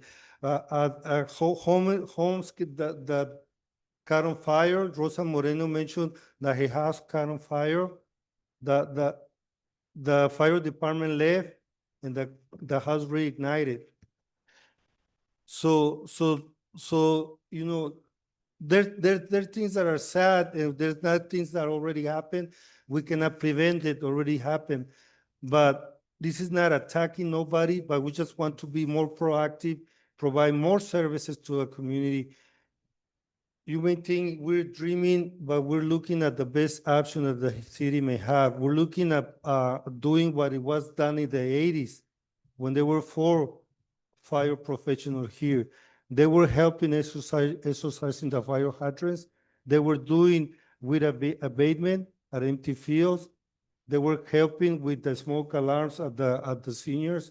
They were doing it. But now with only 2, and they cannot do much because they have to be rested in case of a fire, because they have to be there 48 hours. And they to come and they have to be ready and prepared to go fight a fire. And as we know, according to a report from Chief Flores from Kings County Fire Chief, 88% of the calls of the fire departments are medical calls. And without any disrespect, they're not EMT trained. Well, okay, then that's one, okay. But that's also helps that we have 2 fire ambulance in our contract, in our contract. So they can transport the people to the hospital. So it's important to do that, to kind of have, and do the best we can to add more services. So good. So it is good to know. I didn't know that they were EMT trained, because at one meeting they said they were not. So it is good to know. And I do apologize for implying they're not. So it's good to know that they are. But when it comes to transporting them to a hospital, it is the ambulance that does that, right? Both of them go? Okay, well.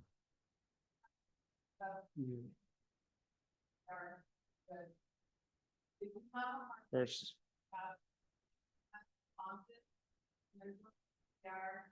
It's not gonna be that paramedic who's back on it. It's gonna be one of the fire things that are up there.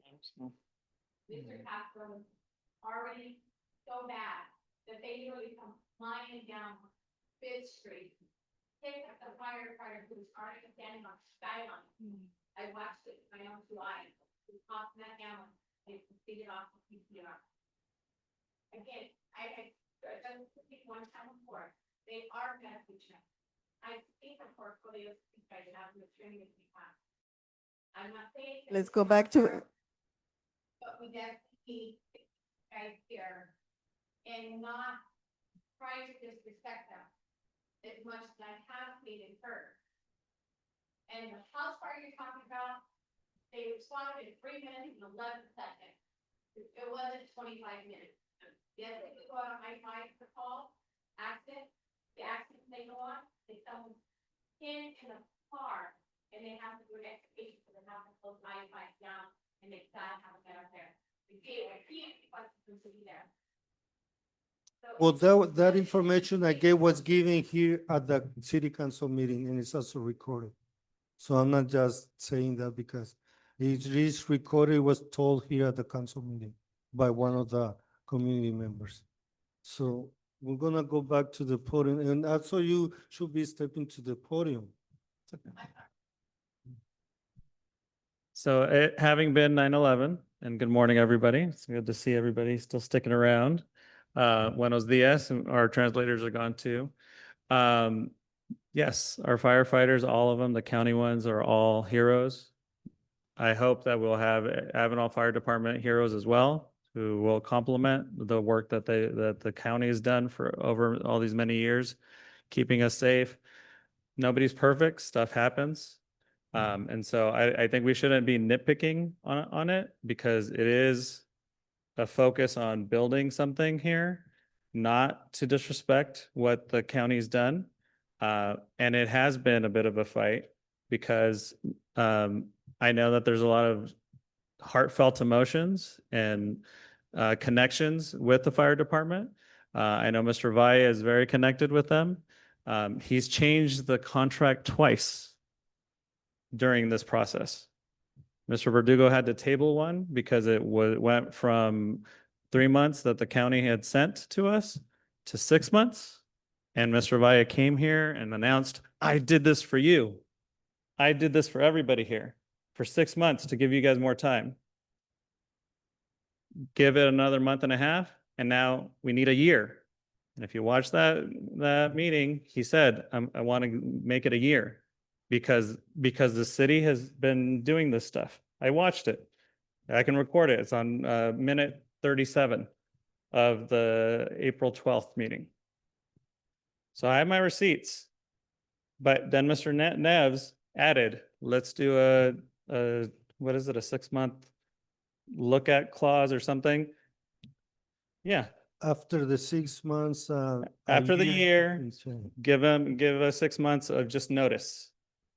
So I think cutting the baby in half, getting to a year should be what we should aim for, should be what the council requests. So we have that safety net of getting out by a year.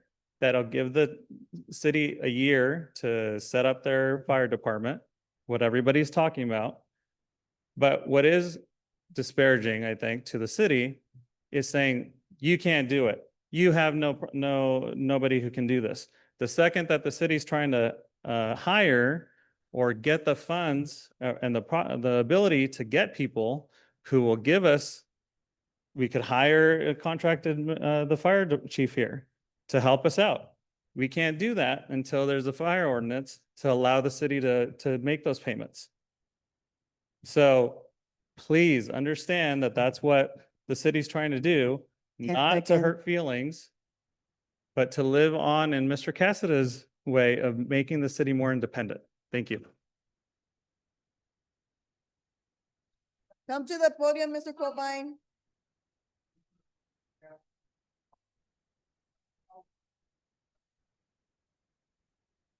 Mr. Cassidy and I talked the day before he died, and he told me that they did a survey on this, and they were not feasible to do a fire department in this city. That's why they didn't want it. He was all against that. Him bringing it up is wrong. Mr. Cassidy is not all for this fire department. Now, I think we could do a volunteer fire department or a fire department. Volunteers can go down and work with the county anytime. I did it for 8 years, and they come and save my ass at home. I died 3 times on the way to the hospital. And I'll tell you what, I'm all for them. But if they gotta go, that's fine. Let's do it the right way and get the volunteers or the firemen here in this city to take care of the people. That's what we want. Okay? And honestly, Honestly, that is the intent of the city. The intent of the city is to sign the contract, 3-year contract with a 6-month clause. And like he mentioned, if it takes let me finish. That's the intent to Did it take to you to get this Aberrant contract to the county? They've been trying to get this done for quite a while. We found out about it when you guys are gonna go to a volunteer fire department. That's not right. You know, you guys were gonna go with just volunteers. You weren't gonna get, nobody was gonna be paid, other than the 2 guys that were gonna be watching the volunteers. Then we got to come down here and complain about that to get you guys to do what you're doing right now. To pay the people to be in as a volunteer, as a fireman, not as a volunteer, because volunteers don't get paid. You go out there, they train you, they take you out there and teach you how to fight fire. Then you become a fireman and you get paid for it. But a volunteer is a person that does not get paid for what he's doing.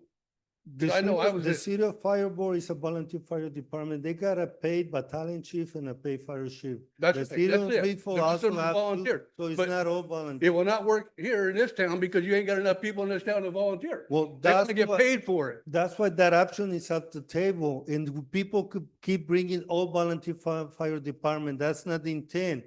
The intent is, we already signed the 3-year contract with the city, with the county fire department. 3-year contract with the 6-month class 2 exit. That's right. Either But you know side- why they went to the either year? side. Because you guys took the damn long. But the Would avoid intent- arguing. That's the whole problem. the intent is not get out of the contract. The intent is not get out of the contract. If we're not ready in a year, if we're not ready in 2 years, and if we're not ready in 3 years, we're not ready. We're not gonna start our department if we're not ready. It may take more than 3 years. We'll still be with contract with the county at the 1.1. I'd like to speak now. Still be there. So that's. I asked council earlier, on. Step to the podium, there you go. Proposed ordinance, 2025-03 to read it in its entirety, please, so we know what's in it.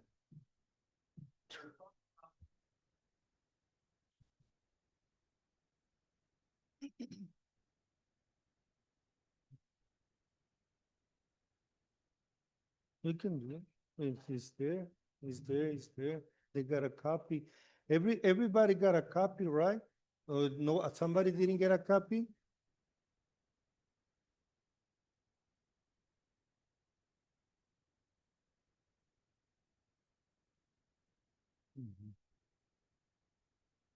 One page. Where's the copy of the full ordinance? It is online as well. I think we have 2 hands that are up on the screen there. Somebody on. Hold on. Yes, I see Veronica's iPhone. Oh, okay, so, hello, I guess good morning. So I just wanted to take this time, first of all, I have a very good friend of mine that grew up in Avenal on the other line. Her name is Heidi Barrera Torres, and she asked me if I could please ask Mayor to stop using her family's accident or whatever. It's very hard on them, and you keep using this as an example, and you do not have their permission. You do not have their permission. She is very upset. She's actually crying right now. She was going to get on there but she was afraid that she would say things that she probably shouldn't. So please refrain. You've done this many times. There's a lot of people that have heard you and other people that have mentioned this that happened with her family. And you do not have her permission, any of her family's permission, to use this as your way of trying to say that the fire department did not do their job. I've stayed quiet this whole time and, listening. And this reminds me of, big business that wants to come in and they feel poor people, disadvantaged communities with all these ideas. You're going to get jobs. We're going to give you this. We're going to give you all this money. You guys are doing the same thing, and you were all raised in this community. Many of you were raised in this community. Some of you maybe not, but you've been here long enough to see it. And that's what you guys are doing to people. You're putting this dream. Yeah, I believe, hey, you know what? Let's all have dreams, but let's be realistic about it. And you're not. And it's very underhanded. How does your brother, Anthony, know more about what's going on than everybody else?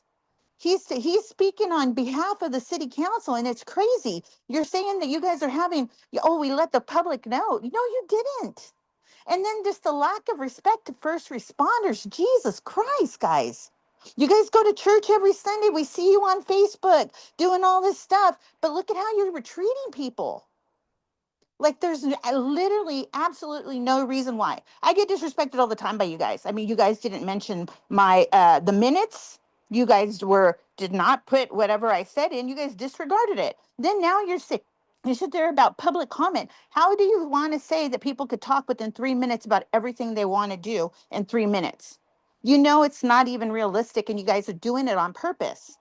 And it's disgusting. It's disgusting because you know what? At the end of the day, your families live in this community too. Your families live in this community too. We all have to count on the services that we have. We all have to count on the service we have. But I'm going to just say it again because I promised my friend. Please quit using her 2 minutes. family's problem. What Time's up, happened Ms. to them? Aguirre. Okay, just remember, quit it because they will come back.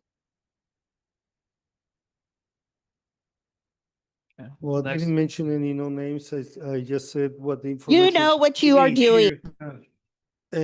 And I do apologize, and if she got offended. You know what you're doing. You've been told. But like I mentioned before, you know, a lot of things will be coming out. This is transparency, and a lot of things are gonna be coming out because we're just trying to be transparency to these meetings. And I hope you also honest with that, Veronica. Transparency. No, nobody's refusing to read it. Yeah. Nobody's refusing to read it. Nobody's refusing to. Yeah, read there's it. still one more hand raised on Zoom. So would you like us to proceed, Mayor? Yes. And Okay. I'm not going to take your idle Eliana. threats just like you did to the person with whoever has a truck in their yard or whatever, Mayor. Don't try to do that, okay? Because it's not going to happen. Hello. Hello. Can anyone hear me? Everyone hear me? Yes, we can hear you. Perfect. So it is now 12:46 a.m. and yet again, this council has chosen to keep the entire community waiting for hours, forcing residents, and many of whom work long days and care for families, to sit in silence while you hold closed-door sessions with no regard to our time and participation. This meeting began at 5:15, and instead of conducting the public's business transparently and effectively, you have dragged this process well into the night and in the morning. This is not only inconsiderate, it is shameful display of poor leadership and disrespect toward the very people you were elected to serve. You were not chosen to serve yourselves. You were chosen to represent us, the people of Avenal. The message you are sending when you hide behind closed doors while the community sits in frustration, ignored and unheard, this pattern of delay and avoidance is unacceptable. We demand better, and shame on you for prolonging and disrespecting the community. Give me one more second. See, our city is operating in the red. We are bleeding financially while this council is adding new jobs, positions, handing out raises as if we are in a surplus. This is not just irresponsible, it is wild. It shows a complete lack of leadership and restraint. It raises one simple question: what are you hiding? What are you trying to rush all this through so fast for?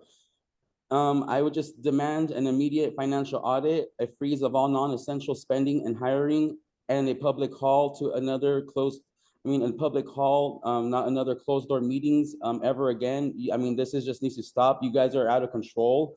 It's just so disrespectful. You guys just sit there with your smug faces laughing. You want to talk about respecting others. You guys are disrespecting us. You guys already use the camera with the city equipment for transparency. That's fine. But when you council members start using your personal cell phones to record the citizens, pointing cameras at our faces without permission, that crosses the line. You are elected officials sitting in a public seat, in a public meeting. You are accountable to us, not the other way around. That kind of behavior is cowardly. and it reeks intimidation tactics. If you cannot sit in those seats with the brain or backbone and integrity, then I respectfully suggest you all step down. Avenal needs leaders, not cowards, hiding behind closed sessions, job titles, and cell phones. I'm done. Thank you for your comments. And as you know, the community has the power to not re-elect council members. Happens every 2 years. Every 2 years. Yeah, but the people who elected community you are has your the church power. people. So let me finish. You have your 3 minutes. So every 2 years, the community has the voters have the right and elect new ones or re-elect the old ones. So, and everybody, each one of you. But you have the weren't right elected, Mayor. to You weren't submit your elected. papers and become a council member. Everybody has the right. The church people elected you. So I mean, when see it it on comes to Facebook, that, we see it all over. the majority of the community makes a We're decision. getting off to topic do here. it. We're getting off The topic majority. here. We need to get off topic here. We need to keep going.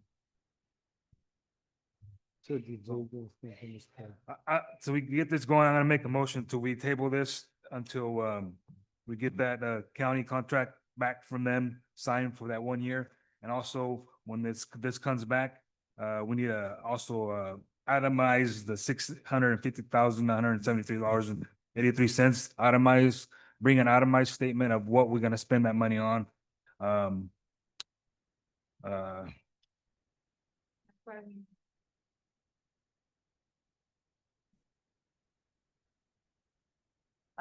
In order to give an itemized, we need to do the ordinance. But we need to be transparent, like everybody says, the web. Sign the contract. Everybody wants, hold on. Everybody wants to be transparent, throws that word transparency on. We need to be transparent of what we're gonna spend that money on.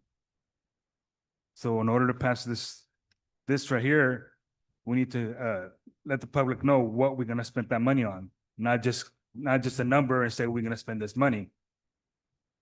We can't do that. It's not fair for everybody. So I'm gonna table this.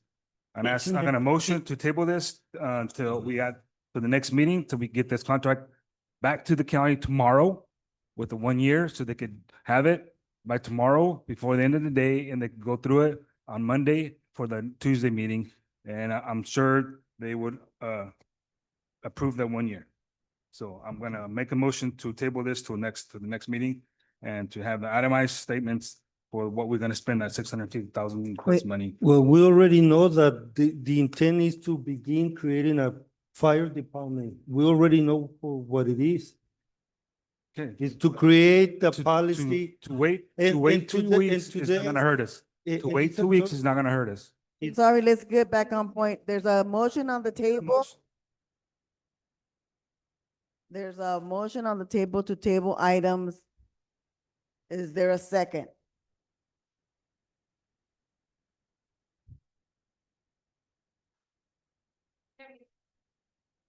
Yeah, we're gonna continue with the meeting and we're And- gonna read the 10 pages.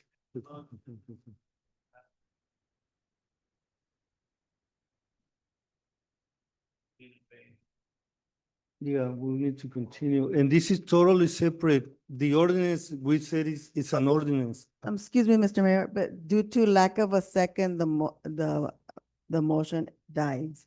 So now, Mayor, you have the floor. So on request of the community for transparency, we're gonna read the 10 pages that being requested to be read, but the ordinance, today's ordinance. It's 3 pages. 3 pages. But are you motioning to approve the item, Yes. but instead of waiving the reading to have it read? So we have a motion. Do we have a second? To approve the resolution 2025-47, but instead of waiving the reading to have it read in its entirety? But I'm gonna do roll call. Councilman Hernandez? Councilman Reynosa? Yes. Councilman Verdugo? No. Mayor Pro Tem Gomez? Mayor Preciado? Yes. It passed with a 4-1 no vote. Bedtime stories with Tony. Bedtime stories. Could we get a breakdown of that amount since you passed the resolution? for the $600,000 figure Per the resolution, and within 30 days, the report will have to be provided to council. to council, but will the public get it? Thank you. Right. I said bedtime stories with Tony. So ordinance number 2025-03, an ordinance of the city of Avenal establishing a municipal fire department and regulations pertaining to fire protections within city limits. The city council of the city of Avenal does ordain as follows. Section 1, purpose. This ordinance is intended to create and provide for a municipal fire department within the city of Avenal, hereinafter city, to preserve, protect, and promote the public health, safety, peace, comfort, convenience, prosperity, and general welfare within the city of Avenal's provision of fire protection services, including enforcement of regulations pertaining to fire safety. Section 2, code repeal. Each of the existing provisions of any prior ordinance of the city council, which is inconsistent with any provisions of this ordinance, is hereby repealed only to the extent of such inconsistencies. Section 3, adoption of code. Chapter 12 of Title 4 is hereby added to the Avenal Municipal Code to read in its entirety as specified within Attachment 1 hereto, which is to hereby incorporated by this ordinance as if fully set forth herein verbatim. Section 4, CEQA review. The city council hereby finds that this ordinance is not subject to review under the California Environmental Quality Act, CEQA, pursuant to CEQA guidelines, sections 15060 C2. The activity will not result in a direct or reasonably foreseeable indirect physical change in the environment. And 15061 B3. There is no possibility the activity in question may have a significant effect on the environment. The city manager is hereby directed to ensure that they or their designee file a notice of exemption pursuant to CEQA guidelines sections 15062, 14 CCR, subsection 15062. Section 5, no liability. The provisions of this ordinance shall not in any way be construed as imposing any duty of care, liability, or responsibility for damage to person or property upon the city of Avenal or any official employee or agent thereof. Section 6, pending actions. Nothing in this ordinance or in the codes hereby adopted shall be construed to affect or suit or proceeding pending or impending in any court or any rights acquired or liability incurred or any cause or causes of action acquired or existing under any act or ordinance or code repealed by this ordinance, nor shall any just or legal right or remedy of any character be lost, impaired, or affected by this ordinance. Section 7, severability. In any section, subsection, subdivision, paragraph, sentence, clause, or phrase of this ordinance or its application to any person or circumstance is for any reason held to be invalid or unenforceable, such invalidity or enforceability shall not affect the validity or enforceability of the remaining sections, subsections, subdivisions, paragraph, sentences, clauses, or phrases of this ordinance or its application to any other person or circumstance. The City Council of the City of Avenal hereby declares that it would have adopted each section, subsection, subdivision, paragraph, sentence, clause, or phrase hereof, irrespective of the fact that any or one more of the sections, subsections, subdivisions, paragraph, sentences, clauses, or phrases hereof be declared invalid or unenforceable. Section 8, construction.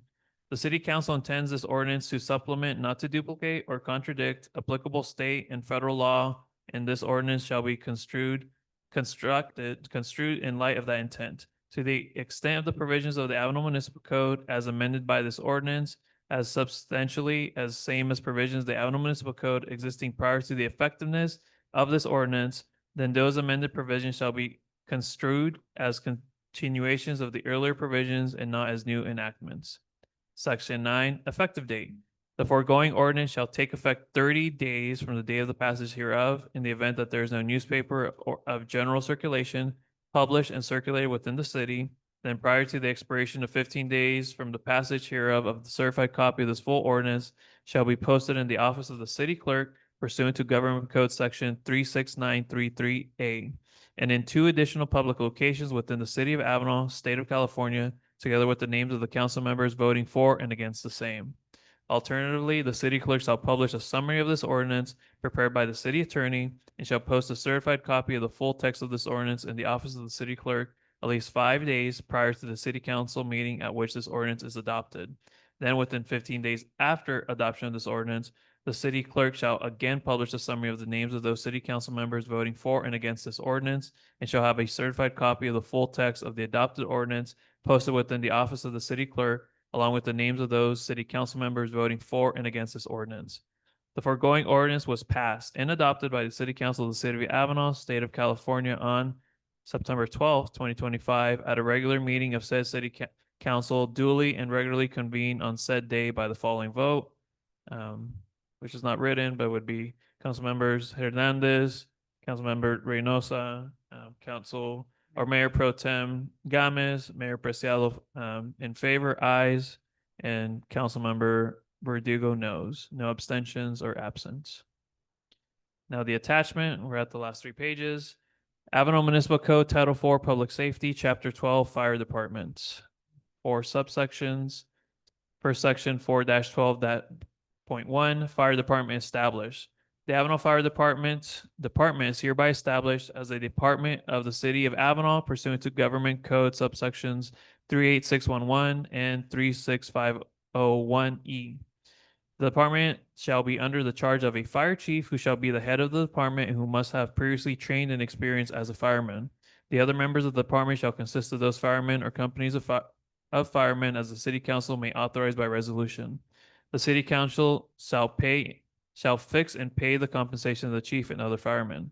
B, contracted chief. Whenever the city has entered into a duly authorized contract with another public agency for the provisions of fire services within the city, said contract may authorize the head of the other contracting public agency to serve as a fire chief of the city on an interim basis and provide for other operational terms.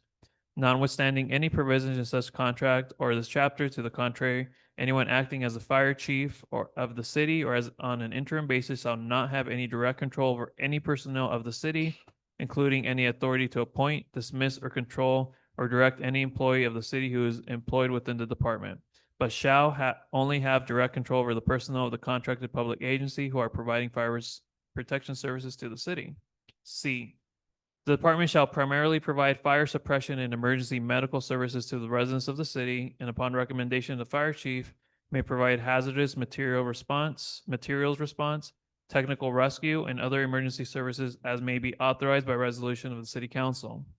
The department shall maintain mutual aid agreements with state agencies and surrounding fire departments and emergency service agencies when the same are approved by the city council. 4-12.10 Fire chief. Appointment and removal. The fire chief shall be appointed by the city manager with the advice and consent of the city council from a list of eligible candidates obtained through the city's normal recruitment process. The fire chief shall serve at the pleasure of the city manager and may be removed by the city manager anytime thereafter in accordance with the applicable provisions of the personal regulations of the city and, if applicable, any written agreement entered into between the city council and the fire chief. Supervision and control. The city manager shall be the immediate supervisor of the fire chief, and all policies, directives, and orders from the city government to the fire chief shall be made by or transmitted through the city manager as executive head of the city government. The fire chief shall report directly to the city manager and not to the city council, nor individual members nor to any other city committee or commissions. The fire chief must always comply with the provisions of each and all duly enacted ordinances and statutes. C, powers and duties. The fire chief shall be responsible to direct the administration and operations of the department, in addition to policies transmitted to him/her by the city manager, and shall establish other policies, directives, rules, and regulations for the administration and operations of the department as he or she sees fit. The fire chief shall serve as the appointing authority for each position within the department and shall have the power to suspend or dismiss any department personnel consistent with the provisions of the city personnel manual and any applicable agreements. Notwithstanding anything to the contrary within this chapter, each and all employment positions within the department must be filled and or vacated only after obtaining the consent and approval by the city manager. The fire chief is authorized to issue citations to any person who, in violation of the provisions of the fire code, creates or maintains a public nuisance, violates fireworks regulations, or fails to properly maintain real property. The fire chief shall also issue such permits and perform such inspections as are necessary and are proper in carrying out the duties of the department under the fire code. Responsibilities. The fire chief must lead professionally by example and by participating as a member of the city management team. Fire chief must organize the department to accomplish its mission and must coordinate and control the operations of major divisions of the department, as well as its relations with other fire departments and emergency service agencies.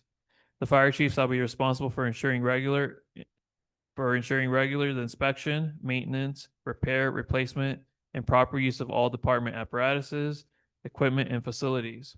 Other responsibilities of the fire chief include, but are not necessarily be limited to, all such activities as may be required based upon a review and or evaluation of the department, progress towards its goal and objectives, planning for departmental needs and programs, including the preparation and submission of such budget material which may be required, providing advice and counsel to the city manager on matters pertaining to fire protection and emergency services, and providing relevant information to and maintaining external relations with the public. The fire chief must cause to be maintained adequate records of all the department emergency responses, training activities, equipment, and maintenance thereof, and other department operations as required by the law and city policy. 4-12.20 Standards and training. The department must meet or exceed each and all minimal standards established by the California State Fire Marshal and any and other applicable state, federal, and National Fire Protection Association (NFPA) standards, which are specifically mandated for local fire departments. All firefighters must satisfy minimum training requirements as specified in their job description, in addition to those which may be required in writing by the fire chief. At a minimum, all city firefighters must successfully complete basic training by Fire Academy, which is accredited by or otherwise satisfies the minimum accreditation standards of the State Fire Training (SFT) Division of the Office of the State Fire Marshal (OSFM). C. The fire chief may establish additional training requirements based upon specific departmental goals, needs, specialized equipment, or emergency response capabilities. 4-12.30 Adoption of state fire code as city's fire code. For the purpose of regulating and safeguarding of life, property, and public welfare to a reasonable degree from the hazards of fire and explosion, and the maintenance of adequate means of egress not otherwise provided by other codes of the city, the latest edition of California Fire Code found in Part 9 of Title 24 of the California Code of Regulations enacted by the California Building Standards Commission is hereby adopted by reference and incorporated into this chapter in its entirety. Such code shall be known as the Fire Code of the city. At least one copy of the fire code adopted in this section must be made available in the office of the city clerk during normal business hours for inspection by any member of the public. Not everyone stayed for that? There you go. And just to be clear, you did say you were gonna send that contract back for 1 year. Yes. Okay. I respectfully request that you do that tomorrow, first thing tomorrow morning. That way they can have it for the meeting on Tuesday. May I be a little catty? You want me to do it this morning, no? Not tomorrow? I'm just playing. So in about 5 hours. Next week.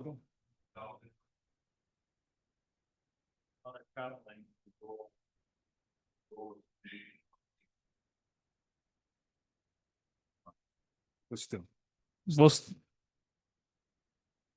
I'll still send notice that we would like, and I'm sure Chief Chamberlain can also relay the message as well.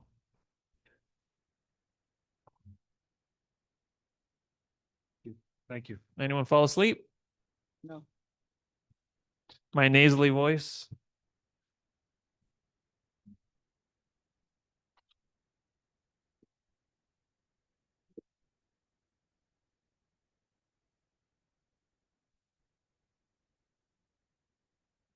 I have no correspondence and I have no closing comments. Oh, yes, that is my clarification here. I did have a letter regarding the minutes. Correct. Yes. So there was a concern by Veronica Geary regarding the reflection of her comments at the previous city council meeting, as well as some commentary about the statement for public comments. We are conferring with the city attorney, and it is up to council whether or not you'd like us to amend the minutes. The minutes are just a kind of summary, not necessarily verbatim. And regarding the statement, may look at amending that.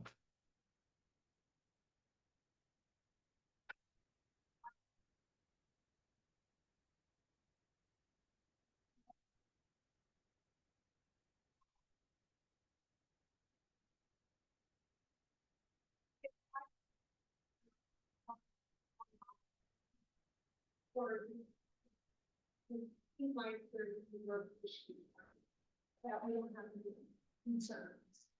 I think that was. Which thing that I know for sure myself, you know. that- Sure. I don't know how much. Utility. Or Right, so one thing we can include in the minutes is the link to the recording, which that may help as well. And I know one intent of staff is to request council to move towards action minutes, just to help kind of simplify and make it a little easier to read through the minutes as well.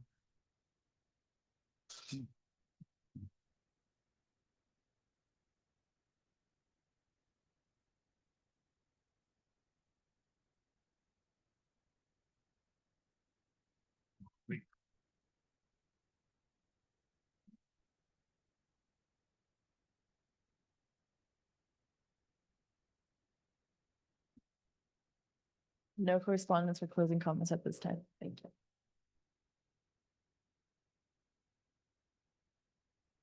Thank you, Honorable Mayor, City Council members. I would say a speedy meeting, but we went through to the next day. Appreciate persevering through a lot of difficult topics and a lot of information. I am trying to get better about providing the packet ahead of time. And I know this is kind of a bulk of a lot of things, but the intent is to continue moving forward of growing the city in a positive direction, continue working with our community members and working hand in hand with the city council. I have nothing else to announce at this time. We're preparing for the Pistachio Festival next month. So you'll see flyers about that in your utility bill and also on social media. Other than that, I hope everyone enjoys this day.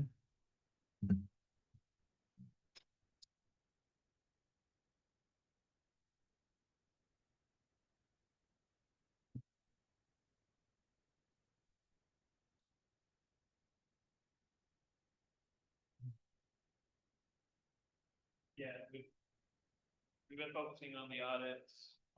Price Page is the one who prepares those reports for us. It's usually about 1 or 2 months behind, but we will be getting back on that, yes. Any closing comments from legal counsel?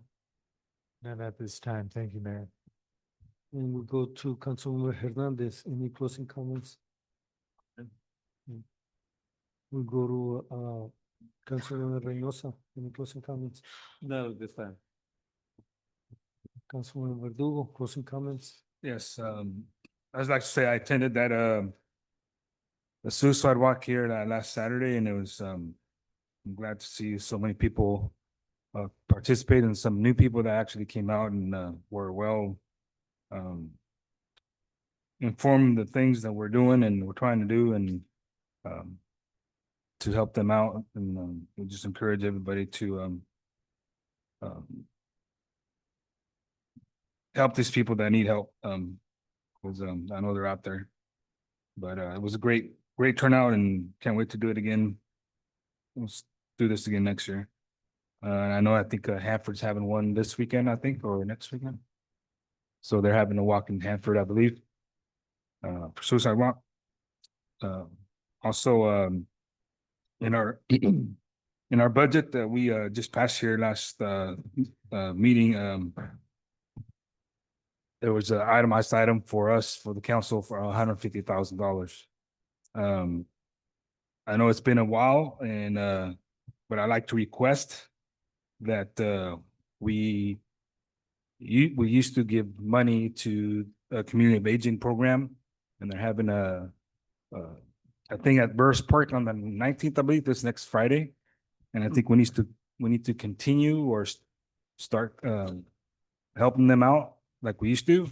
And I request that we give them the $5,000 that they have requested as soon as possible to help them out with that event. This coming up, I think on the 19th, which is next Friday. So I would like to, for us to, as a council, give them their $5,000 that they've been requested for the last few months. As we used to do in past years, If I could respond just real quickly. the community of aging. Yeah, I'll share the flyer with council. I got a call from Bobby yesterday regarding transportation. So yes, the community fund is definitely designated for that, and that was one of those requests. The intent for the next meeting is to bring back kind of the solicitation form and working towards getting those applications. So definitely an applicable and something like staff has taken into consideration. Next meeting as well, I'm hoping to bring back the fees, like rentals and any services. But yeah, that is something the staff is working on, just didn't get it to this meeting. I think the council will agree with me if we just go ahead and send them a check before next Friday, before their event. That helps them out. Because we could always approve that later on too. So also, let's see. Yeah. Is there a general consensus on that? You wanna? Just to make sure. I did talk to her too about 3 weeks ago, and I said we had the intent to get in here. But like, it's not only Commission on Aging, it's gonna be also other groups that have been participating. And so we're gonna have to make those donations and sponsorships to all the groups that were in the past actually active. Yes. And so, because we cannot just do one and not the other ones. So They've always said. the only issue is it was not on the agenda and it's during closing comments, so I will ask council, legal counsel, being the time, this is time frame next Friday, we'll have another council meeting. So maybe we can call an special meeting. I mean, if there's a consensus, it is within my expenditure authority.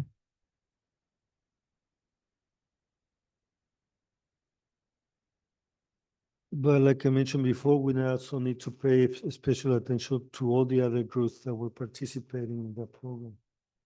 So the intent would be at the next meeting to bring the form. And then if council's okay with that form and maybe some parameters, then we release it and give some time for groups to apply. Obviously, groups are working within the city, have their business license and such. Those are some of the things we want to be more cognizant, make sure is actually happening. I know Commission on Aging is one that the city in the past did provide funding to.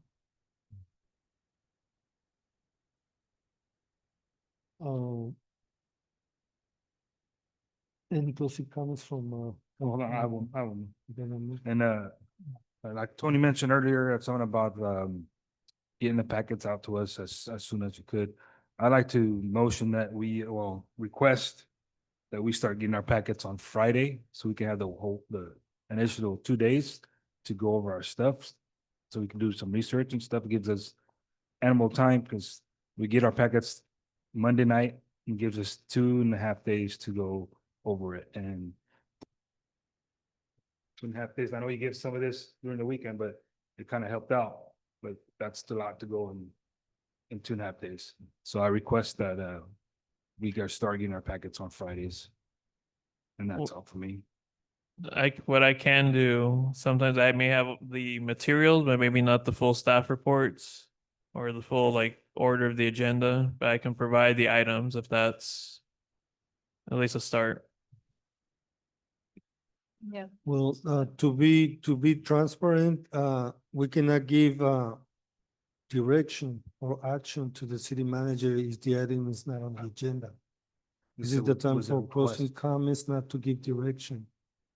So we will begin getting out of compliance, doing that and probably. It was a request, it wasn't a. I'll work towards that, and then hopefully soon we can schedule some council training and establish more parameters around all that and expectations. That's all. Mayor, you're full of shit. Excuse us? Can you repeat that? We didn't hear you. This time.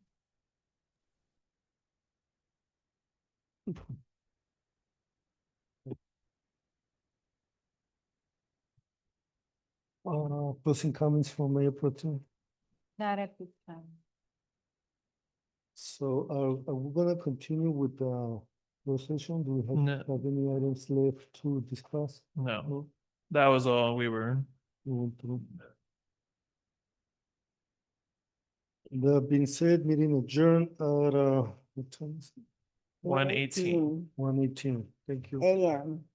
So let's get in and out. Friday.